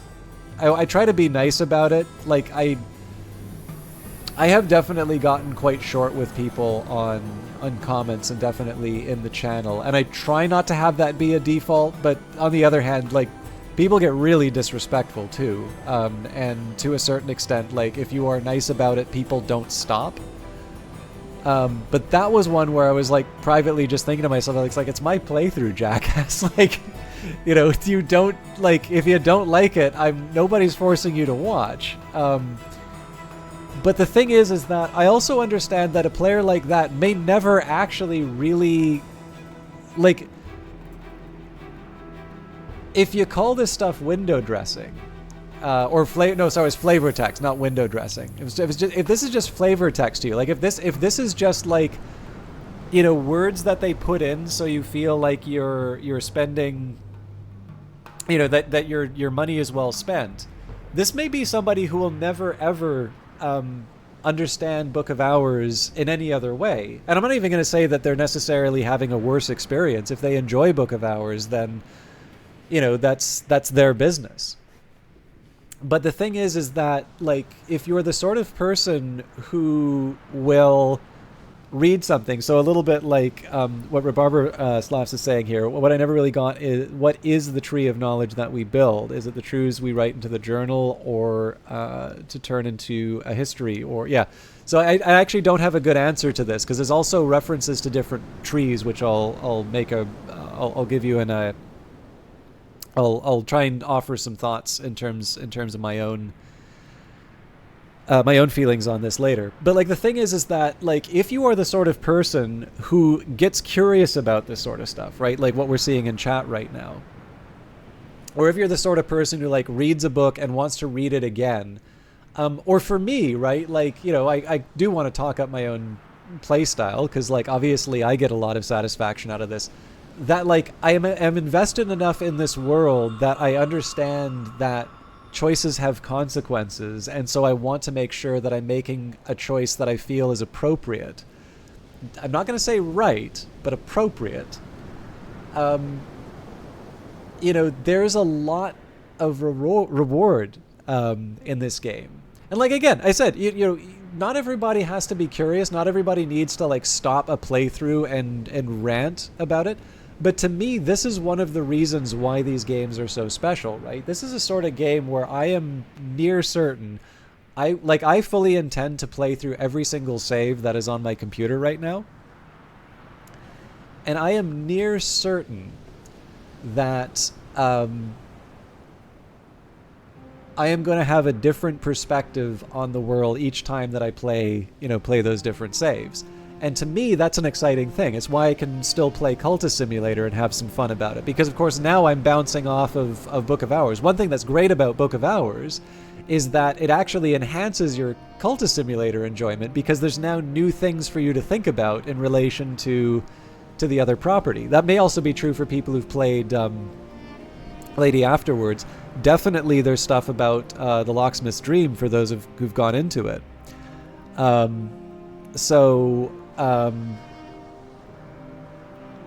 yeah, so this is one of these things where, I don't know, like you have to have a certain temperament to enjoy this sort of stuff, right? Like sometimes it's just nice to to see some nice writing and go around in a house and have a bit of fun.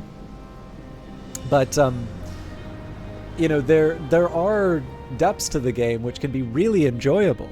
And if you're the sort of person who really likes sort of puzzling with some of these obscure ideas, there is a lot to get there. And I'm always kind of impressed by how many more things I discover, even though I've opened up all of the rooms and such. So anyways, I do need to catch up on a few things in terms of chat. I will read The Inks of Containment, and then okay, Rites of Remembrance, I think, is the one. Or Rhyme and Remembrance, I think, is the one you're looking for. So this one? Oh, that's not a Bosk one, though. I'll find it. But yeah, I don't think there's Rites of Bones. I'll figure it out. So yeah, Inks of Containment. Let's put that back in. When it is permitted, certain knowledge is forbidden to mortals unless it's wisely contained. This law is named Calyptra. The enforcement of this law is named Calyptra also. The 3 hours who enforce it share that name. They permit that knowledge to persist only in certain sanctioned places, and the most dangerous secrets must only be recorded in the inks called Incastum Terminale. Oromachistry teaches us Calyptra's importance. The one with the blood and cup. Okay.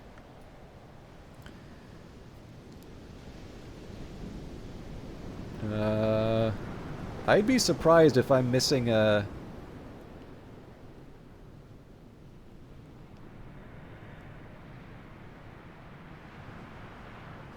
if I'm missing a skill.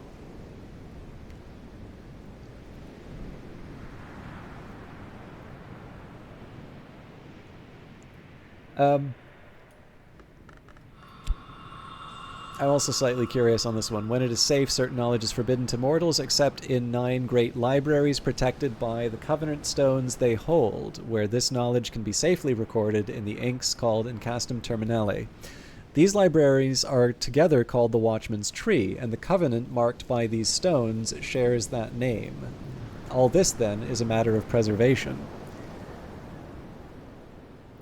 Okay, I'll try and find it. Rhea the Moth.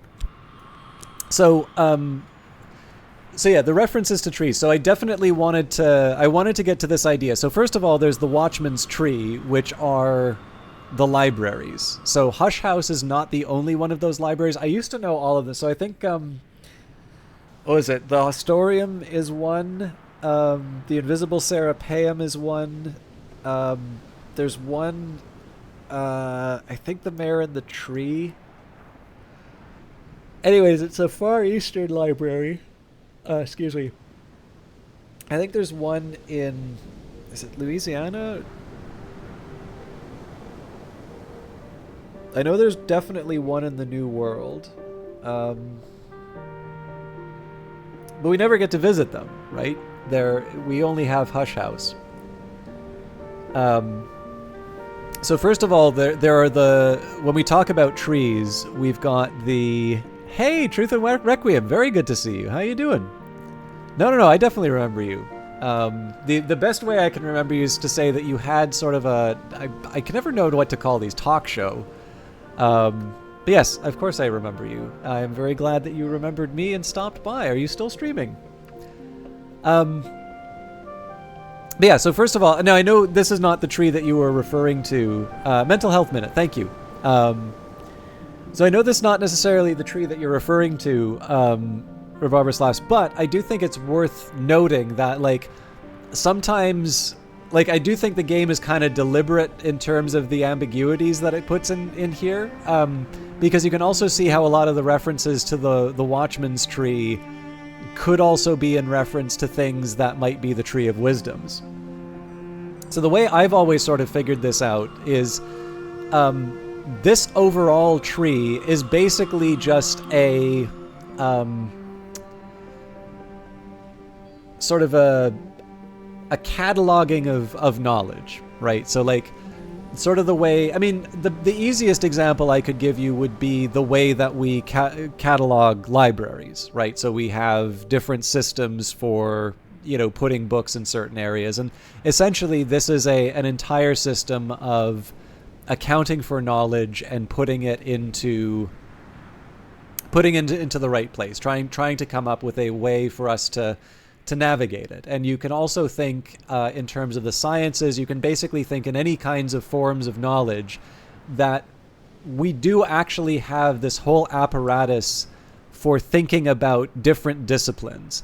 So, you know, once upon a time, you know, like if I'm thinking of like the pre-Socratics, you know, you don't even have a clear distinction between like ethics and logic and, you know, metaphysics. And then, of course, for a very long time, there was, you know, natural philosophy, which would be referring to what we would kind of call the hard sciences now. You know, statistics existed before we called it statistics, but there was a very specific point at which that became a discipline on its own. And more importantly, there's a specific point. If you want to know the history of this, it's a really good and a very approachable book called The Lady Tasting Tea. It wound up having this very large influence in terms of how we practice science and how we wind up sort of deciding whether or not a claim is, you know, I can't really say true, but basically in terms of what are the conditions under which we accept certain results, or maybe think that they're just the matter of safe. Oh dear! So now, ever since the whole raid and I had no idea that was a thing. It killed streaming for you. I haven't streamed in years. It got really nasty. Ended up on a fail stream Reddit. People found your home address. I am so sorry to hear that, Truth and Requiem. My experience of that was I just kind of didn't see you online anymore. And like sometimes for me with people, that's just, you know, okay, they found something else to do with their time. Like I kind of want to respect people's distance on that. I had no idea, and I am so sorry that I am offering you those condolences. I am very sorry that that happened to you, and I'm offering you those condolences, you know, later.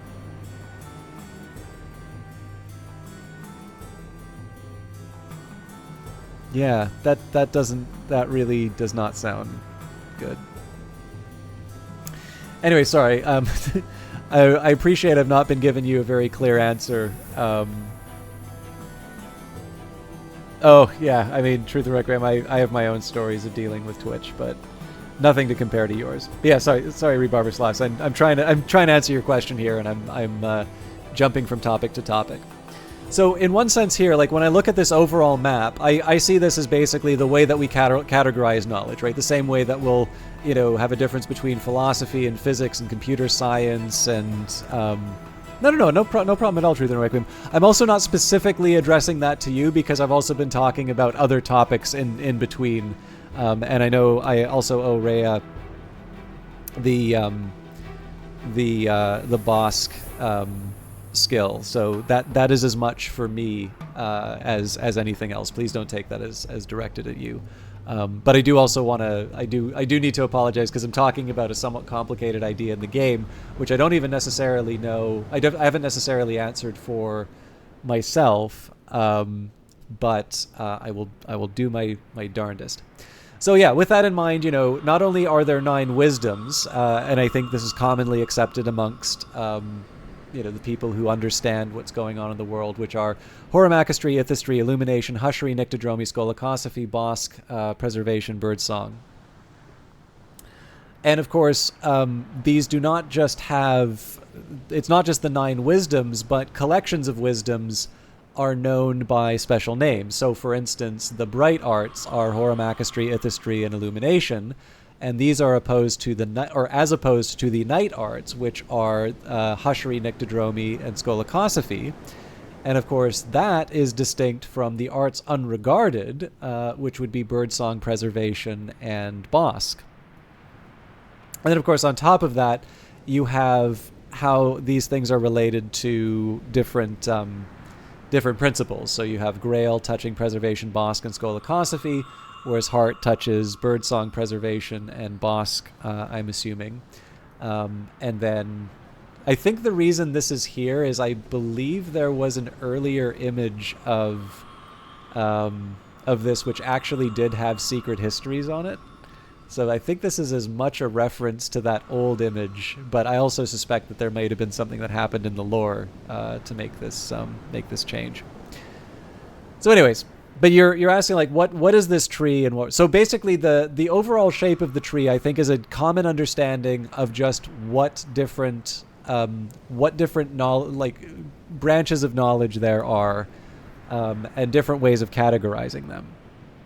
So yeah, I guess maybe an example I could give you here would be like, physics, chemistry, biology. Those would fall under the hard sciences, right? So we could say, I don't know, the night arts are the hard sciences. Although I guess maybe like, given that Ithistry's in here, maybe the bright arts are the hard sciences. And then you have like, economics and sociology and anthropology, and these would be social sciences. Psychology would be social sciences. You've the humanities. You have, we've got these broader classifications that that are composed of these more specific branches of knowledge. And even then, like within economics, there's obviously a huge difference between like political economy and price index theory. I mean, there's even if you look at the Journal of Economic Literature classifications, there is actually a classification for heterodox economics. So the classification of the literature even has a section to account for things that are not considered to be mainstream economic ideas. And then, that would also be different from econometrics or economic theory or, industrial organization or, like if you actually take a look into the categories within disciplines for their journals, you will tend to find that there is a lot of specialization even within, something that we would kind of consider to be a branch of knowledge in its own right. So I think that's basically what's going on in this map. But maybe what happens here is, well, what does it mean for you to apply a skill in terms of your own playthrough? And to me, I like to think of this as your character making sense of the world. So like, when you are given a choice between two things, like what do you think is a more fundamental part of the world? So actually, let's take the one that sort of surprised me a little bit. So we've got edicts inviolable, and we've got kind of two ideas present here. So we've got fire, right? The mare in the tree is not the youngest hour, but she is the youngest hour of Calyptra, for she has been born many times in many places. The red flower on the watchman's tree is the fire fueled by truth, and without it the tree would fall, as all Horomachists know. Or the velvet is not the oldest hour, but she is the oldest hour of Calyptra. The black flower on the watchman's tree is the preservation of secrets, and without it the tree would fall. This is a matter of preservation. So do you consider fire or do you consider night to be more fundamental? Do you consider the black flower of the watchman's tree to be primary, or do you consider the red flower? Do you consider Calyptra or the mare in the tree to be the the oldest hour of Calyptra? So that is you making sense of the world. But the thing is that the librarian also has this special role of recommending a history to the Hours, right?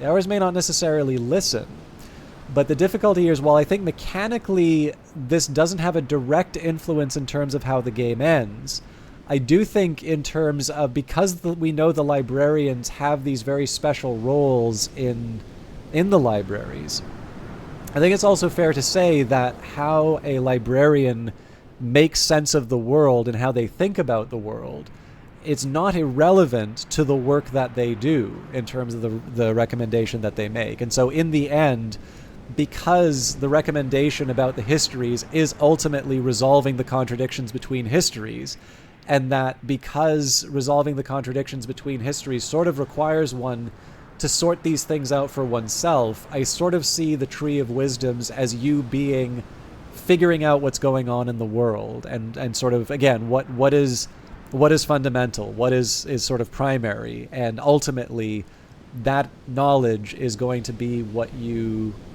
everything. It's a little bit like, when you do your great work, whatever that is in your life, is it, the podcast you run, is it the book you write, is it the painting you make? There's a lot of experience and a lot of thinking that you do that goes into that moment. And so essentially making sense of the world and putting that into the Tree of Wisdoms is that process for me. Yeah, no worries, Truth and Requiem. I'm sorry you had to deal with a bit of a lore rant in this game. This is wonderful, by the way. I highly recommend checking out Book of Hours. I suppose this is the point where I should point out that I was given a copy of the game by the developers for promotional purposes. But this really is a great game. But yeah, I hope... So first of all, I hope for all of you that wasn't too tedious to listen to.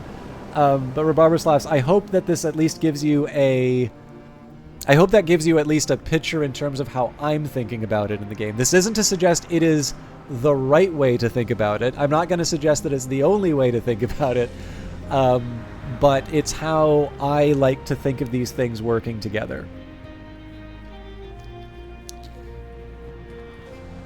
Your Faust has just been contaminated. I'm glad that we provoked a bit of fascination in you. Okay, so I did promise. Well, I guess I didn't promise Rhea, but we were going to look for that. We were going to look for that Bosk. So the line that was given: the walls have eyes, Bosk. This is a hard one to find. Rites of Bones does not sound familiar, if I'm honest. Rites of the Roots. The oldest hours are gods from blood who rose from sacrifice. This sounds kind of familiar. What is taken? The oldest living hours are the gods who were blood. The gods from stone were older still, but they're buried in the earth, scattered in the sea, lost to the moon. This is why we're always careful when we make the sacrifice, because if we spilt enough blood on their graves, they'd return for their revenge. Bosk knows. I don't know if that's the one that you were looking for, Rhea the Moth, but I'll try and keep looking. I'm not going to spend too much more time on this, but I want to see...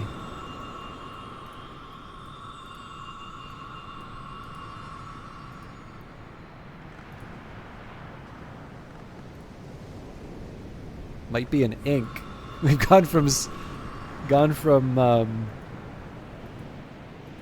skulls to... I don't think there are any Bosk inks, but there's spices and savors.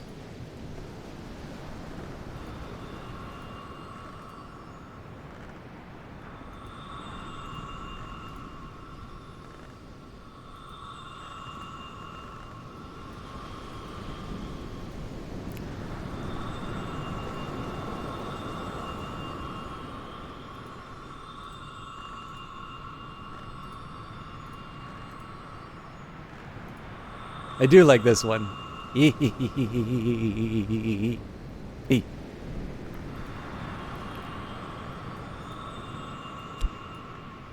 When a moth goes a-hunting in the dark of the wood, he remembers a time when the wood was bright, but he uses his horns to find the way, and we may follow him if we choose. After all, a trophy is nothing without a hunt. That's the lesson of the wood. And there's Tridisma Hyra.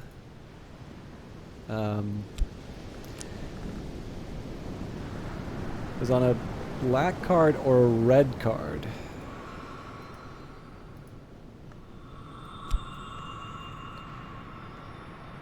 You're not thinking of the Grail's flavorings by any chance, are you? The bright-winged, dark-winged Gladerflode called... yeah, so that's what I've got up right now. The bright-winged, dark-winged Gladerflode kind called themselves the Grail's favorlings. They're gone now, like all the Carapace kinds, but we can still use the arts of the hive to glean the sweetness that is hidden in the hidden places of the wood, the legacy of the Carapace cross, Bosk.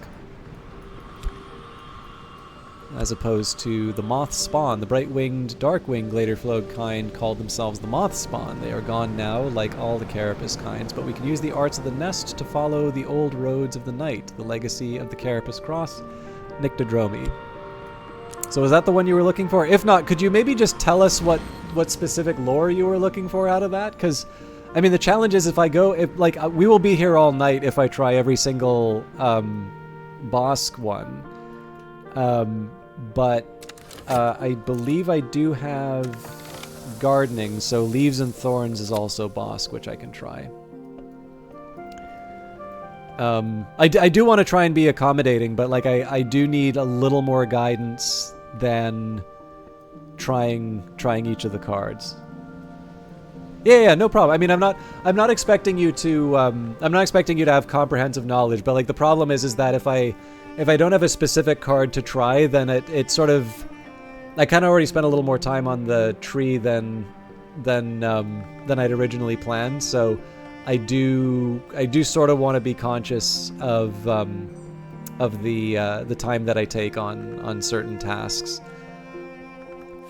If you remember it, though, I'm happy to give it a shot. I don't think I'm going to be able to fit this on here.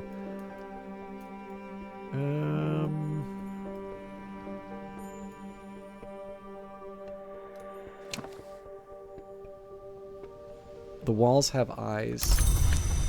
I really don't think that's a skill. Okay, I mean, so I'm pretty sure I have all the skills. So I will read the descriptions of each of the cards. So, the rites of the Sisterhood of the Triple Knot, which include certain mysteries of the dwellers in the wood behind the world. That's Tridisma Hyra.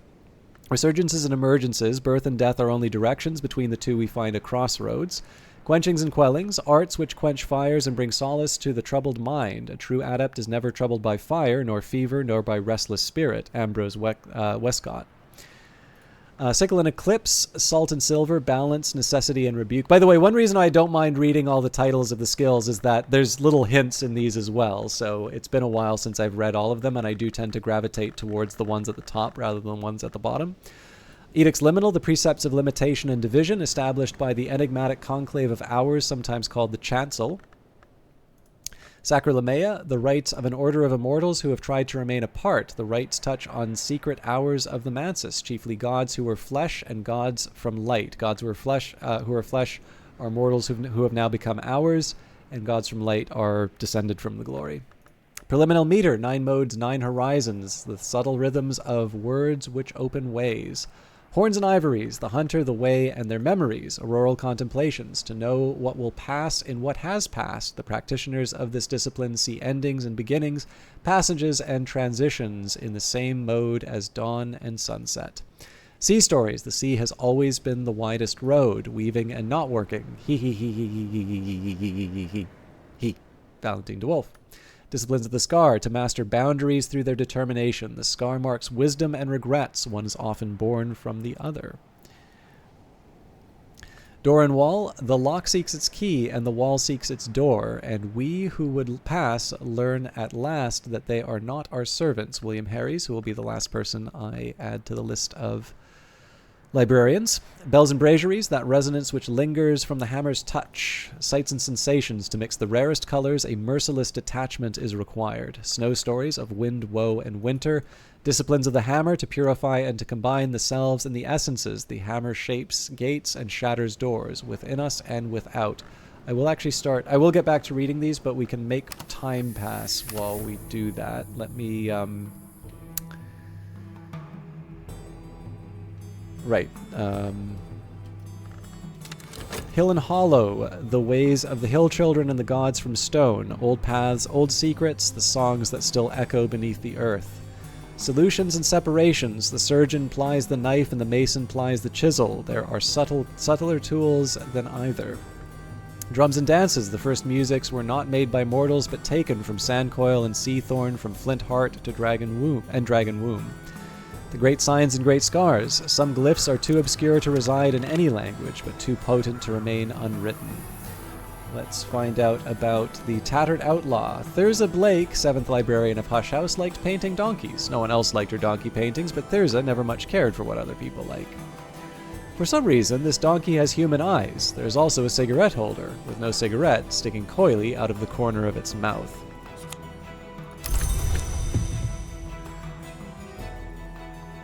Okay, red deer antlers.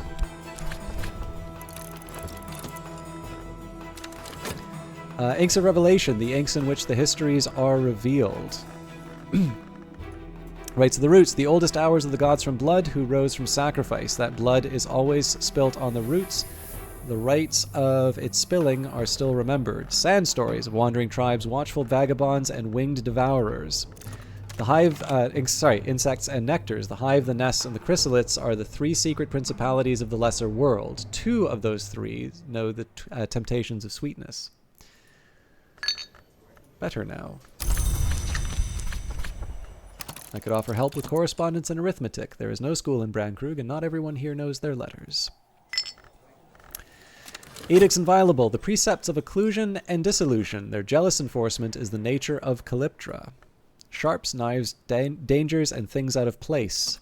Inks of containment, the inks in which the histories are preserved. The red deer antlers, not quite hair, not quite teeth, but proof that someone killed something. BD is scratched on one antler. Brian de Wolf was a prolific and successful hunter in his time.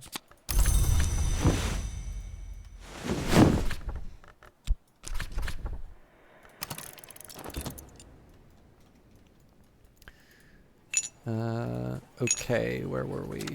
Glass blowing and vessel crafting. We are all vessels. Let us contain only what will grace us when the light shines through. Thyrza Blake. Ambery and lapidary. Lightning is a little life, and jewels are its eyes. Ava de Wolf. Definitely not the first time we've seen references to jewels with Ava de Wolf. Purifications and exaltations. No one ever truly wants to be truly changed. Azoth and Refulgan are justly feared, but no one who has been changed would choose to go back. George Collars. Yethhound hordes. In times past, the Yeth pursued the impious and impure across the moors of this country. Hendrik de Wolf never liked them. Someone has scratched derisively on one horn, "Pray thou upon this."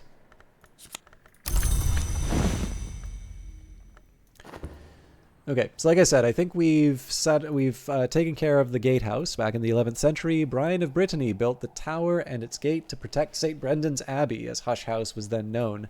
Later, the Barons de Wolf strengthened the gate against their many enemies, but it's a long time now since Hush House was any kind of fortress, and by the time the scholars of the Curia took possession, this place had long been a comfortable waiting room for visitors to the house too minor to merit immediate attention.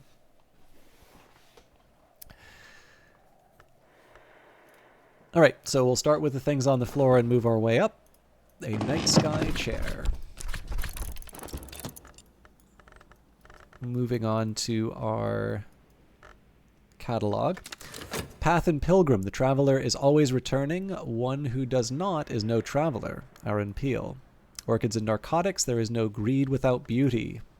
Surgeries and Exsanguination. Surgery entails the flow of blood, and the flow of blood entails purification, but the door also opens the other way. Watchman's Paradoxes. That amber preserves and is preserved by light, that to hatch is not to die, that the sun. There's a place behind the world called the Mansus. Deeds that would be impossible in the world are inevitable there. The watchman, who knows all the ways of the Mansus, also knows how to make these deeds possible in the waking world. An afternoon spent profitably, reading newspapers to the curious, writing affectionate letters for the lonely, steering farmers through the requirements of the Ministry of Agriculture. Okay. That was Watchman's Paradoxes, Stitching and Binding. Nothing is entirely broken nor entirely whole, not so long as we have our needles. Lockworks and Clockworks, The Little Ways of Little Machines, Coil and Chasm, Worms, Seven Coils, Dangerous Places, How Earthquakes Are Bound and Why They Are Released. A Night Sky Chair, Velvet Smooth as Midnight, a sometime seat of the Secretary Enigmatic of the Curia, whose responsibilities and identity were not widely discussed, but might conceivably have been one called CC. I actually can't think of who CC might be off the top of my head. So, like, in terms of last names, we have Callers, but that's not Curia. In terms of first name, it can't be Cat Caro.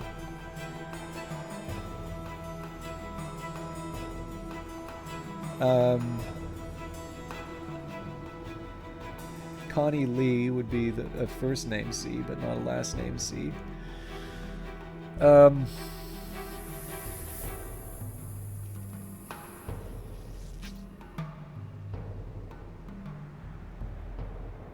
I'm stumped, actually. I can't think of that many C's. And they wouldn't be librarians, like... You found it, okay.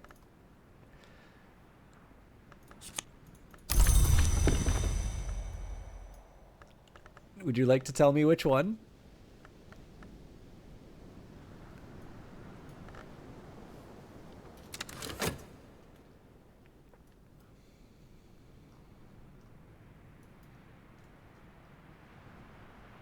Desires and dissolutions. The boundaries between flesh, pearl, and pleasure are equally contingent. I'm not quite sure where we get the walls have eyes from this, but... okay. So, I mean, I feel I've read this one a few times in the YouTube playthrough, but Red the Dawn and Black the Night and White What's Left. Above we see, beneath we know. Bosk. Okay. This is the quote that freaked you out? I'm not sorry. I'm trying to get why you wanted me to read this one.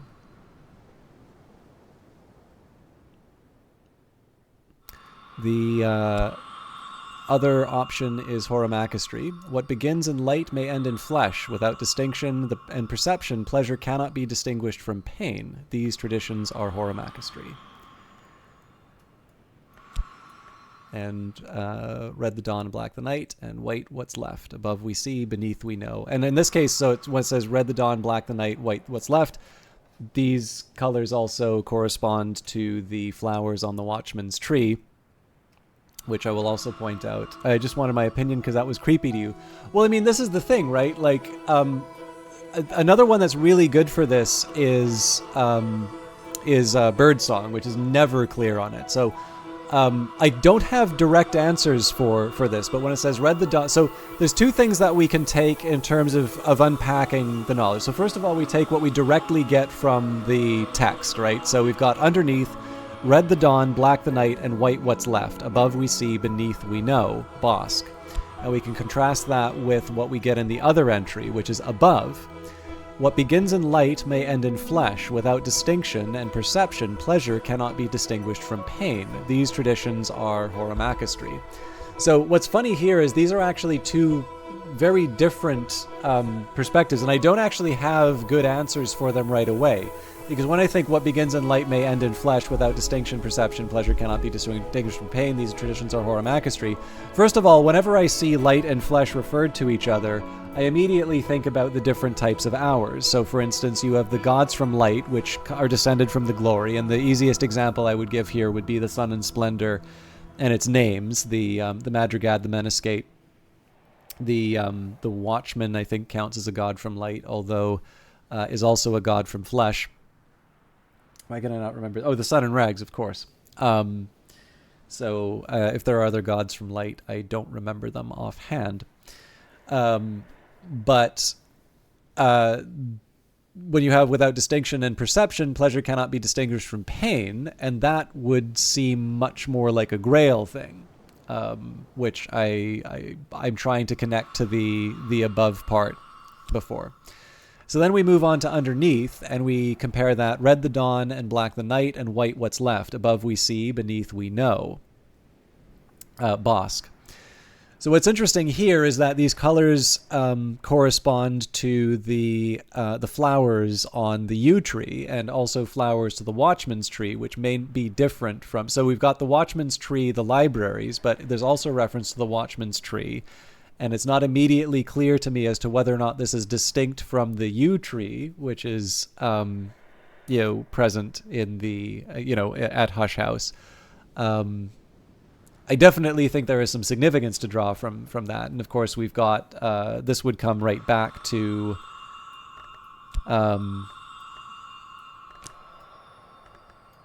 Edicts Inviolable, where we have the red flower on the watchman's tree is the fire fueled by truth. And black flower of the watchman's tree is the preservation of secrets.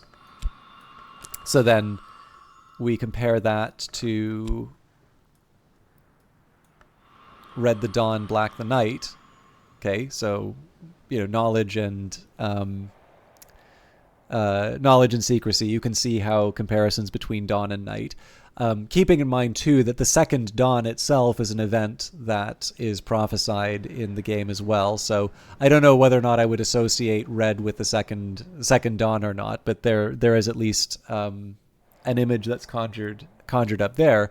And then when it says white what's left, I mean, this could be the spaces in between, between the, this is all that we've really got there, but we have been talking about the idea of the contradictions. In the end, you can almost sort of think of the white as being, you can think of the white as being, this space of the unresolved contradictions in history, right? And, what is interesting there is that can color, so to speak, the work on painting that exists both in Cultist Simulator and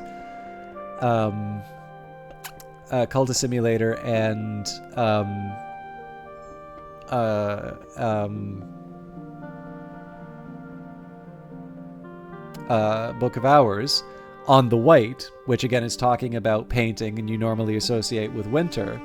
But if you consider the fact that the author of that is Solomon Husher, and Solomon Husher is one of the librarians, and actually retired kind of abruptly one day, as we learned about when we consider his preparation. Solomon Husher would take this every night without fail before sleep to close his ears to the sound of the waves. But on the 9th of January 1838, a heavy snow fell on Hush House, When the other residents dug themselves out, Husher was nowhere to be found. He had left a resignation letter and an undrunk measure of his preparation. So given that we know that, I believe Solomon Husher is a member of the kind of the Bird faction, which is about the preservation of the existing order of hours. And if we consider red to be truth and night to be secret, red to be truth, black to be secret. Note that there's the black flowers here. If we take this as white being what's left, and we talk about the idea of unresolved contradictions, then there's this possibility here, right, that On the White and Solomon Husher and all of these connections here are essentially about leaving things alone, not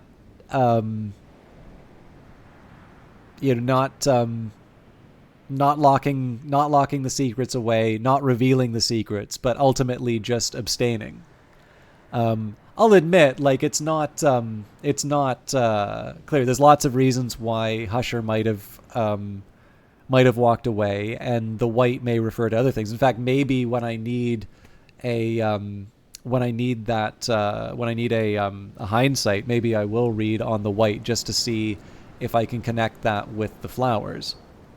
But that's, like, this is the thing, right? Like, I don't. It's a little bit like answering some of these lore kinds of questions. It's a little bit like if you were to sit in front of if you were to say to someone's like, be creative. It's in fact, Ellen Ripley might be able to back me up on this. Like, this is hard, right? Like, if if you're sitting down in front of a blank page, or like, or if somebody's come to you is like, be funny, you freeze. You don't have you don't have a whole lot to work with.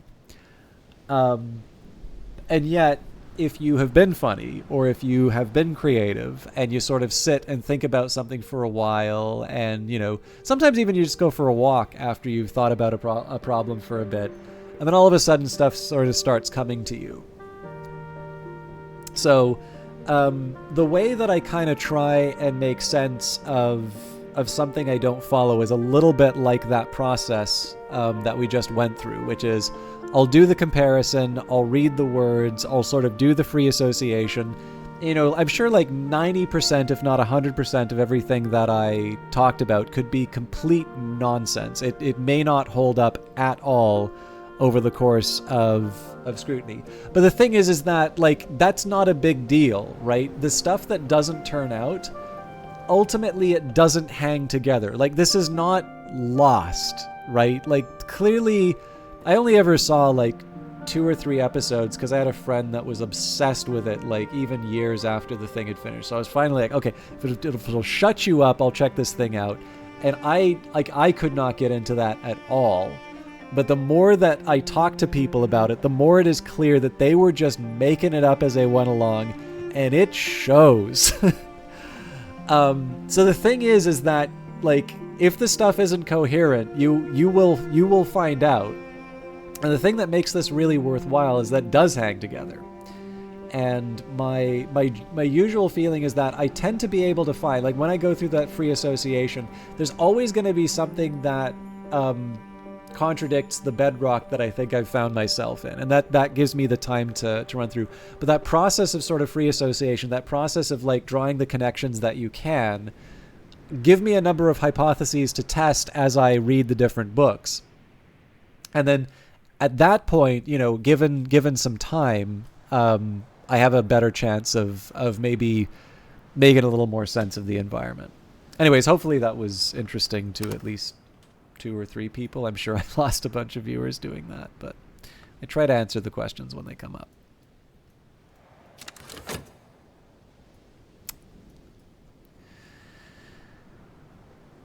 Oh, wait. So I went to the chair. Can I consider the astrolabe?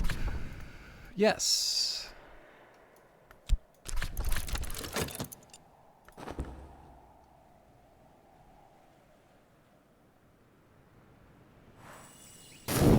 Right, memories fade, assistance departs, but the soul is refreshed. So, I'm thinking here with horns and ivories, we do the exact same thing we did with it during Numa, right? So in this case, we're gonna need 7 and then 8 memories to get us through, and that's gonna mean a lot of trips to the Sweet Bones. But I'm fine with that. The only thing I'm a little worried about is that my afflicted Faust is not going to be as help. Well, it'll be able to do a few things. But let's queue up the memories that we need. There's a reason why we make money at the Sweet Bones for moments like this, and I shouldn't have erased my old Nox game. Nope, we're good.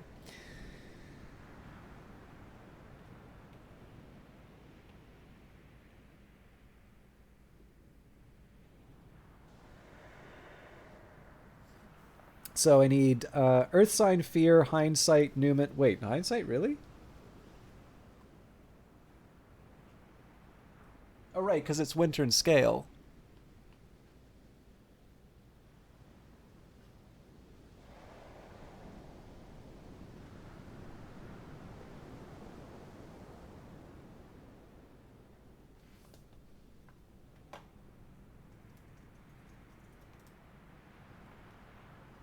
Turns out that On the White gives regret, so I don't have a Winter Forge yet.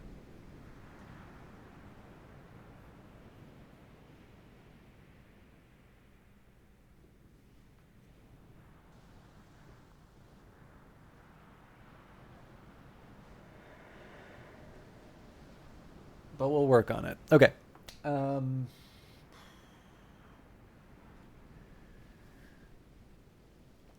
so yeah, let's I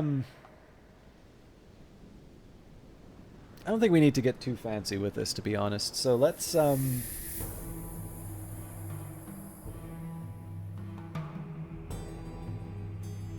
get the Earth Sign, Fear, Hindsight, and a Newman.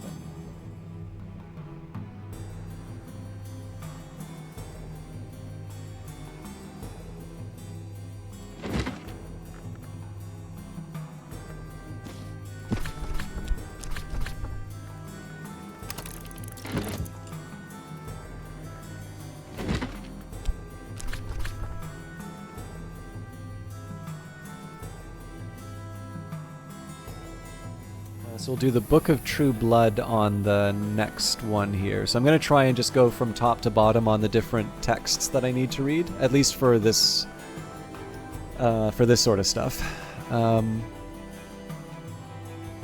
Probably, I've got a few languages that. So I think it's Crack Track, Kernvek, Hanavek. I think Kernvek, Hanavek might be the one that's bossed. Crack Track, Kernvek, Henevek, and Deep Mandaic, I believe, are the 3 languages I don't have. Oh, sorry, and Ramsund, 4 languages. I'm pretty sure Kernvek, Henevek was the one that the first one that I got. Not in this playthrough though; it was in another one. Okay, Book of True Blood. I think that is by Cassius the Tommen. So not only am I starting to remember this is a very inconvenient place to put the Perilous Imago. There we go. There we go. Cassius the Tommen reveals the deeds of the Unnumbered Legion, the secret army that protected Rome against the Shadowless Empire.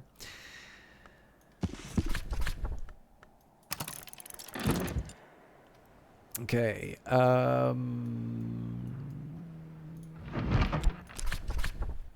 Hindsight.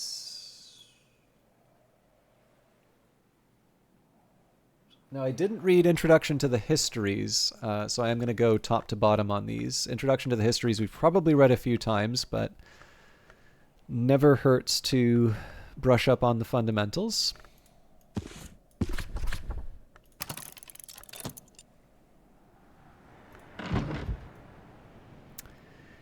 Yeah, it doesn't. Well, Kilisimi also has associations with Weaving the World, which is a Bosky Newman as well.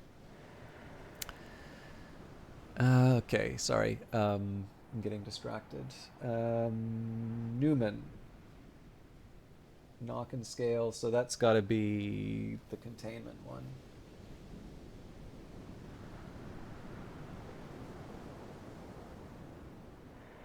inescapable confinement. Not crazy about giving up the chance to cure the forge curse, but it could be worse. Here we go.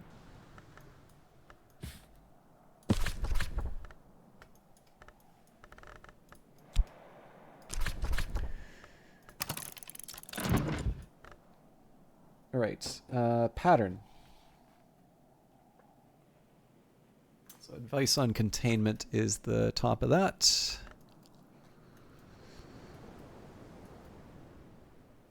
All right, have a good sleep, Rhea the Moth. I'll try and follow up with those links and questions you might have had. Again, I'll need a little bit to get my ducks in a row, but as insofar as I can find them, I will DM you on Twitch.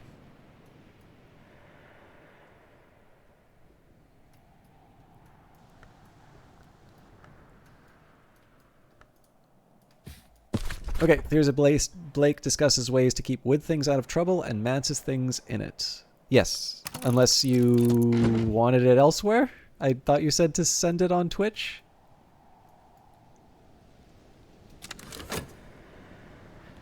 Okay, I will send the information to you when I get it.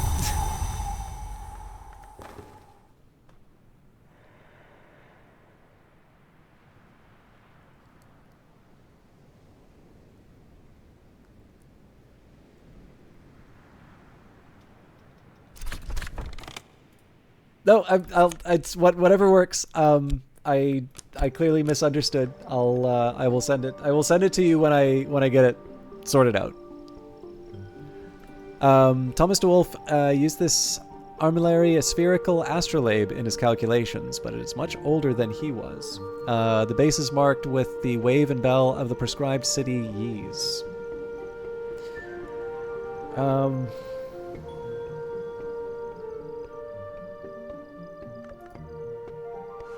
I'm interested in trying to make the connection between Thomas DeWolf and Ys, but I can't actually place it yet.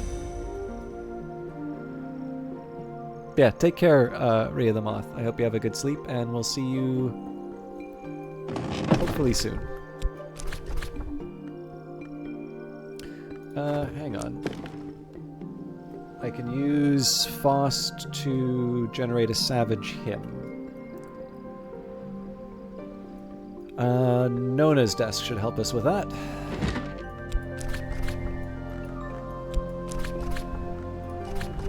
Call the Hymns of the Hill Cult. Streams and dances with Prentice level nectar creates a savage hymn, or for a scholar level recipe, use an instrument to resolve it into a buzzing and more ancient song.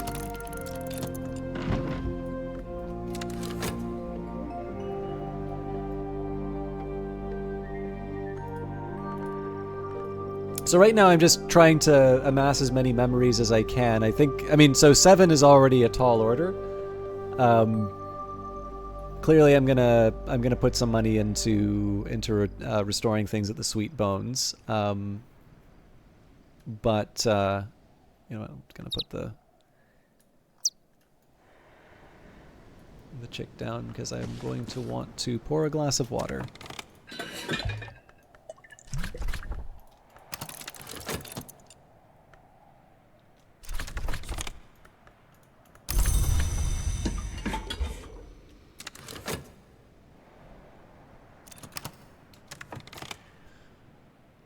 Okay. Out of curiosity, is anybody still participating in chat? It is absolutely not required, but I feel... Don't want to be unkind, but I do feel that quite a few of you wound up alienated in the name of trying to satisfy certain requests, and I do apologize for that. Advice on containment. Thyrza Blake discusses ways to keep wood things out of trouble and mantis things in it. Thyrza is irritatingly light on specifics, insisting above all that the duties of an adept are the duties of a host, and that a conjured spirit should be kept in as luxurious a vessel as possible. Thirza notes the similarities between the lantern-long habit of scrying, returning to the physical world despite their absence of a body, by entering a mirror or light, and Pomander's techniques of confining Mansus Long to mirrors.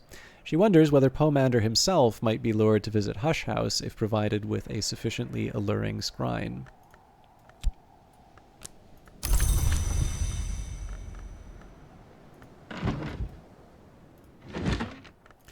Introduction to the Histories. The 17th century mystic and antiquarian Claude Hirschelt describes divergent incidents in 5 major histories.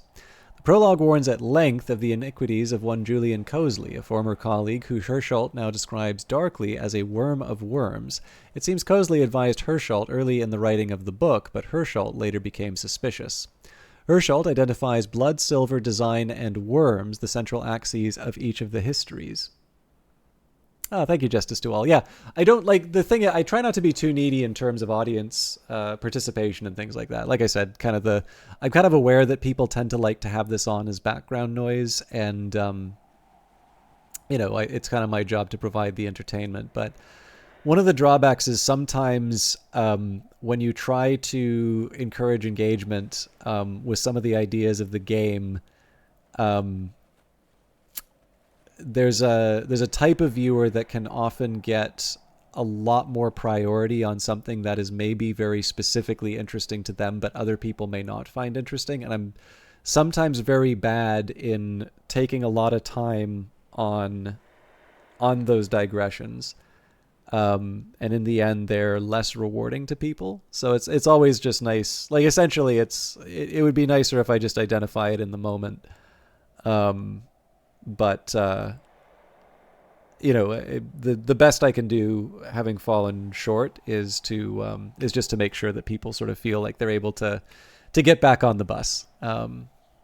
So that's kind of where that comes from. All right, Blood, Silver, Design, and Worms, the central axes of each of the histories, and claims the so-called second history is the true one. So this actually also gets kind of interesting. So presumably Blood, Silver, Design, and Worms as the central axes of each. Oh, this is interesting, actually. So there are 5 histories, but Hirschelt apparently writes of 5. So let me try that again. The prologue warns at length of the iniquities of one Julian Cosley, a former colleague who Hirschelt now describes darkly as a worm of worms. It seems Cosley advised Hirschelt early in the writing of this book, but Hirschelt later became suspicious. Hirschelt identifies blood, 1, silver, 2, design, 3, and the worms, 4, as the central axes of each of the histories, and claims the so-called second history is the true one, which leaves one history unaccounted for.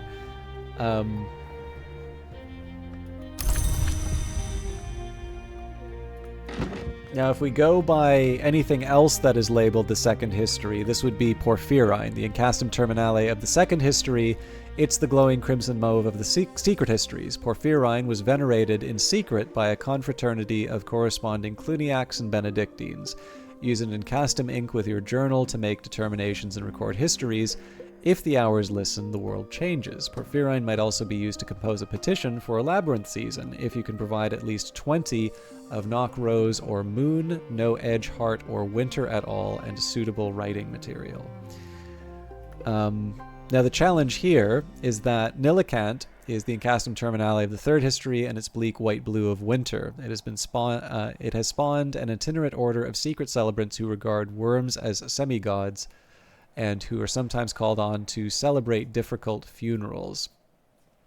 So this is kind of the silverish one, although it also refers to the worms, right? We've got Marrakat, which is the Incastum Terminale of the fifth history, the color of the principle that once occupied the place that Heart does now. In the fifth history itself, the cult of Marrakat was everywhere suppressed, but it's sometimes been venerated otherwise. And then Uzalt, the ink in which the first history was recorded by the unwise mortal, which I believe is the Watchman. Uzalt is the bright yellow of Lantern. Light lingers on it for a little while, even in the dark. Gold is not needed to mix to Uzalt, but amber is. Unobtrusive shrines to Uzalt could sometimes be found in churches of the unconquered sun. Use an Incastum ink with your journal to make determinations and record histories. If the hours listen, the world changes. So yeah, this is a very long way of saying I'm not quite sure I can connect the second history with specific events yet. Book of True Blood. Cassius the Tomman reveals the deeds of the Unnumbered Legion, the secret army that protected Rome against the Shadowless Empire. The Legion's legate answered directly to the hour called the Tribune of Scars and was promised immortality if he died in battle. In the final part, Cassius confesses to being a former legate. He recounts his terror of the Tribune and divulges the secret lore of the Golden General, the champion of the Shadowless Empire, the enemy of the Tribune, in the hope that the Tribune will someday be undone. Moving on. Towards a fundamental aesthetic, or the House of Glass, Julian Cosley considered this his masterwork. Techniques for perception and analysis which permit invidious and apocalyptic conclusions. Probably the most assiduously suppressed book in history. The entire run was destroyed. Even the presses were melted and dispersed, but the manuscript edition has survived. The perfect hegemony of the hours is perhaps eternal, but Cosley proposes and describes a confinement inescapable, aesthetic and optical techniques which might contain even an hour, profoundly disrupting the order of the Mansis. He presents this as his own work, but there are hints here and there that he received inspiration or even assistance from the nowhere hour named Snow. So I don't believe this would allow me to clear out any of those curses. We're absolutely committing to leveling up here. Wrapped in the King, detailed accounts of secret bacchanals and ecstatic dances observed in necropolises and graveyards in southern Europe, in Egypt, and in Anatolia. The author is a self-confessed ghoul, an eater of buried flesh. He claims to have witnessed the dances while at his feasting. The dances draw from the traditions of the mysteries of the cults of Isis and Sybil and include both symbolic and literal flayings, and the human heart is always central in the rites. The author punctuates his accounts with queasily sensuous descriptions of his own interrupted feasts. At these greater feasts, a black pig is always crowned as king before its slaying. On this occasion, its heart was weighed in the balance against a knot of feathers, and its skin became a cape for the officiant. Its flesh was left for the crows, but I must confess my interest was not in its carcass, but in the perfumed flesh of the milliner laid fresh in the earth. So there's an earth sign. So in terms of what we're going to be doing with preliminal meter, remembering that Horns and Ivories is knock and forge. So touch doesn't do anything for us, neither does the sunny day. So we got memory, so that's knock. Hindsight gives us scale. Fear gives us scale. Inescapable confinement gives us scale, and knock. Earth sign gives us scale. So we've got 1, 2, 3, 4, 5. We need 2 more memories. And then, actually, we need 1 more memory because we're getting a Savage Hymn from my Faust. And then we need to restore the health and the Shaft. And I'm actually going to do something a little sneaky here. So we're going to have a drink in bed with my health.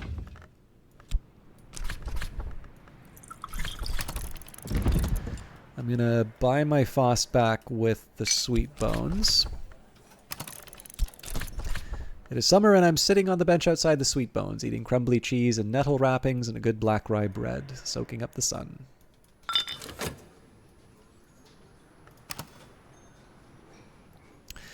So the plan here is that if I can pull it off, so I'm bringing the health back a little, I'm bringing the health back slower. My hope here is that I'm going to be able to generate something that the harsh on the tongue, savage hymn, and music that urges valor and violence.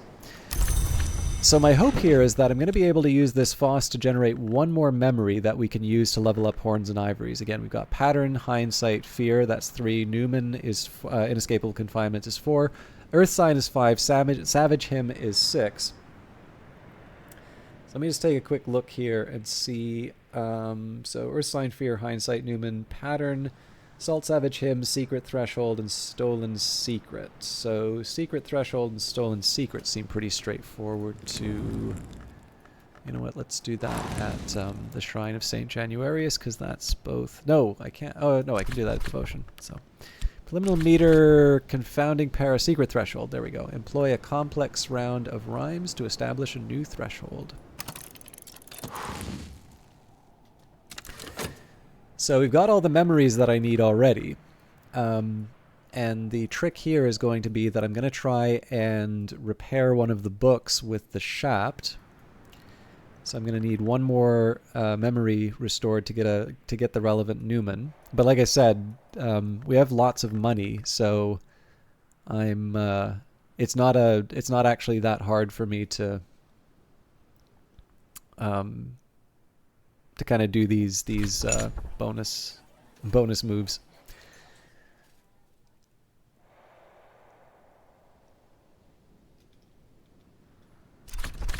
All right, better now. So I'll go for a tryst first, actually.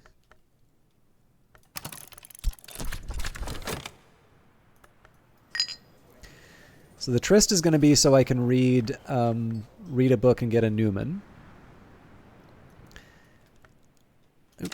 And then after that, I'm going to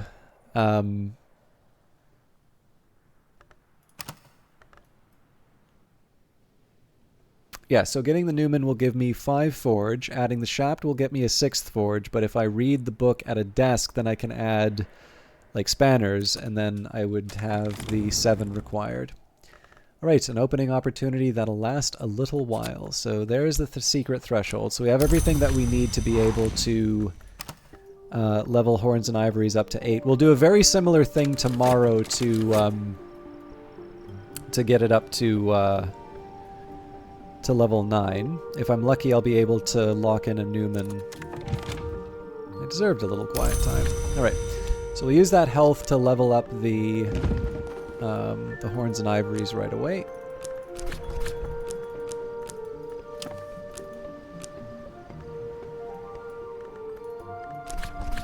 At last, I approach mastery.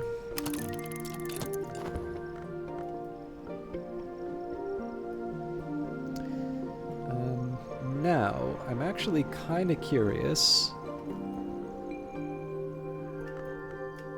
if I take the knock, so let's add preliminal meter, so I can get a curious hunch if I provide a memory. So the touch won't work, but the sunny day will. So let's try the curious hunch. Knit memories into certainty. My hope here is that this is going to be a persistent memory, so it does mean that I'm behind on checking out the contents of the room, although there is actually something I'd like to try out. Let's go to the Vagabond desk. I wanted to test something about writing.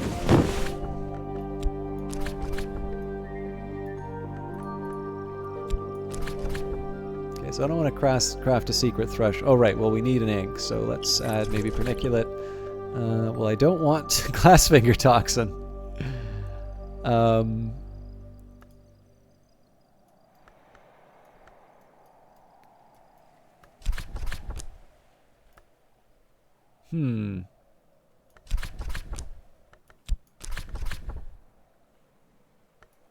Let's try to see if I could write something here. So I know if I ditch the papers and I add my journal, a determination, when the librarian of Hush House determines their answer to one of the great mysteries, ours themselves might pay attention.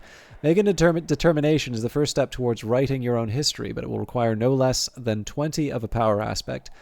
This means suitably potent soul, memory, and skill, as well as a carefully chosen ink. Actually, this is an interesting question. So it does seem to be that, yeah, so making a determination is the first step towards writing your own history. So this means that determinations are actually things that I can do prior to writing a history. So I'm probably going to be going down a lantern path, I would assume. So perhaps I should be seeing what I can do. So with Auroral Contemplations is at 9. My Faust will get me 11.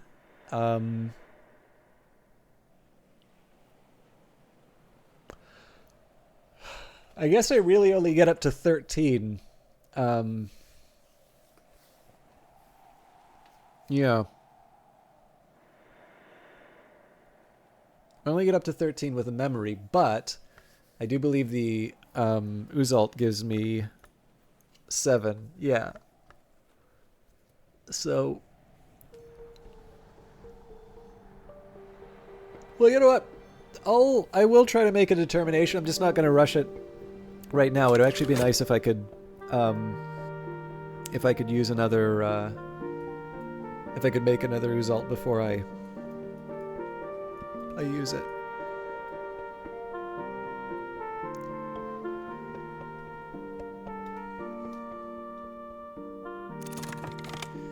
Okay, better now. So I'll bring back a Faust. Skill is now level 8. Its power aspects have also increased. So that's on its way to 9. What I'm going to try and do now is lock in a little bit of extra... Well, I mean, the best I can probably get is a Newman. And then maybe the Savage Hymn I can carry with me to sleep. I'll give that a shot. So maybe I'll just use the Faust to make money. But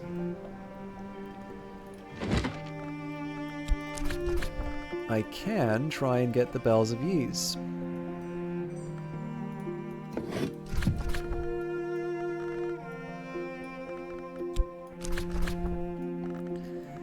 I've already mastered this, but I could reread it and perhaps recall a memory. So, getting rid of curses in books is absolutely not a priority right now, but it's a nice little thing that I can do in between my main tasks. So, one of the things I'd kind of like to do is make sure that I finish up Preliminal Meter before I read another book. And maybe I'll even just read one of these difficult books at the beginning of autumn, just so I know I'm not going to get hit by a Numa or something like that. By the way, I don't know if I ever actually read the description for Coquille, so Princess Coquille suspected that the eruption of worms in Krakow might be connected somehow with the sword of Eberel. Yeah, so I'm wondering if this idea of the... I'm wondering if this idea of like the sword of Eberel being relevant to the eruption of worms is if the worms came as a result of the death of Dufour, the Reckoner in the Exile DLC. It does feel like a loose connection, but I don't know. It's hard to shake that feeling once I thought it. Better now. Yeah, so I think I'm gonna... I could get another Newman, but honestly, I think I'll just make some money. Okay, and then the Moth's Gift or Mine. So Curious Hunch, a sudden unlikely certainty. It's also an omen, so I think this is the first time I made this. 4 knock is definitely not something to sneeze at, so that gives me a start on the day. Let's go get a Savage Hymn.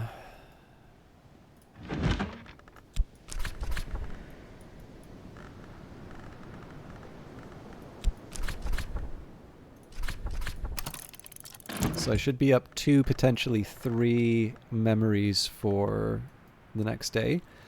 It's also really good to know that a Curious Hunch is this powerful. In fact, let's go back to the Shrine of St. Januarius.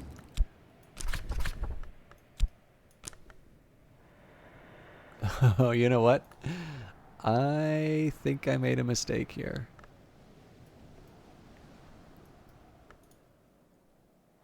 Seven heart. The Bells of Ys is absolutely useless to me.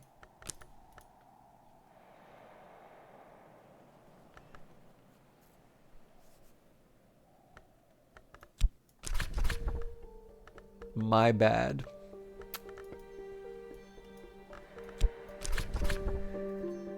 Oh, we already know it's a Kronsigord. Okay, well, but I do want to look at the other knock stuff. Well, you know, let's just see what we can put in the... I don't think I'm going to see anything new, but it's just as easy for me to throw these in here. Okay, that just gets me 15. So let's throw a couple candles in there to tilt things. No, you know what? I don't even need... Gervanite and possibly a Kronsigord.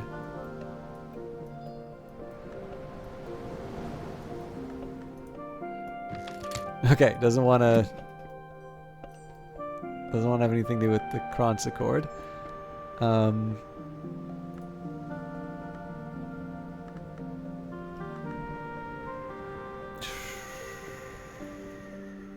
but the Gervinite won't work either. Yeah. Well, shucks.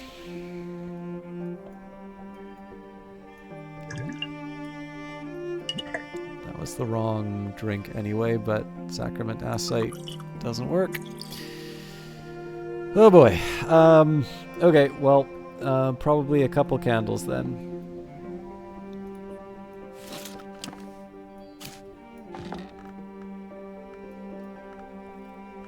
So I'm just trying to see if the Curious Hunch does anything.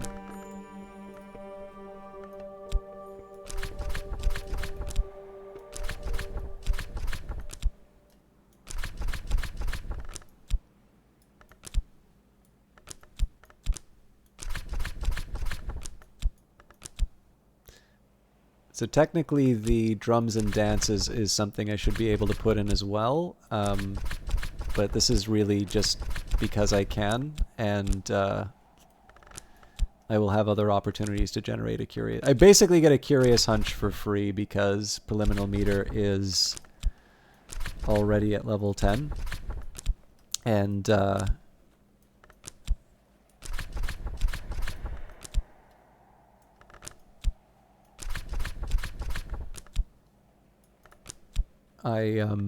like, you're kind of guaranteed a memory every day in the form of weather. Now, not all weather is going to fit the Shrine of St. Januarius, but given that so much of the weather does have a sky aspect, it's a pretty good chance, and better still, because it does have a knock aspect. The fog, one of the weather cards that doesn't have... actually, you know what? Double clicking makes a little more sense. So this is interesting. There may not be a top level knock memory. Well, I wouldn't know because we're already at well below the level required, but we might as well go through to the end on this. But yeah, so basically, the ones that wouldn't work for this particular shrine, but would probably work for others that would accept Rose or Knock. So Cloudy Day, what was it? Cloudy, Fog would accept Knock, so that's still acceptable for Shrine of St. Januarius.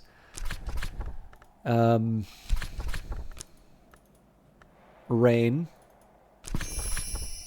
Oh, hey, we found something. Regensburg, really? Oh yeah, I guess I must have never tried it with the other heart. Okay.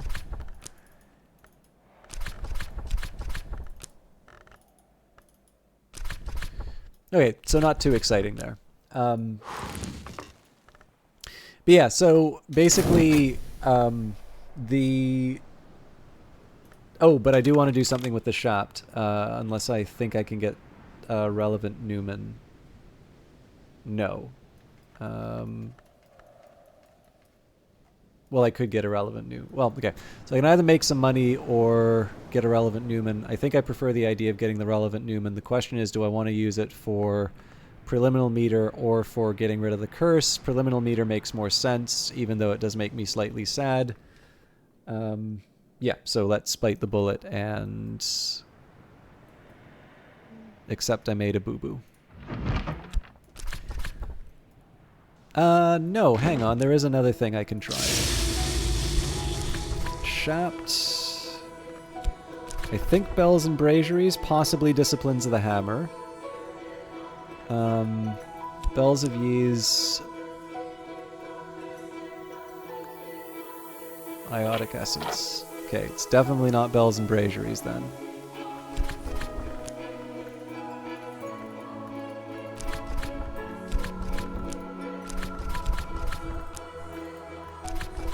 Same idea here. I just want to see if there's fancy forged... Oh, wow. We don't have even remotely close... Oh, hang on. No. Once we get the forged stuff, we'll know.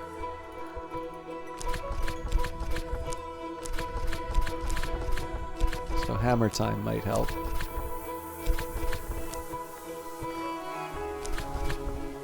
Huh.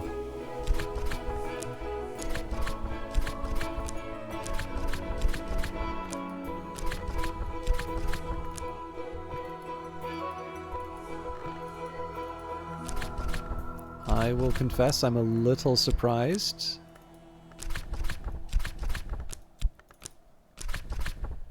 There we go. Orpiment Exalted. Oh, hang on. Yeah, I think I know what happened.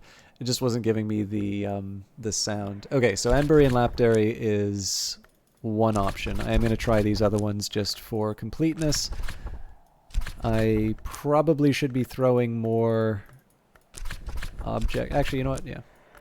I don't think it's going to change anything, but let's grab a metal. And actually, the Gervanite might just be... Yeah, that's just knocky, so... Copper it is. So I don't think this is going to change too much, but let's go from... Anbury and Lapdary, where are you? Okay.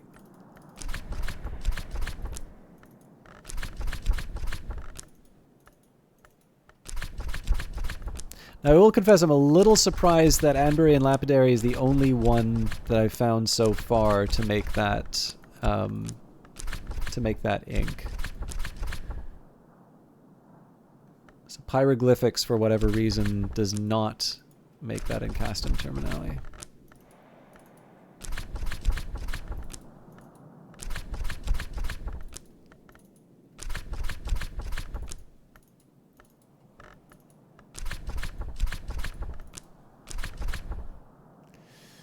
Okay, Orpiment Exaltant, also Transformations and Liberations.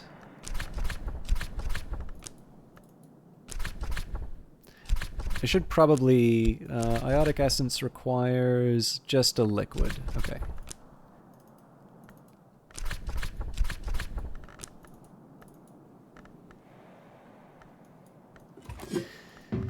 Alright, I'm not going to do that too many more times, but I do want to, where I can, I'd like to try and get a good...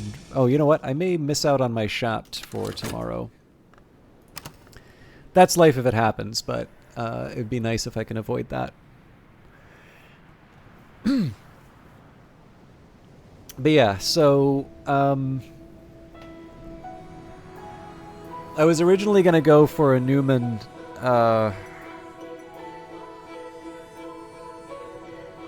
just so I can get a head start on preliminary meter, but we're already going to be up 2 memories. And it's a little bit of a shame to let a like 5 forge just go away unused. So I was basically going to make that at some point anyway, so I can fill in my collection. But it's also, like, in my opinion, it's just kind of nice to have it so I can see what it'll do. Now, one thing that's nice here,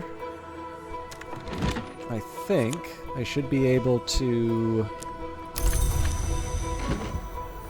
Okay, so there's one thing I wanted to try here. So Edict's Liminal is the only... Or, sorry, Inviolable is the only one I can go. Crafting in bed is not safe. Is there anything I can bring in? Yeah. So if there is something else...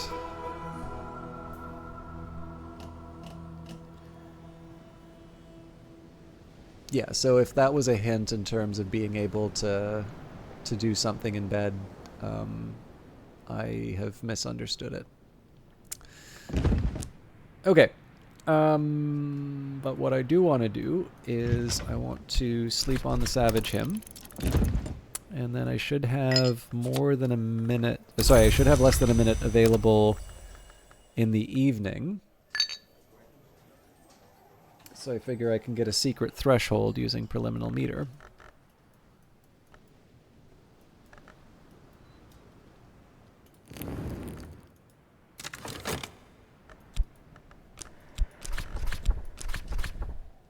Or a confounding parable might work. Let's just double check that. Confounding parable is not on the list, but secret threshold is.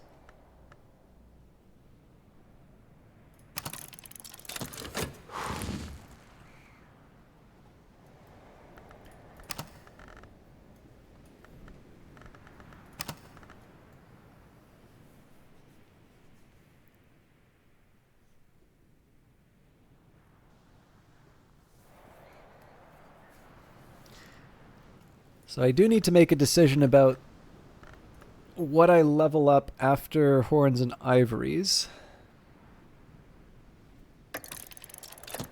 I actually don't think it would be a bad idea for me to just sort of sit and take stock.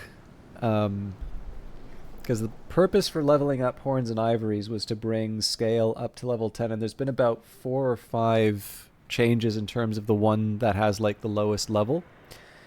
So there's a very good argument for me to try and boost up Forge again, because that's still level 7. Whether or not that can be accomplished with what I have, I guess Door and Wall would be the logical choice there, although it's a relatively weak one because Bells and Braziers would boost that one up. I always have the option of throwing something into a language, particularly because I can also like devolve the language and get the lesson when Numa comes by. But I figure I can also do that if I make enough Porphyri. Yeah, if I just take a look at the sheet as I've written it down right now, so ones that are not at full level, Grail is still at 9, Heart is still at 9, Knock, Lantern, Sky is at 8, Rose is 7, Nectar 7, Forge is 7, Scale is 7. That's obviously not true about Scale anymore, but in fact I also think that's not true about Rose. Yeah, I think Rose is 9 now. So there's definitely a few things, excuse me, that are still at level 7 that I can use Preliminal Meter to level up.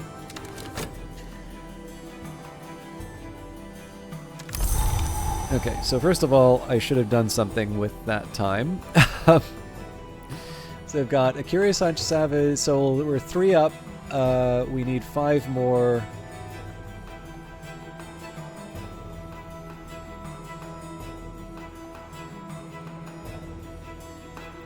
I'm gonna, this is probably dumb for me to do, but, Weaving the World is a heart one, so let's go, I'm gonna prep my book recovery. I don't know, I think I'm falling into the trap where you wanted to do something and it got frustrated, so now you're like, even though it doesn't make sense to do it, you just really want to. I think I'm suffering a little bit from that. I also seem to be short a lesson, so I understand Preliminal Meter going away, but why is there another one gone? I will solve that question in a moment.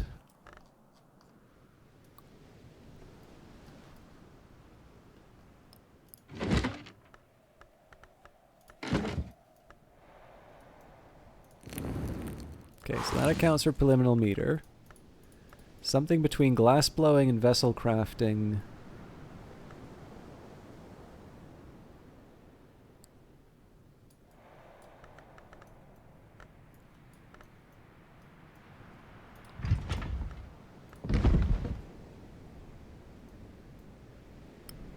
Okay, I'm not gonna lie, I am completely stumped. There shouldn't be a gap here. The problem is I don't remember what... No, hang on. The Orpiment Exultant, and unfortunately we missed Dawn by 3 seconds. That's why it felt... yeah, exactly, sunk cost fallacy. Yeah, so I missed it by 3 seconds. Shame on me. I'm gonna need to pay to get the shop back.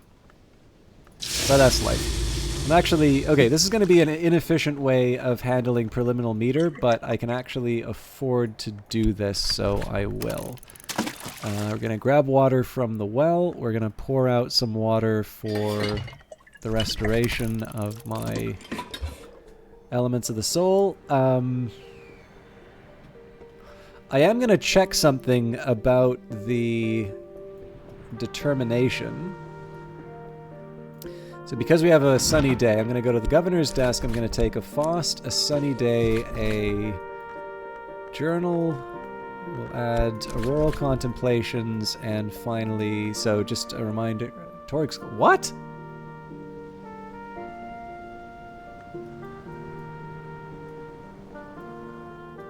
Oh, right, because it doesn't have the incastum. Right, so if we have the Uzult, make a determination, glory... Ooh.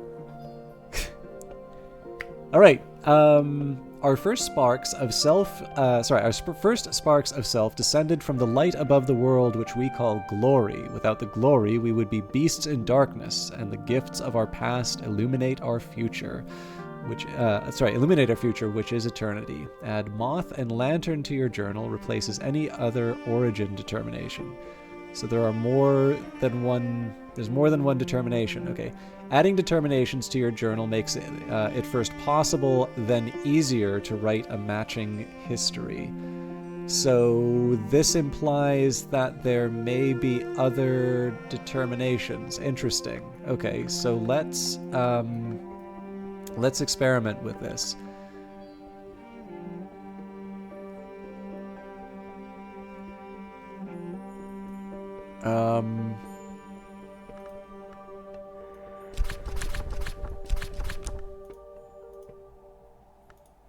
Okay, there's sky here, so if I were to add... I don't know if I have 10 sky. Oh yeah, we're gonna be one short, aren't we? Shucks.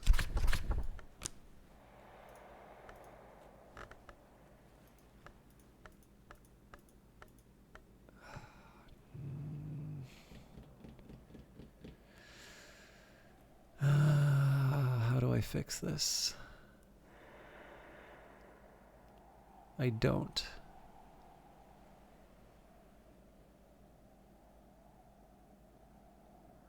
We need to wait for a storm.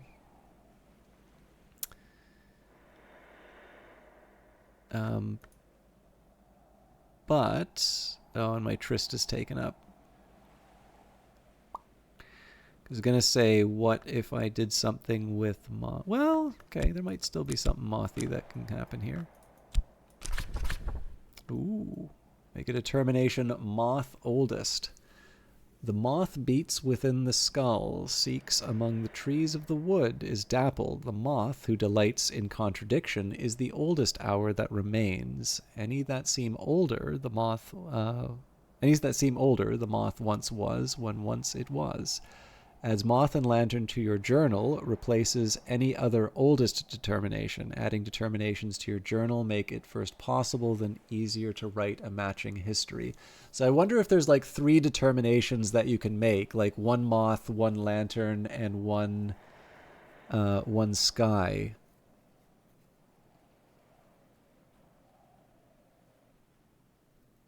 That is very interesting. Okay.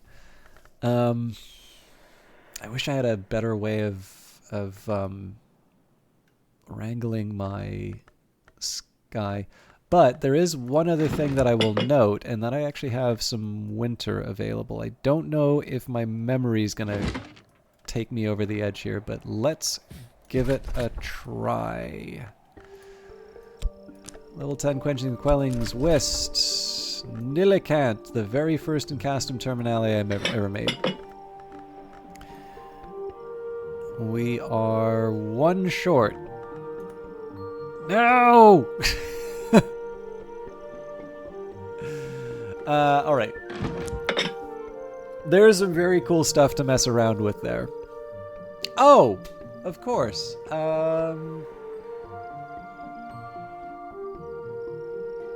Weaving the World will not give me the relevant sky, though. But yes, I know how to get some extra sky to see if there's a determination.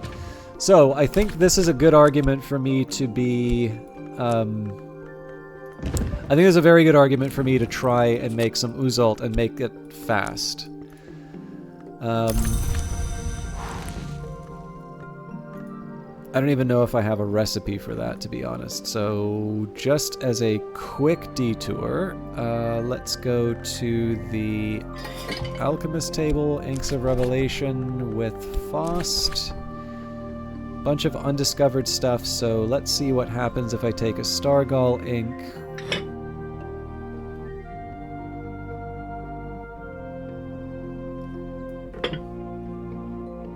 I think I'm probably confused as to what I'm trying to do here. I have successfully added 5 sky. There are 3 recipes for Inks of Revelation. Fascinating. Oh! Of course. Um, yeah, alright. No, I get this. Because this is Uzult. Right. Okay. So let's chuck that. Let's keep focusing on Lantern. If I add glass, I can resolve it into a more potent lantern liquid, a precursor to the ink Ashertine. So I don't know if I have Ashertine. But let's start by adding the glass, which I know I have. Okay, so the ichor vitreous. So what I'm going to do now is I'm going to add the ichor vitreous to the crafting.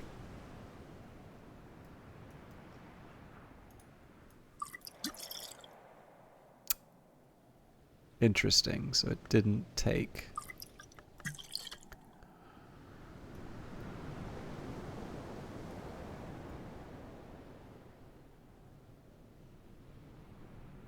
That's actually even more interesting. So, Inks of Revelation with Prentice Lantern creates Refulgin, or if I add a Scholar level recipe and I add glass, I can resolve it to a more potent lantern liquid, a precursor to the ink Ashertine. So once I did that, that gave me the ichor vitreous. However, adding the ichor vitreous did not, in fact, give me... So either Ashertine is not lantern, or it's... Yeah, okay. Well,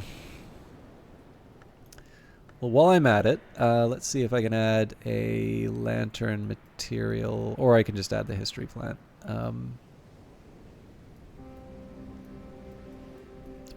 Refulgin count as a material? It should. The reason I say it should is just because I want it to, not because I actually think it should. Oh, it does. Okay. So here's what we're going to do. We're going to kick out Inks of Revelation. We're going to do the usual annoying thing. So the reason I'm doing this a little more often is I'm discovering through doing this that there are some... there are actually some... I think it's just the inks ones, but basically there are some which have more than 2 sets of crafting.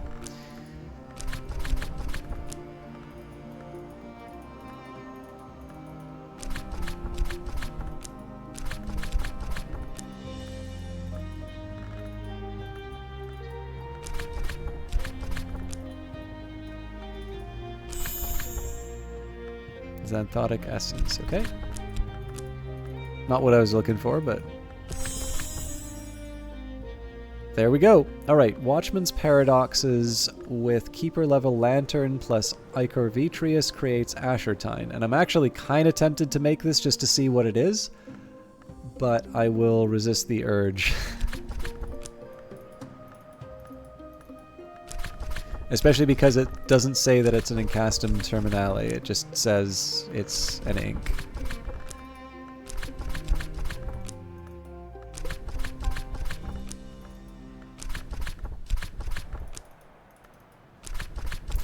In fact, it's worth mentioning that I don't believe I've created... Yeah, so when I created Xanthotic Essence, I actually think it said this is the precursor to... I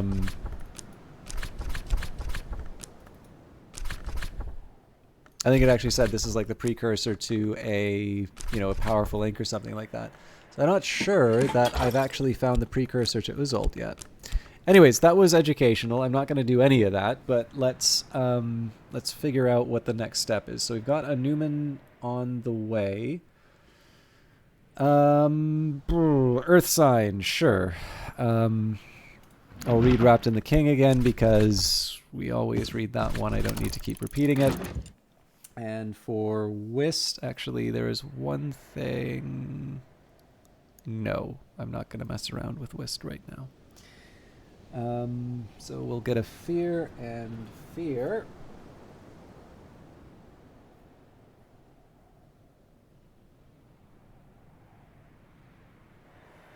Exorcism for Girls, which I'm very familiar with, but we will still give it a shot. Should be easy to find on the shelves, though.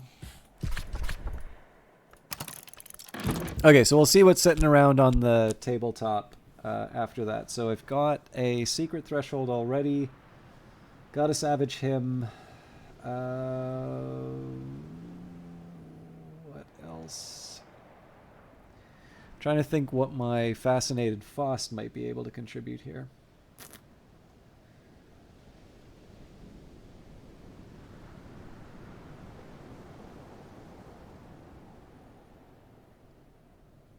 Stolen Secret.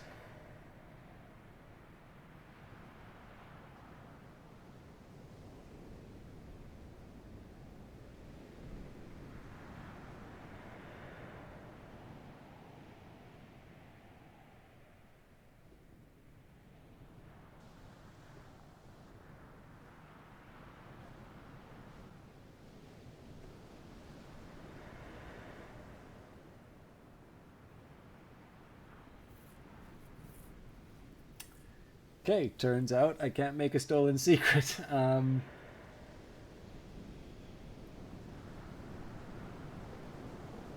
think I'm actually stuck in things that I can use my Faust for right now. So I'm glad how effective that was. But no, hang on. So I've got a curious hunch. Surely there's another... No, actually. So I've got the... No, Secret Threshold, Stolen Secret. Anything higher than a curious hunch... sorry, anything higher from Secret Threshold becomes a curious hunch. So that doesn't work. I could try to combine the Savage Hymn with Drums and Dance. Savage Hymn doesn't have Nectar, though. It's a scale.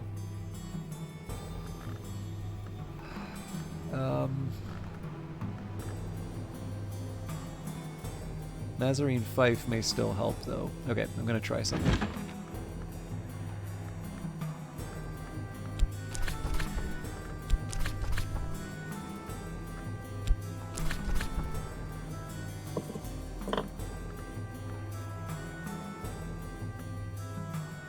Old Moment is cool, just not what I needed.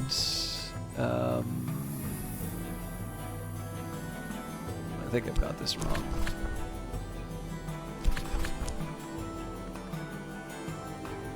It's actually probably Drums and Dancers the more I think about it. You know what? I'm just going to go back to investigating rooms.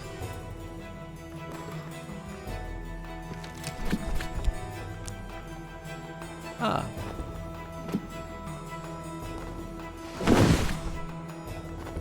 Okay, so I think it's just the painting and then we're done with this room.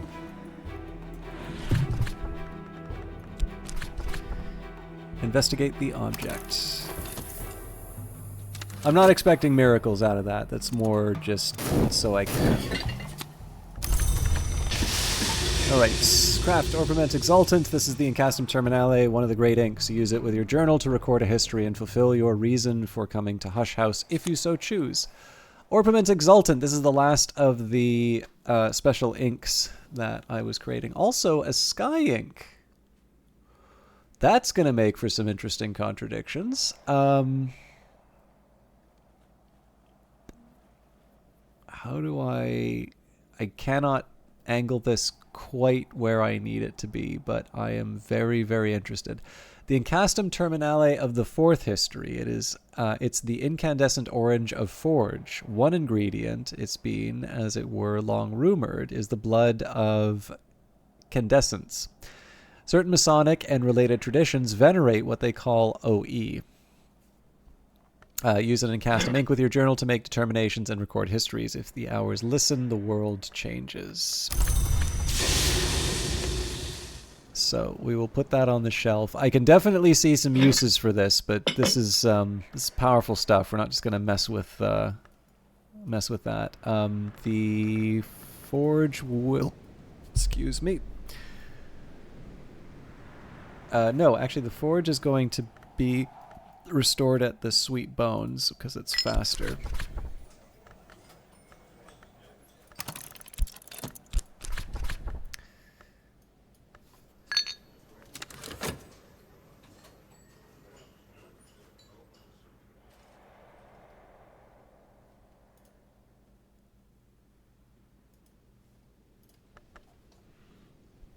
Okay, I think I've got a game plan for the rest of the day. It's going to get a little silly, but it's worth remembering we're already up 3, and we're not even in the first phase of the day. So, all right. So we've got as above, so below, a framed page of illustrated vellum. Up close, the colors dazzle and puzzle.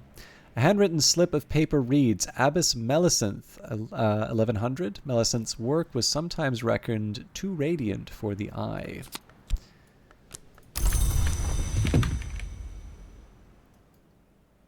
Okay, on to the... Oh, we'll also read the room. Watchman's Tower, first floor. The notorious Ava de Wolf, first and last Baroness Brandkrug, liked this room because this side of the house carried the fewest memories of her poor father Valentine, so she could eavesdrop on the conversations of visitors waiting below, or just because of how the pale light slanted through the windows in the last days of winter. All right, on to the observatory. So, as is the tradition, we'll start with the stuff on the ground and work our way up, but there's actually not that much in this room, so we may just wind up looking at the chair.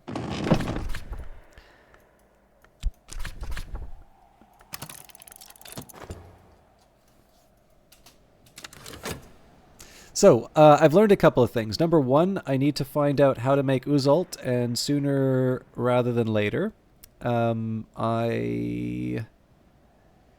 Well, I had more books than I anticipated, so I've got 2 fairly tough books to read. There's a lot in the house that I need to study, and I would also like to read each of the busts. So even though I know the location of most of these people, I actually like the idea of reading sort of the whole history. I might go like in reverse, so sort of, yeah.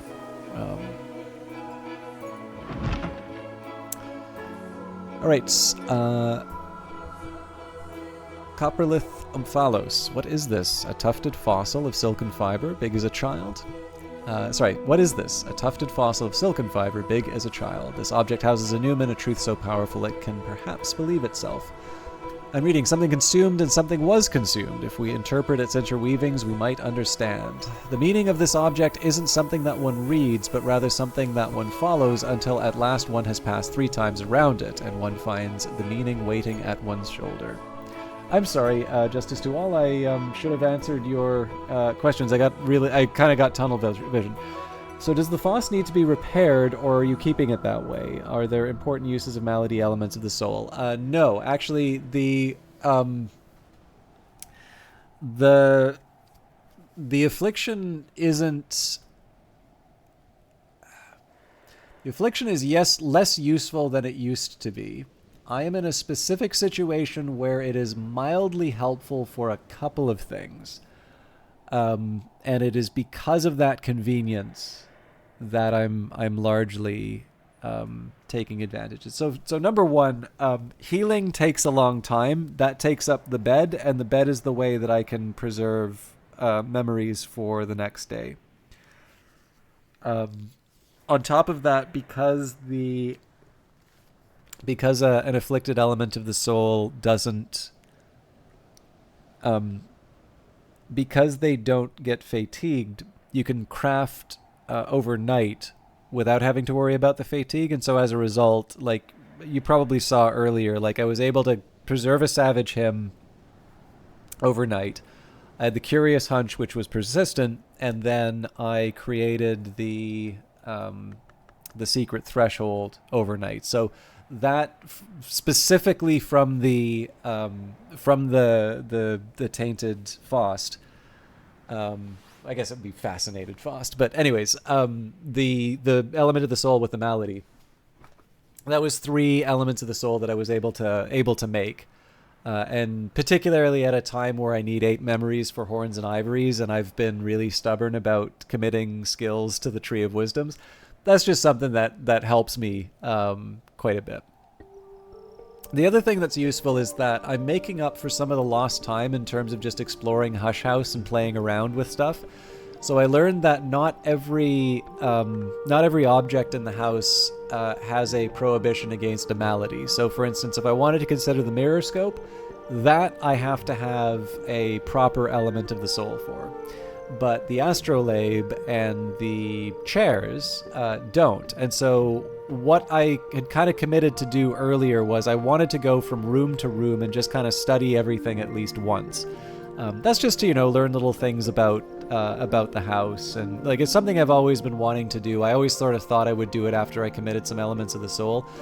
But the fact that the fact that this element of the soul doesn't get fatigued, it is so much more helpful to just be able to like cover a few rooms. So like basically when I get around to these rooms, there's a bunch of stuff that, it's consumable. So maybe I don't want to mess too much with it. But for the most part, like, I'm trying to even think of the stuff. So I don't think there's anything in here except for maybe the plants that,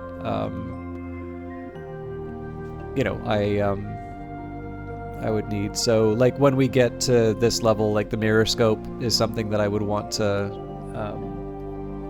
I would use a proper element of the soul on.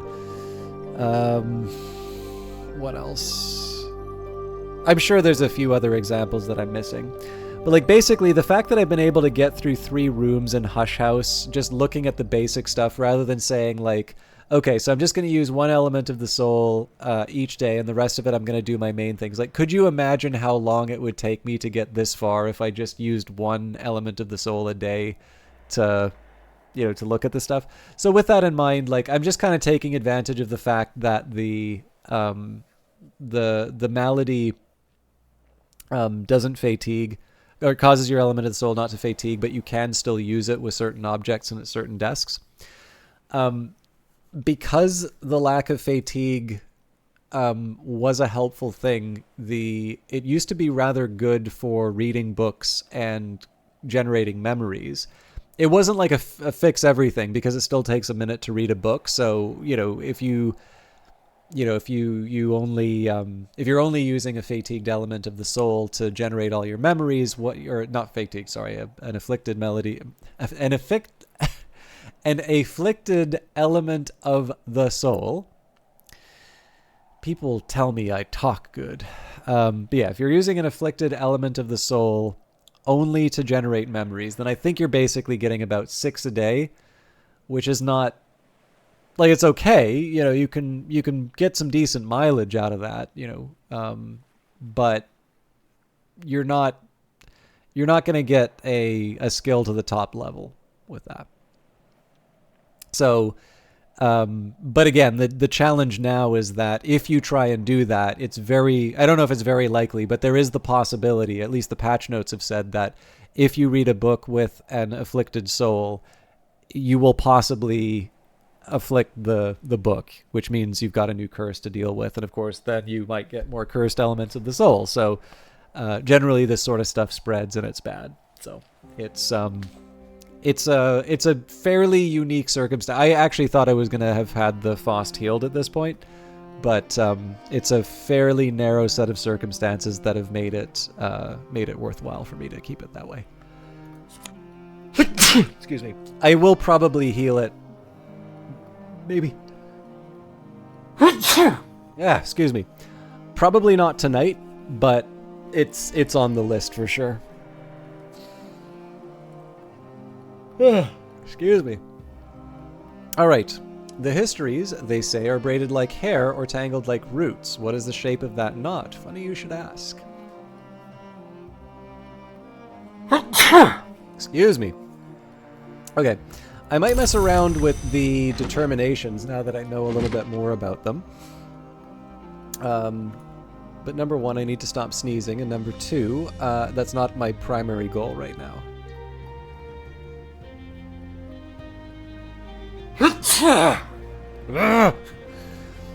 Exorcism for Girls. Simple but forceful techniques for rousting unbefitting spirits written in straightforward and colorful language. Blake seems uncertain at points whether the techniques are intended for use by or on girls. She clearly regards children as a nuisance. I have no idea what just caused me to sneeze like that, but it's annoying. Thyrza's advice on the shapeless wood things known as raw prophets is typically practical. 1. Discourage them with buckets of water as close as possible to freezing, and with the smoke of dried lemongrass. 2. Under no circumstances kiss them or receive kisses from them. 3. An effective formula is provided for laundering clothes stained with prophet slime. Now, what's actually kind of interesting here is that you would look at this and they'd say, well, I want to do some laundry, but I don't actually think fear is at all going to be relevant to doing the laundry. Maybe we'll take a look at the patch notes after that. So we've read Wrapped in the King a few times. Leave that aside. We're up. So 4, 5, 6. Let's Tristan Whist. Guess it doesn't really matter which one. All right, Kitty's armchair. This looks very much. This looks very like the armchair in which Kitty Mazarine, second librarian, sat for El Breton's famous group portrait. Kitty Mazarine, the story goes, napped in an armchair and dreamt of mirrors. She woke to find herself humming an unknown melody. That melody became her fuguing tune, 30 Birds. If this really is that armchair, it's a little bit of history. Okay. I don't think this is going to be enough, but let's give this a shot at a desk with heart.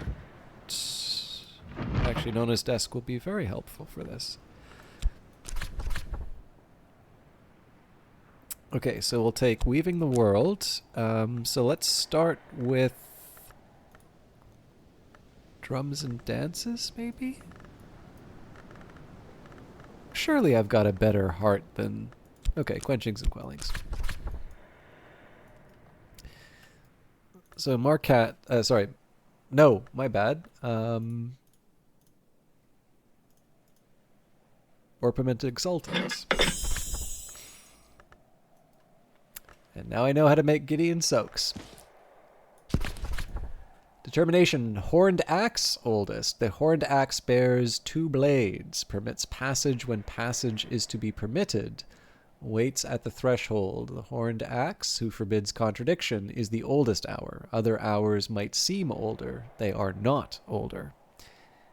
Adds heart and knock to your journal, replaces any other oldest determination. Adding determinations to your journal makes it first possible, then easier to write a matching history. Okay, so this is Forge, Heart, and Sky. I've got Heart, Moon, and Nectar.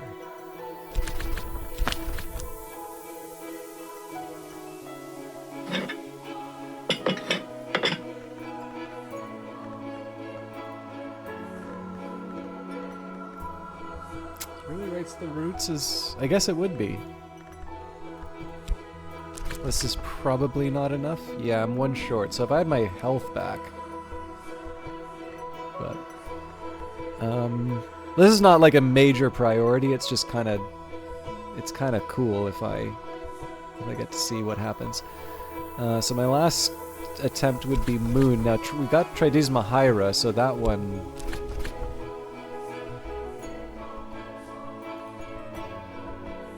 Oh, right. wrong ink. Porphyri. Make it... Ooh. Ooh. This is what I'm very interested in.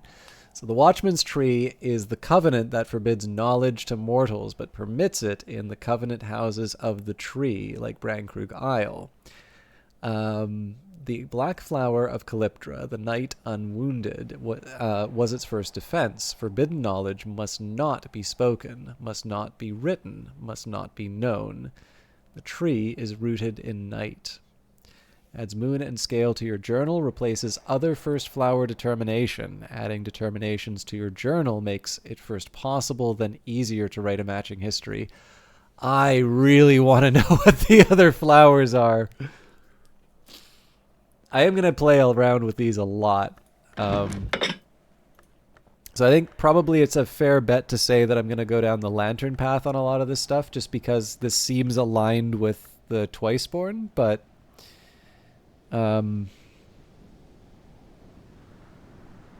yeah, lots to think about. Now, I don't know if it makes sense to consider, well, can't take the malady, so I don't think there's anything to consider here. Nothing to consider here. I'm going to assume that Mark has a similar problem. Yeah, doesn't like malady with the ink. So, unless I fancy cursing some of my books, we're through...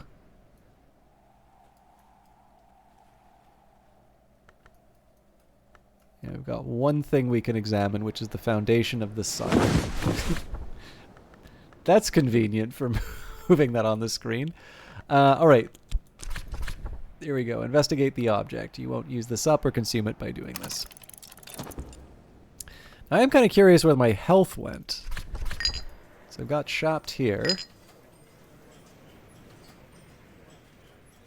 I'm not in bed. Oh, right, we're drying up water. That's why it's taken the extra time. That may not have been the smartest thing for me to do now that I think of it, but... Okay, there's the Shapt. Let's get the Whist back now.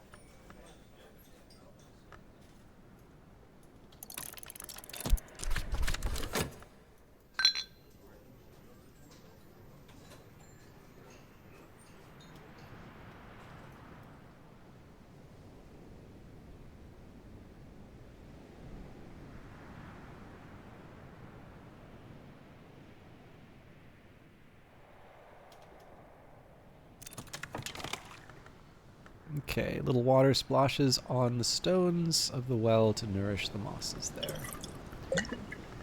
So yeah, the only thing I'm not crazy about is that this health is going to be occupied for the better part of the day, and I wanted to experiment with a couple things. So that's life, though. So what are we at? 1, 2, 3, 4, 5, 6. We need 2 more memories. We'll get 1 with the Whist. Excuse me, I could try and get 1 with the Shapt right now. That makes sense, actually. And I think I should just probably give up on healing the book today.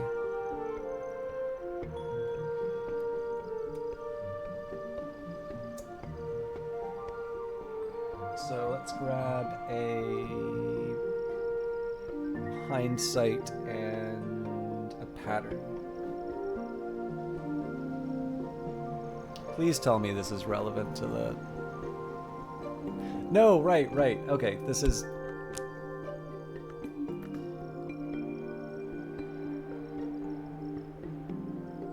Okay, hang on. I'm thinking about this completely wrong.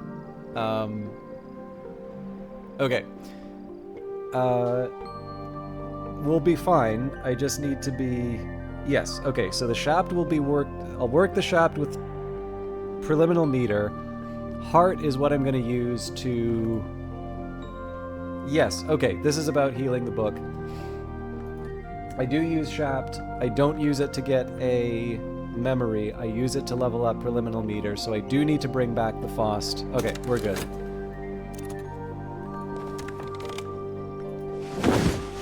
Oh. Alright.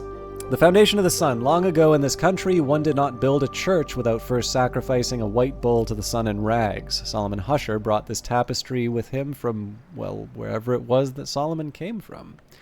The tapestry ripples very slowly, even in still air. Candle flames bend towards it. Okay, nothing for us to really look at in... Well, sorry, that's not quite true. Hurricane Lamp does not like maladies. I am going to assume all of these statues are not something that I can look at, but let's double check. No surprises there. William Harry's. Yep. Lady de Browse. Ah. That's why we don't assume.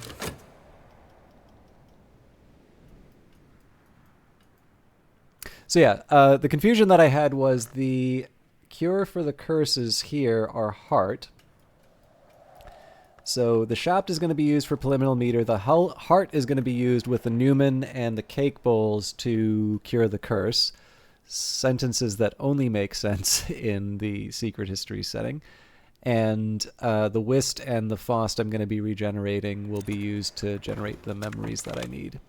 Lady de Browse, sometimes known affectionately as the First Ava, Lady de Browse never visited the Isle, but it was her generous endowment that allowed the abbey to thrive and grow in the 13th century. Why did Ava de Browse, the widow of a marcher lord from much further north, take such an interest in St. Brendan's? There are stories. All right, I am very curious about this one.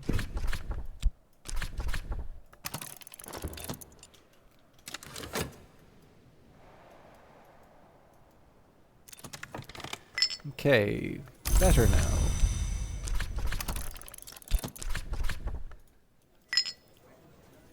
So we can work that whist right away. I believe it was a hindsight and pattern I was looking for.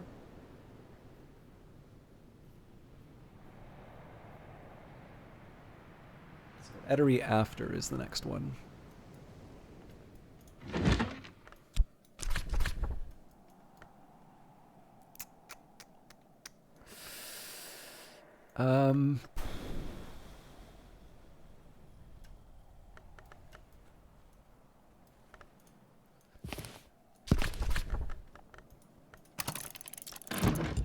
Okay, so one more after we get the Foss back. We still have enough time in the day.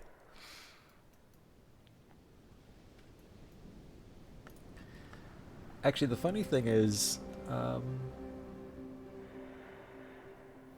we might just be able to see what the heart and the nectar... Or did we already... I think we already checked...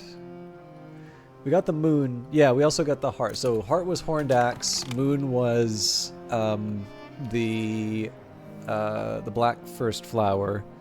It's nectar that we want to see what's happening. All right, Lady Rowena. For as long as there has been a hush house, there have been stories of its enigmatic protectress.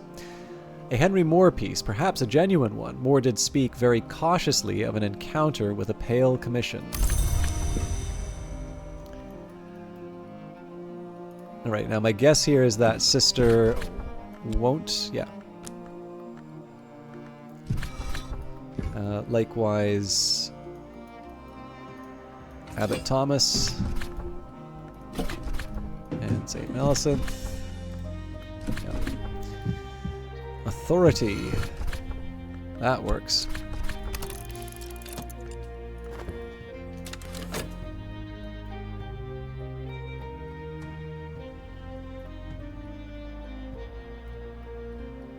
So we're actually making fairly good time in terms of going through the rooms.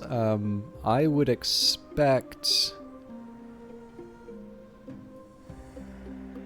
probably by the end of the stream, well, the small paintings here are going to take some time, but we should reasonably expect to be onto the infirmary or close to it by the end of the stream.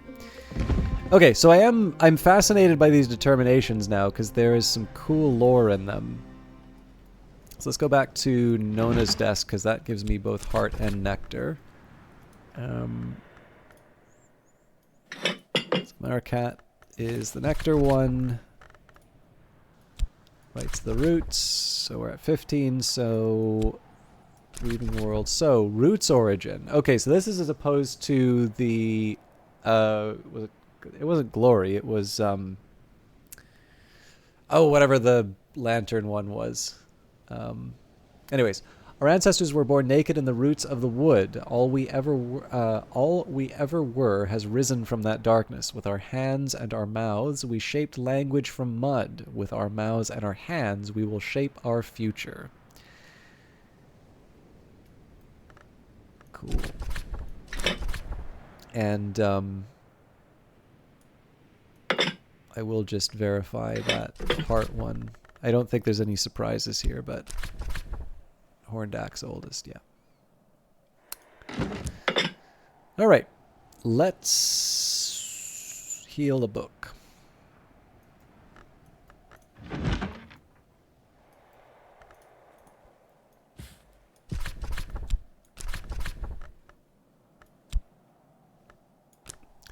I have to do it this way. Sorry, I'll also add the cake bowls.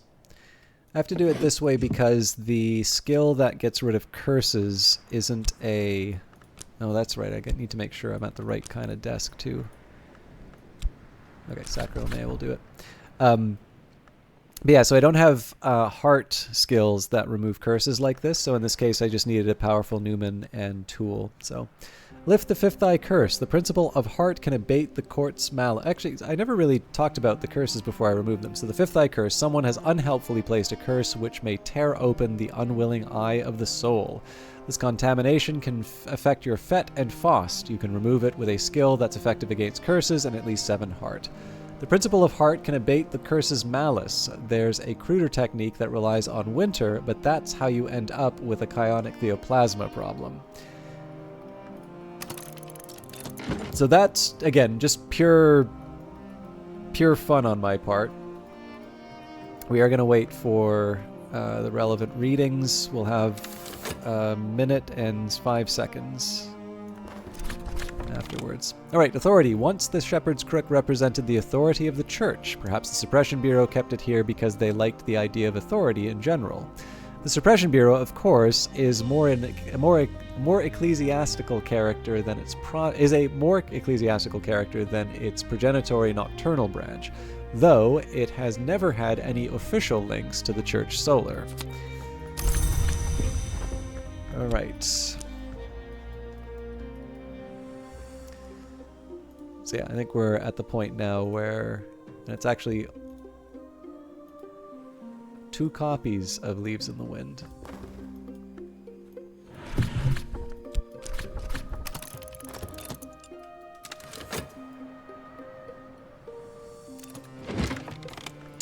Ettery After, an anonymous erotic novel occasionally claimed to have been written by Ava DeWolf, although at least 2 duels were fought in her honor to avenge the slander.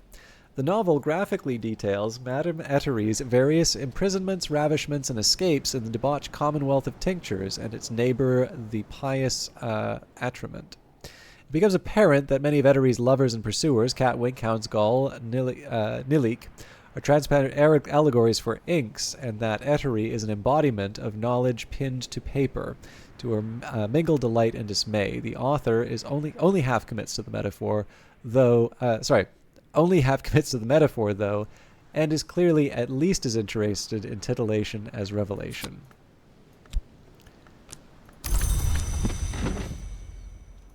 Must have read my article on Unity pornography. All right, let's get one more memory.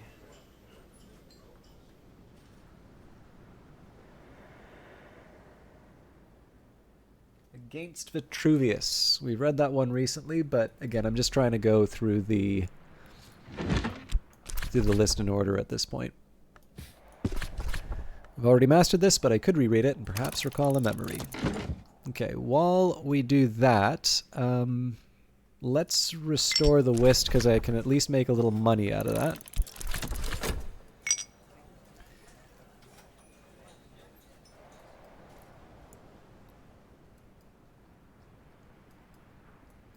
"41 seconds, we will have a freshly uncursed book. And we may actually get through the paintings tonight. I was a little pessimistic about the speed, but... Leaves in the Wind, a soothing but undistinguished work in oils. Someone evidently was good at trees and wanted you to know it. In the foreground, an odd curl of shadow might just be a hand reaching from a crevice in a yew tree trunk. Significant.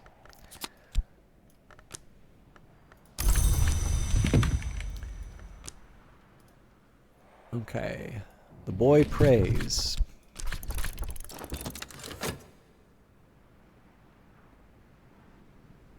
Now, I do have the option of getting another Newman with the, with my extra element at the Sweet Bones. My main reason for not taking advantage of that is just I don't need it quite in the same way. Like once we get Horns and Ivories up to level 9, preliminal meter won't be applied to something that is as intense in terms of the requirements. So in this case, it makes a little more sense to keep one of the Newman. In fact, the Newman I might use would just be to try and recover, recover the last of the books. So when the sun was always red and low, we needed all our eyes. Now glory enters mercilessly if we open them unwisely. The fifth eye curse has been lifted. Welcome to the library proper, Old Copper-Nose and the Softer Metal. This is one that has been cursed since the beginning of the game. Okay, so we have another shelf in the guest chambers, so we will work with that. I wonder if I move the sevenfold slaying of the seven coiled, would I have enough space for... Probably not.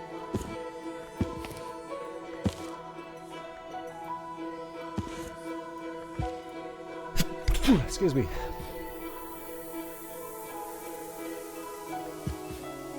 Trying to see if I can make it so that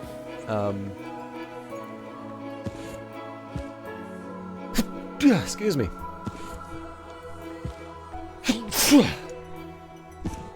I give up.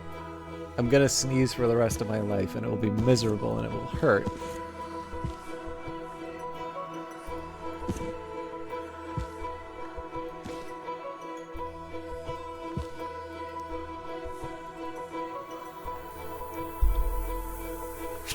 Excuse me.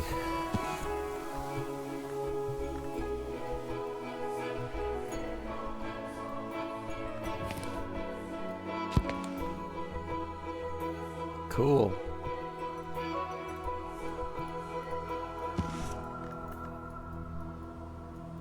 That's definitely going to mess up my memory for this stuff, but... Excuse me. Okay. Let's rearrange that now. Actually, you know what? I'm rather happy with that. So we'll move the Road to Janus and the Carmine Pedal back. That's just to remind me that I haven't read these yet, but we'll keep these on the right-hand side because they're a little bigger. And these two will fit nice and tidy. Okay. What am I waiting for here? Against Vitruvius. Cool. So with the Gates of Vitruvius, we will level up Horns and Ivories to level 9. We'll have one leftover lesson with which to level up one of these other ones. I'll maybe work that out tonight, but not work on it. And I do think I need to call it for tonight, number 1, so I can find out why on earth I'm sneezing so much. And then I do have a little bit of work to do before I turn in for the evening. So, the boy prays. There is no sign of a boy in this distorted, menacing image, and no one seems to be praying. In the darkness gathering at the back, a crowd of eyes might suggest a pack of hounds.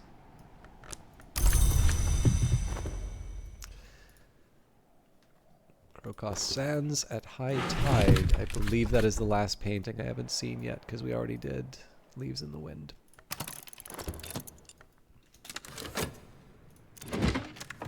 Against Vitruvius, a 14th century treatise on esoteric mechanics and parahydraulics by Abbot Ranulf, best known as a Mason architect. Ranulf describes how he tested some of these techniques in the construction of the Winter Tower, now called the Long Tower. He admits to unexpected consequences. Ranulph mentions that the tower of Ely Cathedral collapsed around the time the Winter Tower was completed, although he stops short of suggesting that one was the cause of another. A tower falls, a tower rises is all he'll commit to. Obviously relevant to the phonographs we listened to today. Well, over the last 2 streams, actually. Okay, let's go right. I am using the consider verb, so I can't level up horns and ivories. We will by the end of the day, though, so no worries there. Help with letters. I could offer help with correspondence and arithmetic. There's no school in Brandkrug, and not everyone here knows their letters.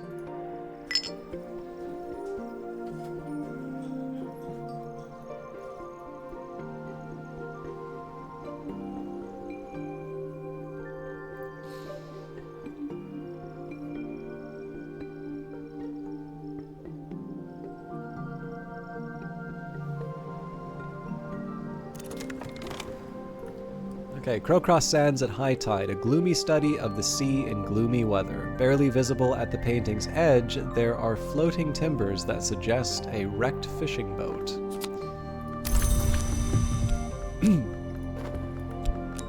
So let's sort out our priorities first. Let's get horns and ivories, preliminal meter, savage hymn, secret threshold, curious hunch, pattern, fear, earth sign, hindsight. I am short 1 memory. What on earth was I thinking? I was counting the Newman. Damn it. Okay. This might be the time that I'm willing to... Oh, I feel like such a clown.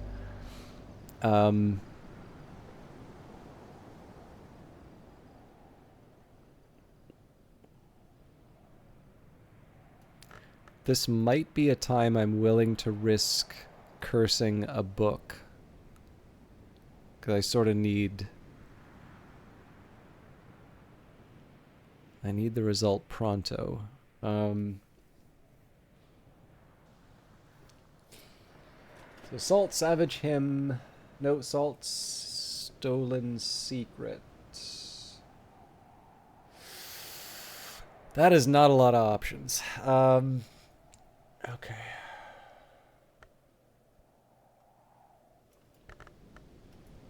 I'm gonna guess that Fortune Will Not Smile, A Journal of Walter de Wolf.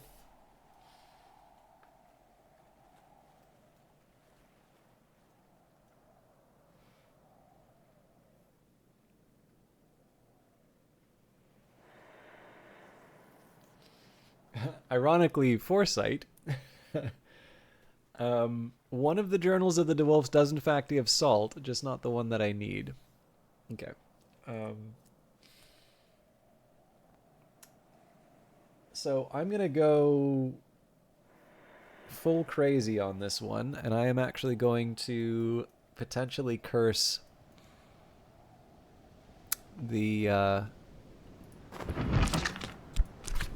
book that houses the Newman that I use the most.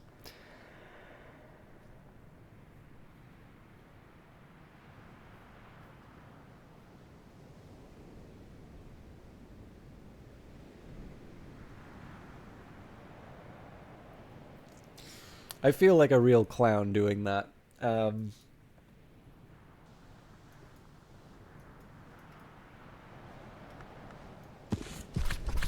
we will see also what the probabilities of passing on the curse are. Ugh.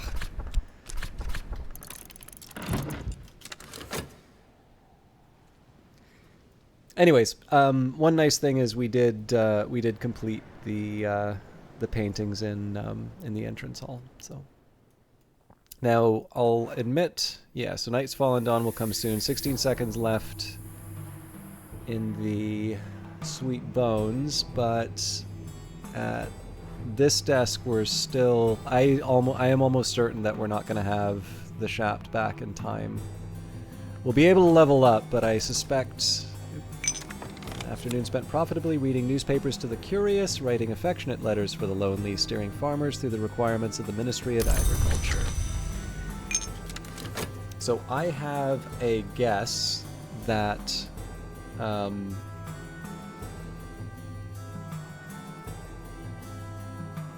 like, so I think we'll have almost certainly will have the Newman in time, but the problem is going to be that in the time it takes the Shapt to level up Horns and Ivories, I'm going to have a fatigued Shapt at the start of the day, which is not the end of the world, it's just inconvenient. And somehow we did not transfer the curse towards a fundamental aesthetic, so I am not going to learn my lessons, as Dendrian is fond of hearing when I visit his channel during For the King. I will never get my comeuppance. Alright, let's try that again.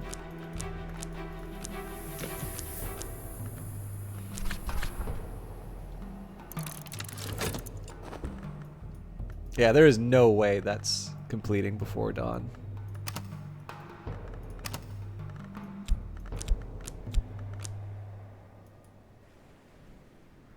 Not even close. Alright, but we got what we needed. Let's see what the weather is. Cloudy day. Alright. I think that's going to be it. It's a little of an anticlimax for the day, but we actually got quite a bit more done than I thought. So I made a bad assumption that determinations and histories were the same thing. They are not. Determinations appear to be a necessary condition before completing...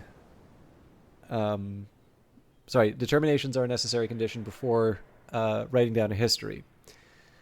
So that's going to be something that I follow up on in quite a bit of detail. And I do want to mess around with a couple of the other details about inks. I think I might need a Didumos if I'm going to... No, actually I don't need a Didumos, I need a Storm.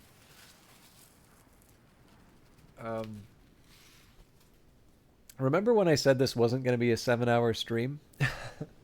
Okay, so there is one last thing that I want to do, though, and my notes on my highest level... excuse me.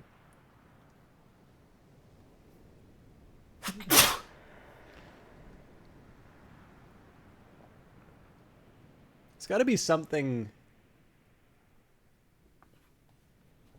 1 second, please.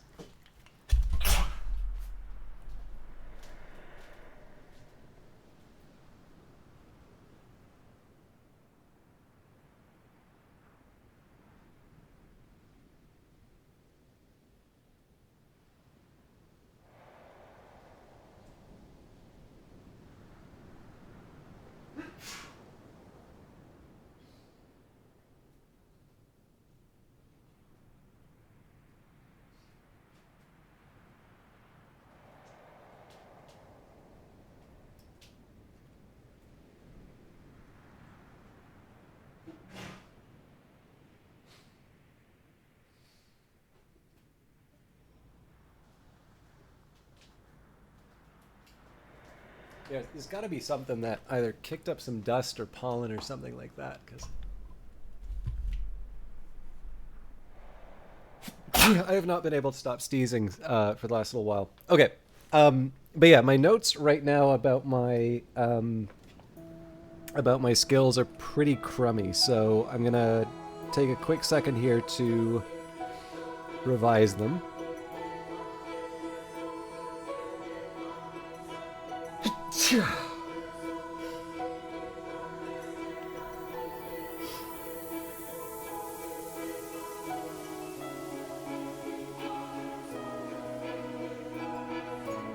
So at minimum, Sky Nectar, Forge, and Scale should be different.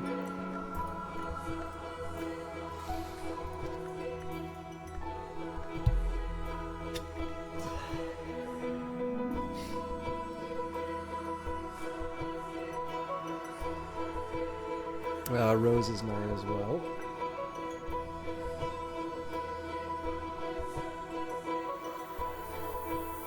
Nectar looks like it is still 7.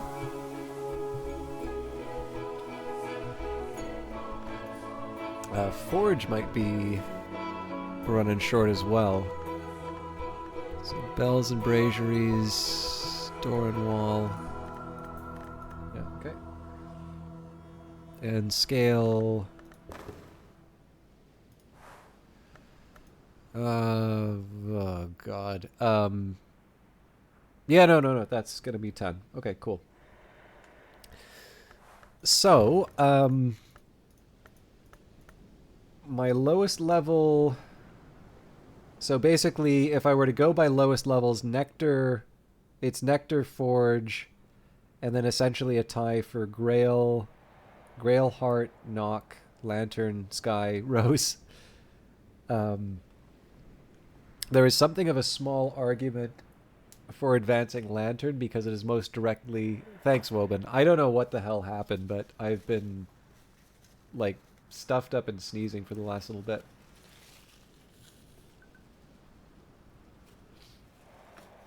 But yeah, so there's a small argument for me to like push something like Auroral Contemplations up because that's going to be more directly related to leveling up, like leveling up the kind of stuff that I want to see in. Sorry, it's more related to leveling up and making the kinds of determinations that I want. Although weirdly enough, probably advancing Faust would accomplish that even more. Excuse me.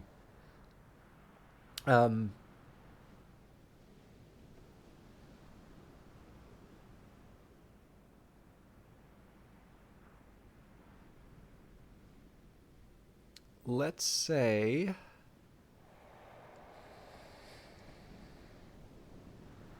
How do I do this? Okay, well let's start by looking at nectar candidates. So basically we need something with rose or knock. So I don't think there's such a thing as a knock nectar combination.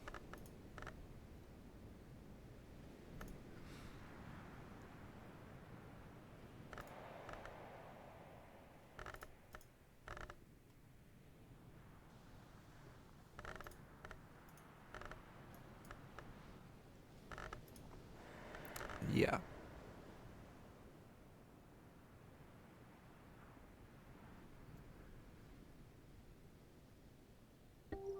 So nectar's kind of already out. Actually, the easier thing for me to do is just take a look at the. So like door and wall is something that I could level up. Now the problem with door and wall basically is that all it really does is it gets me to the same level as bells and braziers, and I've already got a level 10 knock. So this seems like a lot of effort for something that doesn't really get me a whole lot. Unfortunately, there's a similar argument for rose, right? Like, you know, what is rose really getting me? There's a small argument for improving Inks of Power just because it's ink related. That might actually be the deciding factor, now that I think of it. Because like I can't do anything about Inks of Revelation. I can't do anything about Inks of Containment. Actually, yeah, here's another argument for, now that I think more about this, this should have been the obvious choice, because if I put an Inks of Power here, I really don't care what Trist, go nuts. Yeah, it gives me three recipes. Now, in fairness, we haven't discovered any of these other ones, but it would seem to me that the being able to improve the ability to produce certain inks would be a good place to start. So let's shuffle that up. And you know what? I've decided that I'll spend a little more time on stream. Let's lock that in so that I don't make myself do silly things. So let's start with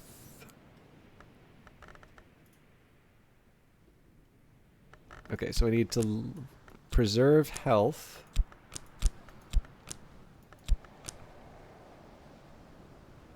Okay, actually, I'm going to try and have it both ways. So first thing I'm going to do is I am going to read the... I'm going to get one of the Newman.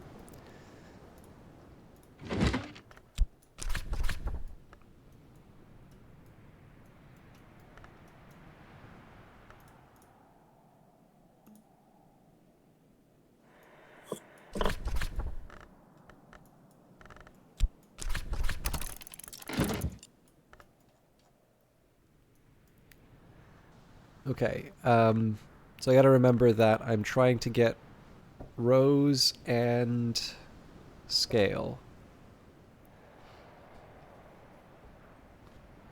And I only need,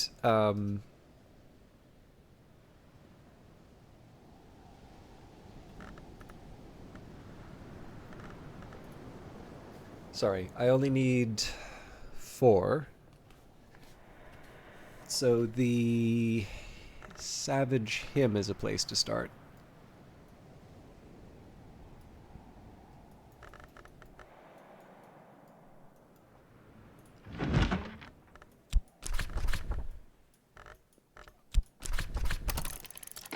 Okay, so now I need 3 memories, which again are Rose or Scale.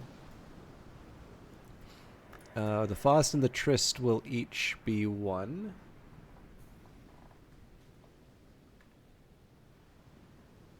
Oh, I've got this in the bag, actually. Okay.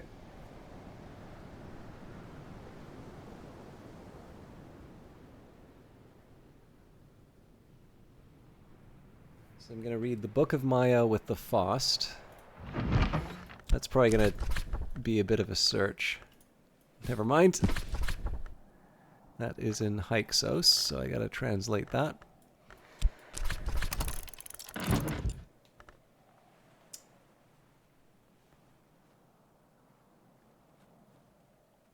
And by their marks ye shall know them. That's, nope, hang on. Scale.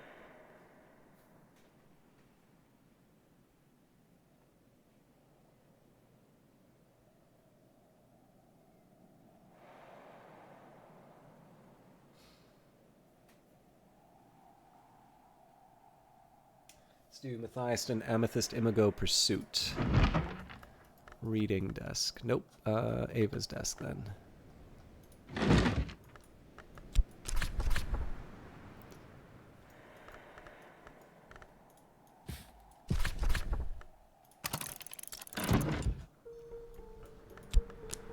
Okay, I'm pretty confident in my ability to deliver this in a reasonably short period of time.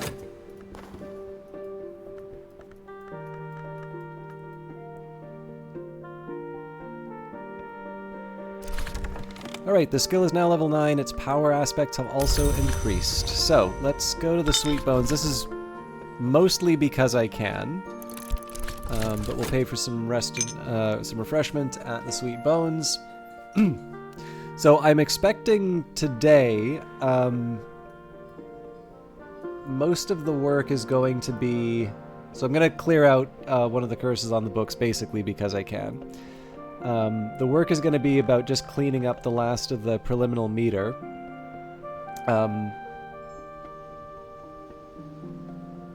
So the first thing I'm going to do is clear out the curse using the health. I'll renew the health, and then we'll level up preliminal meter by the end of the day. That should take me through summer, so we'll be beginning autumn, and that'll give us sort of a clean slate to start with the Carmine Petal and the Road to Janus. And I don't have a strong feeling one way or the other of which one I should be reading first. Alright, on Matthias and Amethyst Imago, Pursuit, an account of an occult romance. A certain mech claims to have written this in a single night as part of his initiation into the Theban branch of the House of Leith, that order of immortals who use the arts of water to conceal themselves. Matthias defied us to hunt the names of the moth and the wood to populate his pinned collection. The Amethyst Imago had dallied with the witch and sister, but she'd returned to the wood to plead the moth's pardon. The moth, as a whim or a penance, sent her out to lure the long to a slough of nightmares. Matthias loved the Imago. Did he? Can Long love, or has that organ of their soul desiccated beyond repair? The Imago loved Matthias. Did she, or did she only enact a whim? He pursued her through the wood, but at last she turned aside from the nightmare slough, and they lay together where the bounds grow bright. So they learnt the Grail's pleasures, and this is the lore they won.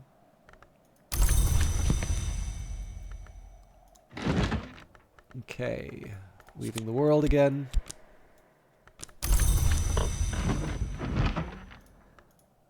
The Book of Maya, an account of the 5 visits of the desert wanderer, probably the hour called the Vagabond, to the city Maya. She begins as a delighted child, perhaps even a mortal, but things then go badly. In her second visit, she came as the laughing thrush. Her heart was bright within, her beak was ripe with song. But in the first moment her feathers touched the city stones, the laughter began. The wanderer's penultimate visit is as centipede, whose venom cracks stone. Maya is abandoned to the desert, but she returns one last time as laughing thrush, with 4 other hours who take the shape of birds to celebrate the first roost above the bones of her hated kin. And finally... Oh, no! I forgot to hit the right... Okay, I'm delayed, but...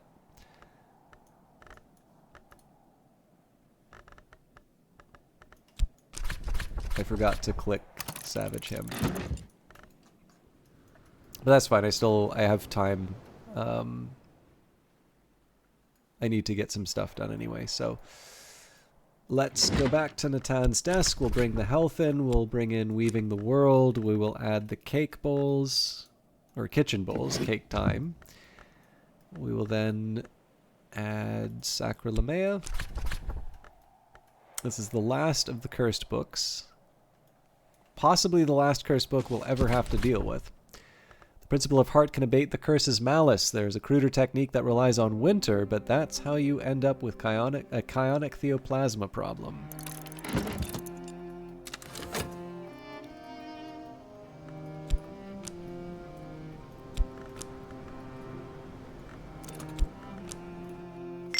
Better now.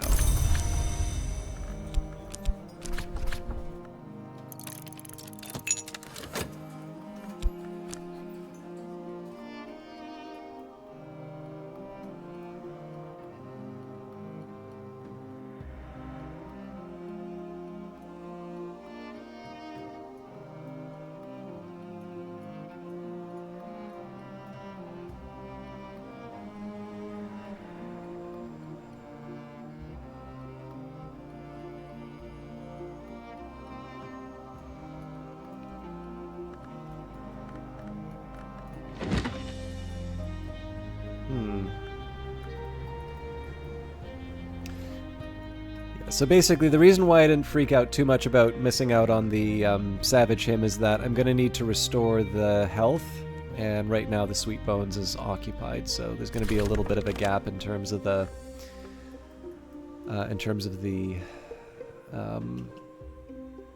timings.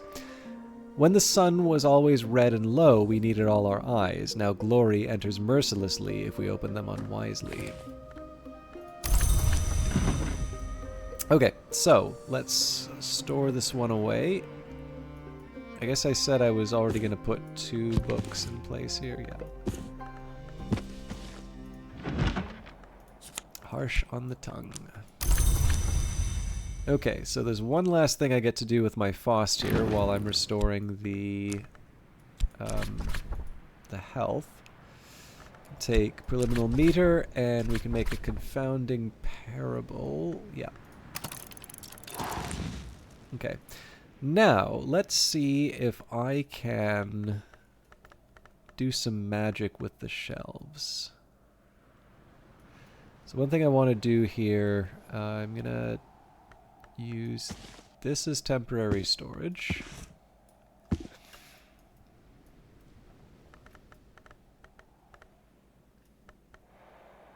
So I'm looking for the most egregious example of, but yeah, so this is exactly the sort of gap that I'm looking for. So let's take The World Does Not Weep.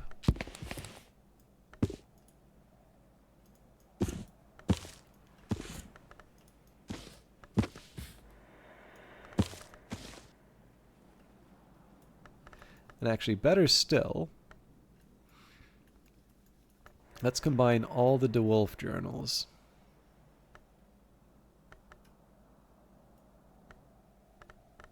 Actually, that may not be a good idea because some of them might be a bit thicker than others.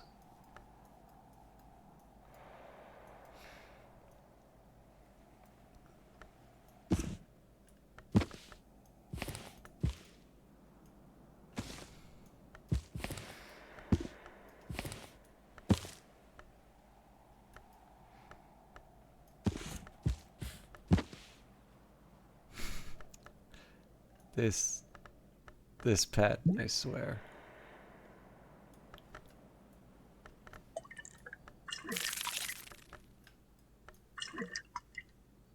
Just can't put that on the ground, huh?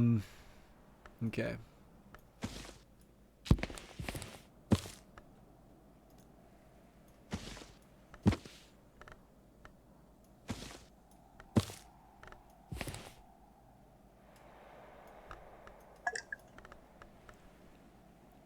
So I'm thinking we can put the Kukabit prisoner records in the background because that's a little easier to see.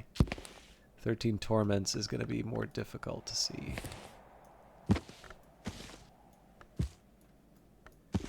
Yeah, so I'm not going to lie. This is a very sloppy looking collection here. This feels like there's a whole lot of gaps that I can use. But notice we got space for an extra book out of that.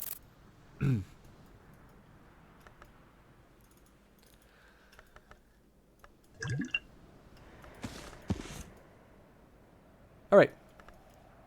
Next step, we restore the health. We still have some time in the day.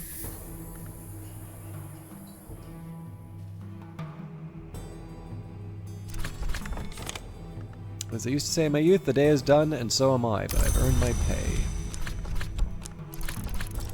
Nuts!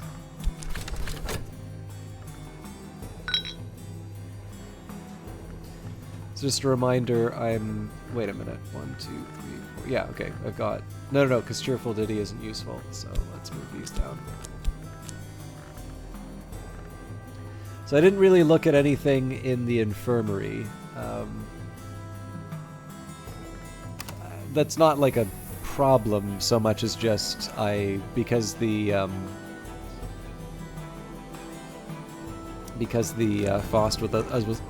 Fost was otherwise occupied.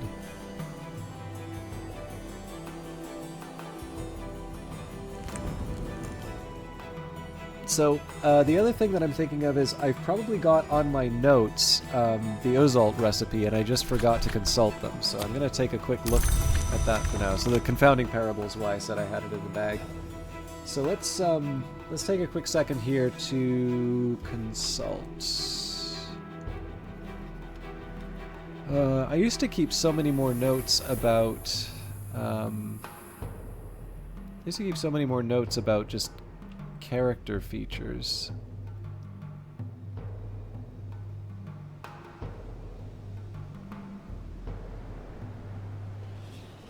I seem to put a big underline around the fact that Husher resigned after the snow on January 9th.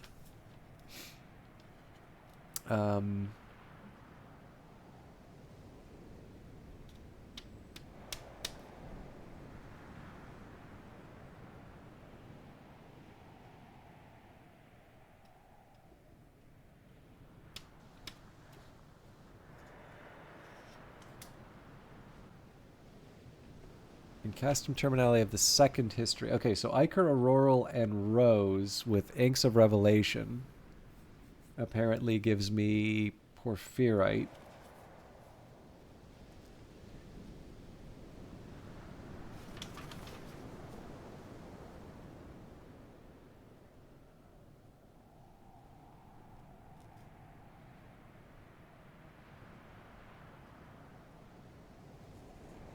Abbot Jeffrey's Secret, Sacralamea.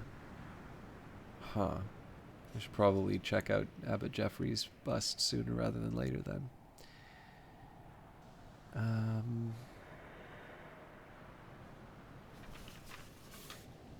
What a shame. I don't seem to have anything on Uzalt here. So perhaps the next step's going to be to try crafting a bunch of lantern stuff. So I have a feeling here. I am interested in seeing what's happening in the infirmary, but I think it would be a lot more interesting to read the various heart hours when, kind of when I'm fresh. Like I said, I was originally not planning on going 7 hours, but that's apparently what this game does to me. So, given that I have some time left in the game, Let's see what I can do with Lantern today. Not as much as I could if it was a sunny day, but that's not stopped me before. So we do a Faust with an Auroral Contemplation, so we can get Eigengrau or a Xanthotic Essence out of that. Xanthotic Essence is a really good thing for me to get, so let's... In fact, it's kind of silly how easy it is for me to make Xanthotic Essence now. No, I didn't want to renounce the water. I kind of want to reload for that, but okay. I still have a way around this. So if we use this with Auroral Contemplations, I can now make Eigengrau in a minute, and then I'll make the Eigengrau into Xanthotic Essence. The flames leap up and die away.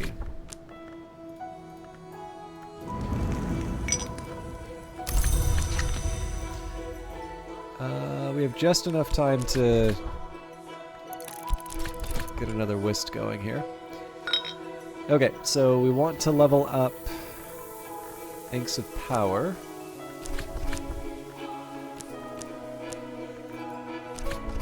So satisfying to have come this far. This is the main reason I need to stop playing, is because I'm making stupid mistakes like this now.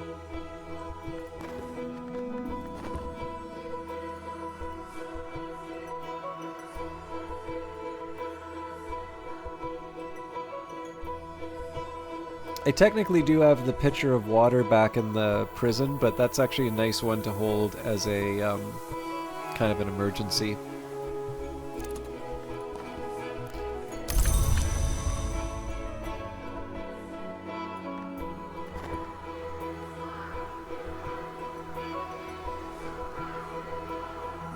I still think it's very funny that it's like the serving the serving table was right next to the fireplace. I threw the pitcher in the fire. It's an easy mistake. Anyone could have done it. Right, the surface of the substance is difficult to resolve, almost as if it wasn't there at all. So, again, it's just looking for a liquid for Xanthotic Essence. So what we do now is we go to the Alchemy set. We combine an Eigengrau, Auroral Contemplations, and a Faust to create Xanthotic Essence. We still don't know what the level 5... actually, you know what? There's one other thing I can do. Take Torg's Cleansing. Something with a memory aspect will surely... You're kidding me. Oh, right, because I don't have the 10 edge. Catwing should help with that. Cat's Claw, sorry. There we go.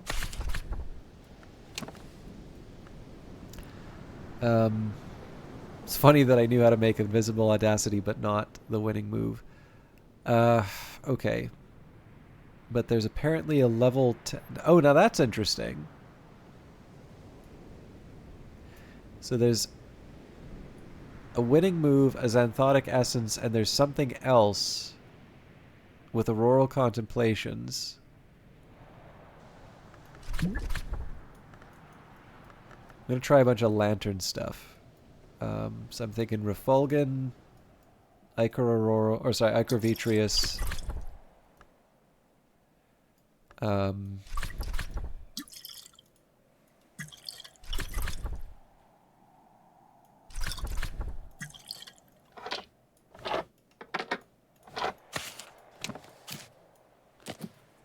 I'm obviously trying more than I should, but is Captain Fang?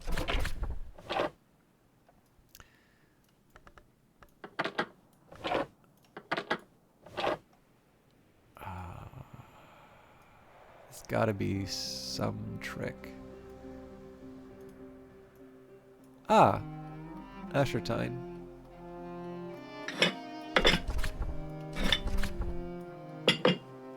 I was wondering if we had that.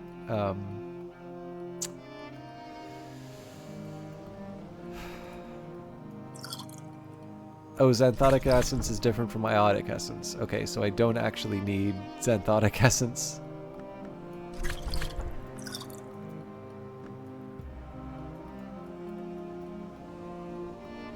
So it turns out the Eigengrau was completely unnecessary.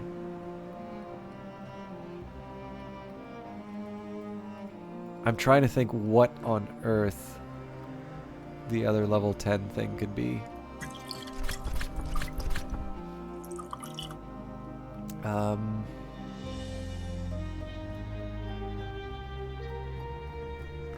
Because it's not like we don't have the... Yeah, the thing that's funny about this, right? So you say, add the liquid to produce an alchemical essence. Well, that's xanthotic essence. Add apprentice level edge to create... scholar level with memory to create the winning move. There's really no hint on this one. This would be coming from a book, basically.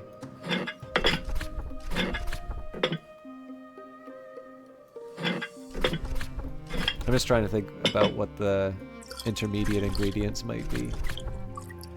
Because my guess is that this might actually produce an Encastum Terminale with 10. But I'm trying to think what on earth...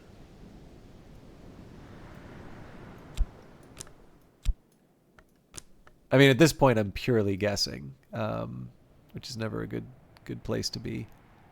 I already tried the Stargull, right? Quartz junk I would freak if it was a quartz junk. History plant. Well, history plant actually makes a kind of sense. It's perniculate. That's a weird one. Okay. Yeah, more of the same. Townsgull, I will leap off the top of my building.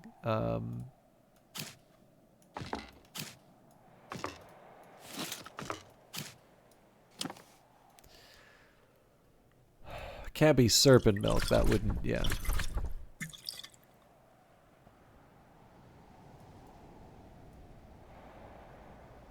I can't see why Lethe would be.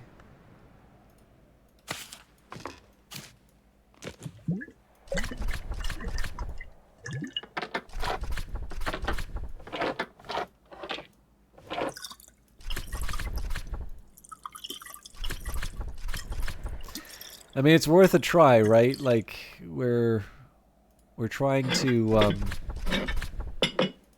find a fairly rare recipe. Oh, you know what? There's the one thing I haven't tried, which was actually listed as a potential... I'm like 99% sure this is going to be it. The Ichor Auroral is actually listed as an ingredient for... Got it. All right. Not the one I want, though. So at least I know how to make porphyrine now. Weirdly enough, still not the one that I was looking for, which is the level 10. Still, porphyrine... Oh, weird. Okay. Because I was under the impression that it was going to be Ichor Auroral and a hell of a lot of rows. Okay, that's interesting. But man, I am stumped on this this undiscovered level 10. Can't be turpentine.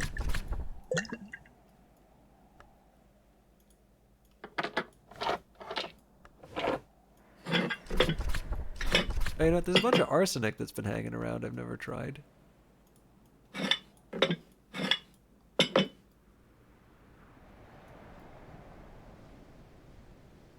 It's not the... if it's the living relic, that would actually be kind of funny. Clearly it wants a song. Actually, light might work. No, light doesn't work.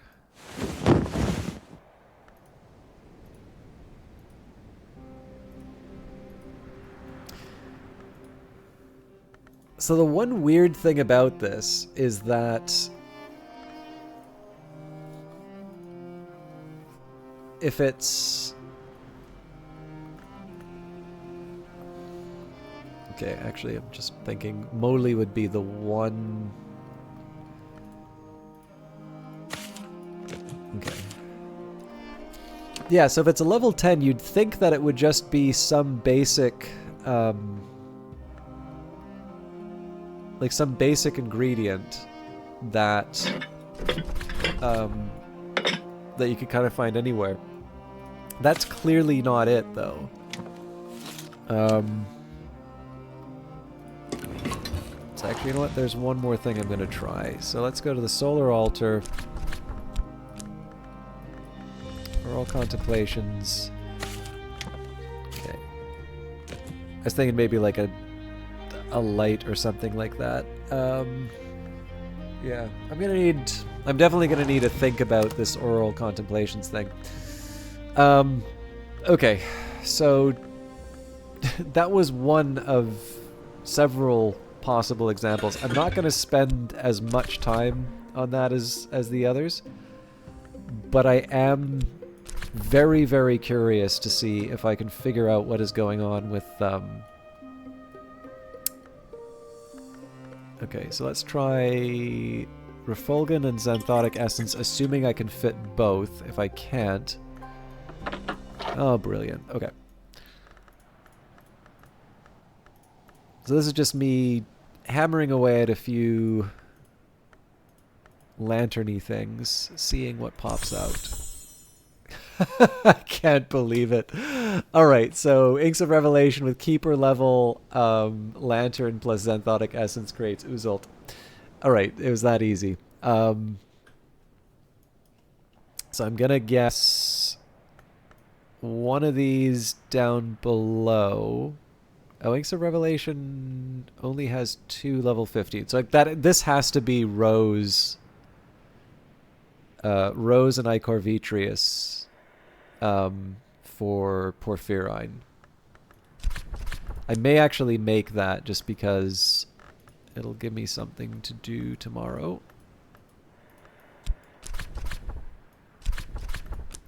I was going to make Iotic Essence, but being able to make Uzult is a slightly higher priority right now.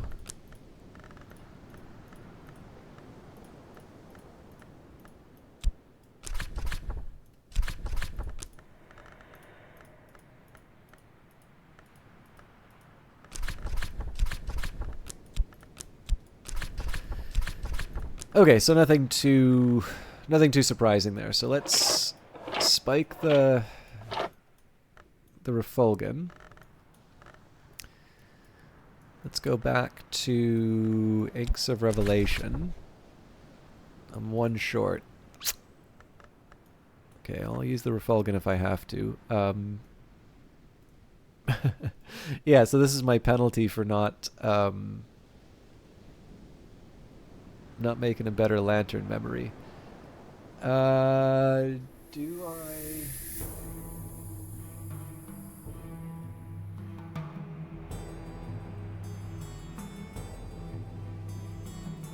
Well, you know what? This is not even a question. Agave Eterna. Brighten the essence into the Incastum Terminale Uzult. Thanks to Revelation with Keeper level Lantern plus Xanthotic Essence creates Uzult. That's 2 minutes spoken for. And then this whist is mostly just so I can make some money. Better now. Okay. So yeah, sorry for saying that I was going to wrap up the game and then not actually moving on. The one bit of good news is that so I've completely cleared out the cursed books, which means I can start using my health for other things. One thing I will do is replace the water that I threw away. What are some of the next steps? Will probably be in autumn, so that's a good time for me to try reading the Carmine Petal first, I think. So that's a pretty easy one for me to handle. Essentially, if I take Bells and Braziaries with one of the Newman, that on its own already gives me 13, and that is a level 12 text. So the other alternative is that I can do the Road to Janus. That would be Shapt with 2, Vac with 2, so that would be a total of 14. Sorry, that would be a total of 4 knock. Add preliminal meter. That brings me up to 14. At which point I would need to create that curious hunch to get me over the edge with... Okay, actually that gives me something to do with my sick Faust, actually.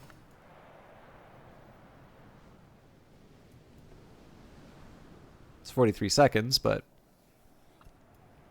So maybe the road to Gen... Actually, if I read both books... I'm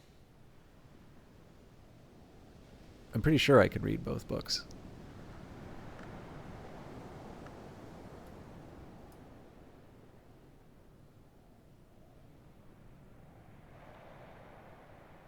So yeah, one, we'll say the Faust reads the Newman. There we go. Okay, let me work this out. So we'll do water from the Hush House well. The Trist will read the Newman, so that one needs the Bells of Ys.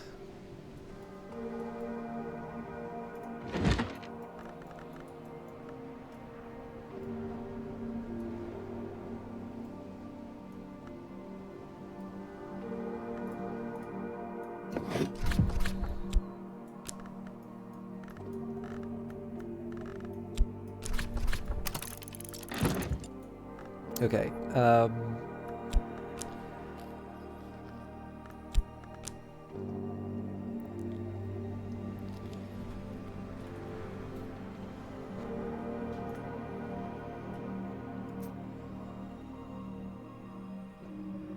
sorry, just need a minute to think.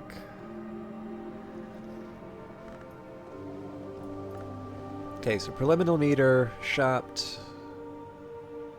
Yeah, funny thing is I actually just need the Newman.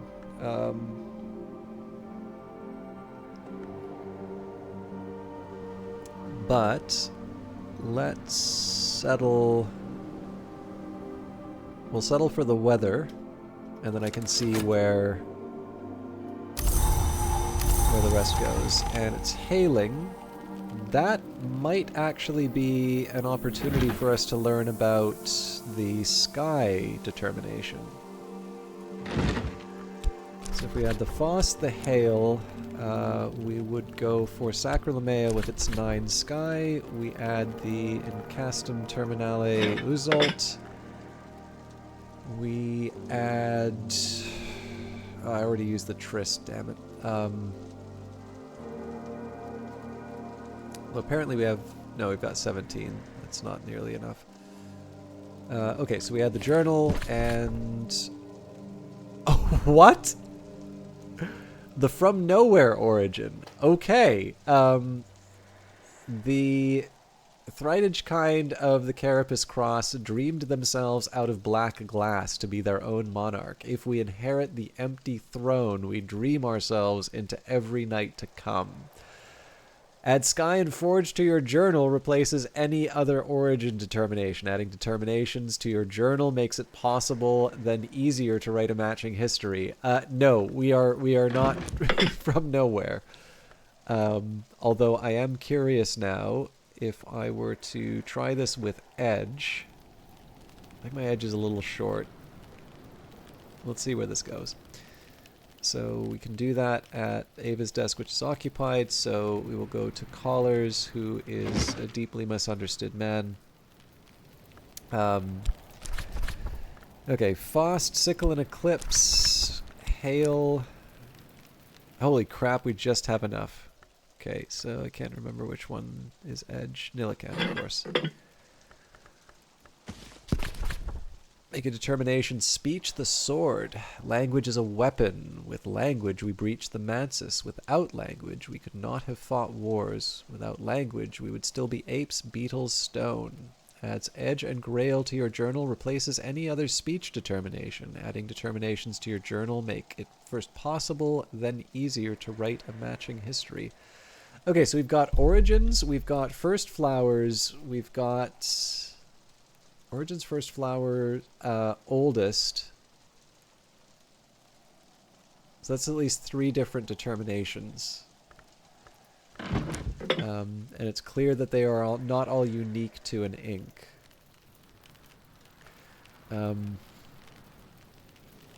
But let's focus on the task at hand. I'm going to need to turn a... excuse me. I'm going to need to turn a... the weather into a...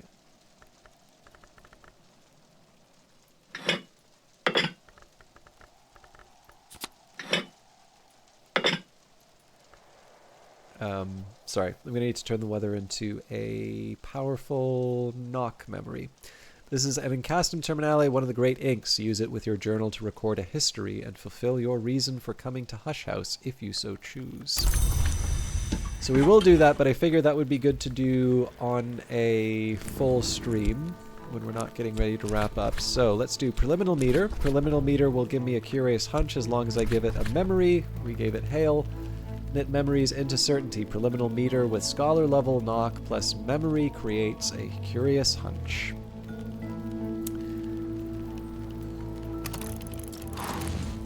So I'll use that to read The Road to Janus.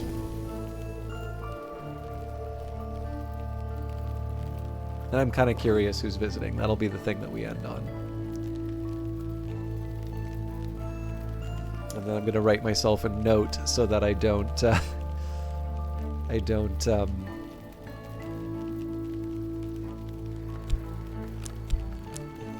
sorry. I'm going to write myself a note so I don't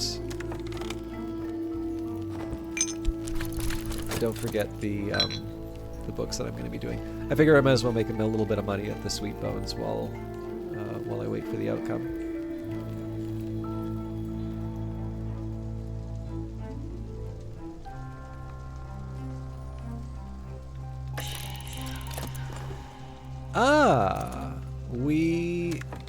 Wait, a visitor interested in an intrusion. Is there someone en route to... No! Okay, so there were only 4 visitors interested in the affair of the Endless Guest. Very interesting.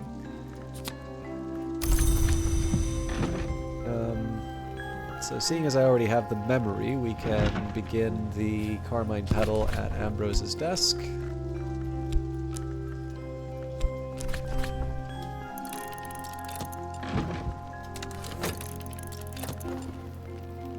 A story has no beginning or end. Arbitrarily, one chooses that moment of experience from which to look back on... from which to look back or from which to look ahead. Graham Greene. This incident has seen its full complement of visitors and is concluded. There will be an interval before the next incident when visitors will seek general consultation. So an inhabitation of worms is never to be taken lightly. In this case, worms have chosen to inhabit one Spencer Hobson, on assignment by the Bureau in Krakow.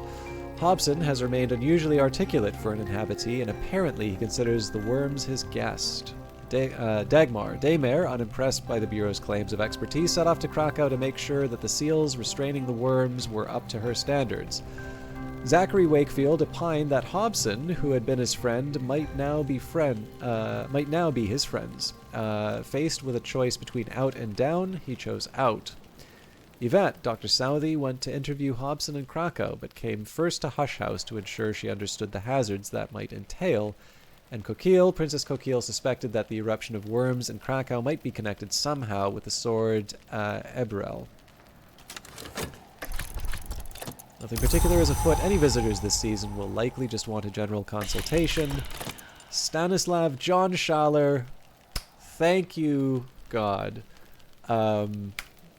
Stanislav Schaller knows Crack-Track, and Crack-Track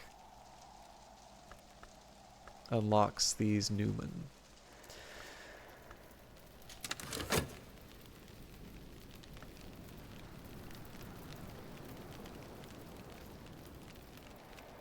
Priest Diplomat Gardner, a soft-voiced man with a very steady gaze.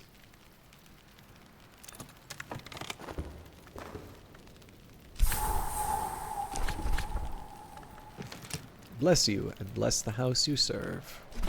Tutoring Crack-Track. My visitor can teach me the rudiments of the primal language that we rather underwhelmingly call Crack-Track, because there is no name for that language in that language. After tutoring you, the visitor will leave, even if they arrived on other business. This could not have been a better ending for this session. Okay, we've drawn up water. A little water splashes on the stones of the well to nourish the mosses there. I don't think I will restore that health. What are we looking at? 12.9 seconds on the Curious Hunch, so we might as well jump in with both feet. Am I a complete idiot? I used the forge to read a book that didn't require it. Okay, well, my next best... really, we just prepare for... oh god, we can read all of this stuff without a problem.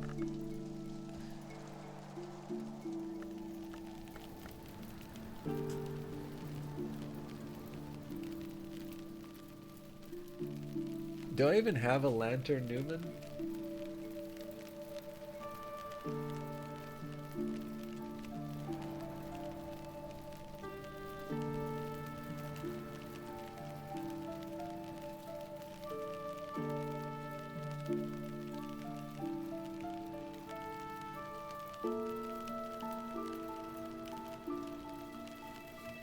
I am actually stumped as to what I want to do.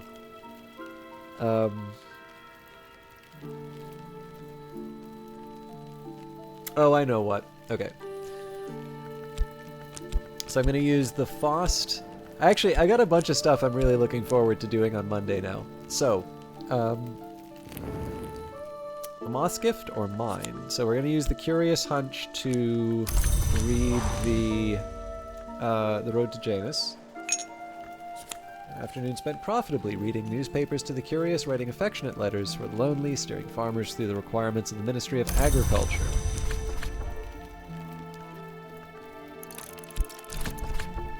It is autumn when the leaves rustle. The silent landlady has served me apple pie with steamed cream in the window nook. So, here's going to be... this is basically how the rest of the day is going to turn out. So, I'm going to restore the... once we finish reading the book, I'll restore the Shapt. We'll use the Curious Hunch to read the Road to Janus. I will use the Faust to learn about William Harries and add him to the... collection of librarians, in this case, Niche with a Plaque, who brought a key long lost. I will feed the hungry relic, quarrelsome until it feeds again. So basically, we'll finish the last book that I had on deck. We will line up all of the different librarians. I will finish tutoring Crack Track, and at that point, I'll probably start by reading the... like, these are fairly straightforward books for us to read, so I don't think it would hurt to get, you know, just the memories and clear them out. But... actually, sorry, I should move the Serpent Root aside. So, but yeah, the Green Jade Tablet, Green Jasper Tablet, and White Jade Tablet. So we'll read those for the actual contents. Grove of Green Immortals was the Library of the Watchman's Tree that I was referring to earlier, by the way. Then we'll read Serpent Root, The Sun's Design, and The Sun Disfigured. Oh, written in Newsalt. Interesting. But yeah, so the idea of the idea about these will be these are giving me Newman, and these may actually be ones that are relevant to the Twiceborn, at which point I will probably want to be committing them to my journal. So essentially, reading the Green Jasper Tablet and the White Jade Tablet, the plan there is that's going to give me enough time to make enough Uzalt to write the determinations into my journal. At which point, I mean, again, not all of them are necessarily going to be relevant to the Newman I'm looking for. You know, I can afford a little bit of overlap there, but that can be a point where we actually decide whether or not we want to commit to a history. Do we want to try and get the last languages and all of the books? You know, I have a few options there. But definitely next stream is going to be a lot of big moves. But I do need to finish for tonight because it's 7.5 hours. It is 3:30 in the morning. And I know a few people kind of gave up after I was a little too focused on answering questions. I do like trying to answer questions, but I do notice sometimes when you try to be helpful with people, it does sometimes turn this stream into one person. So, anyways, lessons learned. I am going to raid Kilgore Trout. So I hope you all have a wonderful weekend. I will see you all on Monday for more Book of Hours. I will just mention, so in terms of future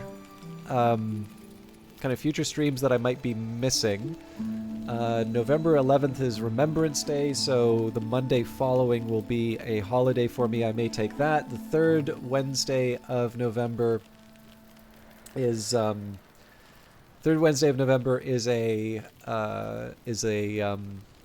to be a local meetup, so I want to attend that. And then there is a game coming out in the first weekish of November. Currently it's an embargo, so I can't share it with you right now, but I am very interested in sharing that. So we might have to skip a couple of days of Book of Hours so that I can cover that. But I think it's one that you will all enjoy. And it may be that we've already got a history by then. Either way, we will figure it out. Thank you very much for stopping by the Blue Belt. I appreciate lurkers as much as the others. Try and do a little bit better in terms of getting everybody involved, but I am tired, and I'm going to find out why I'm sneezing, and I only have a few more seconds left on the raid timer. So, again, have a lovely weekend, everybody. Talk to you later. Enjoy Kilgore's stream.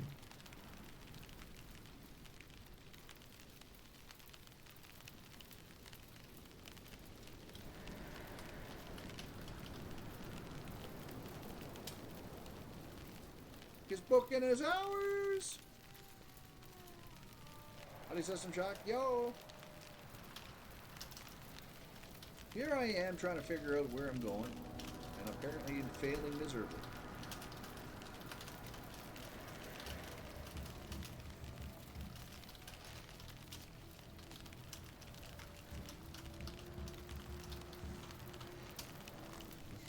Evening or morning or I don't know.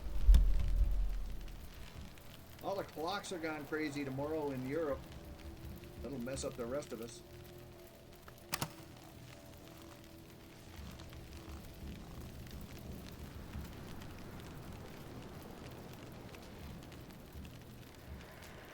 See, that sign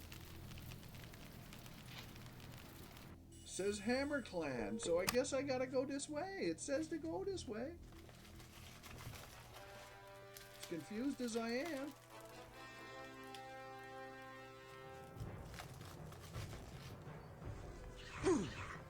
Fuck off, you guys.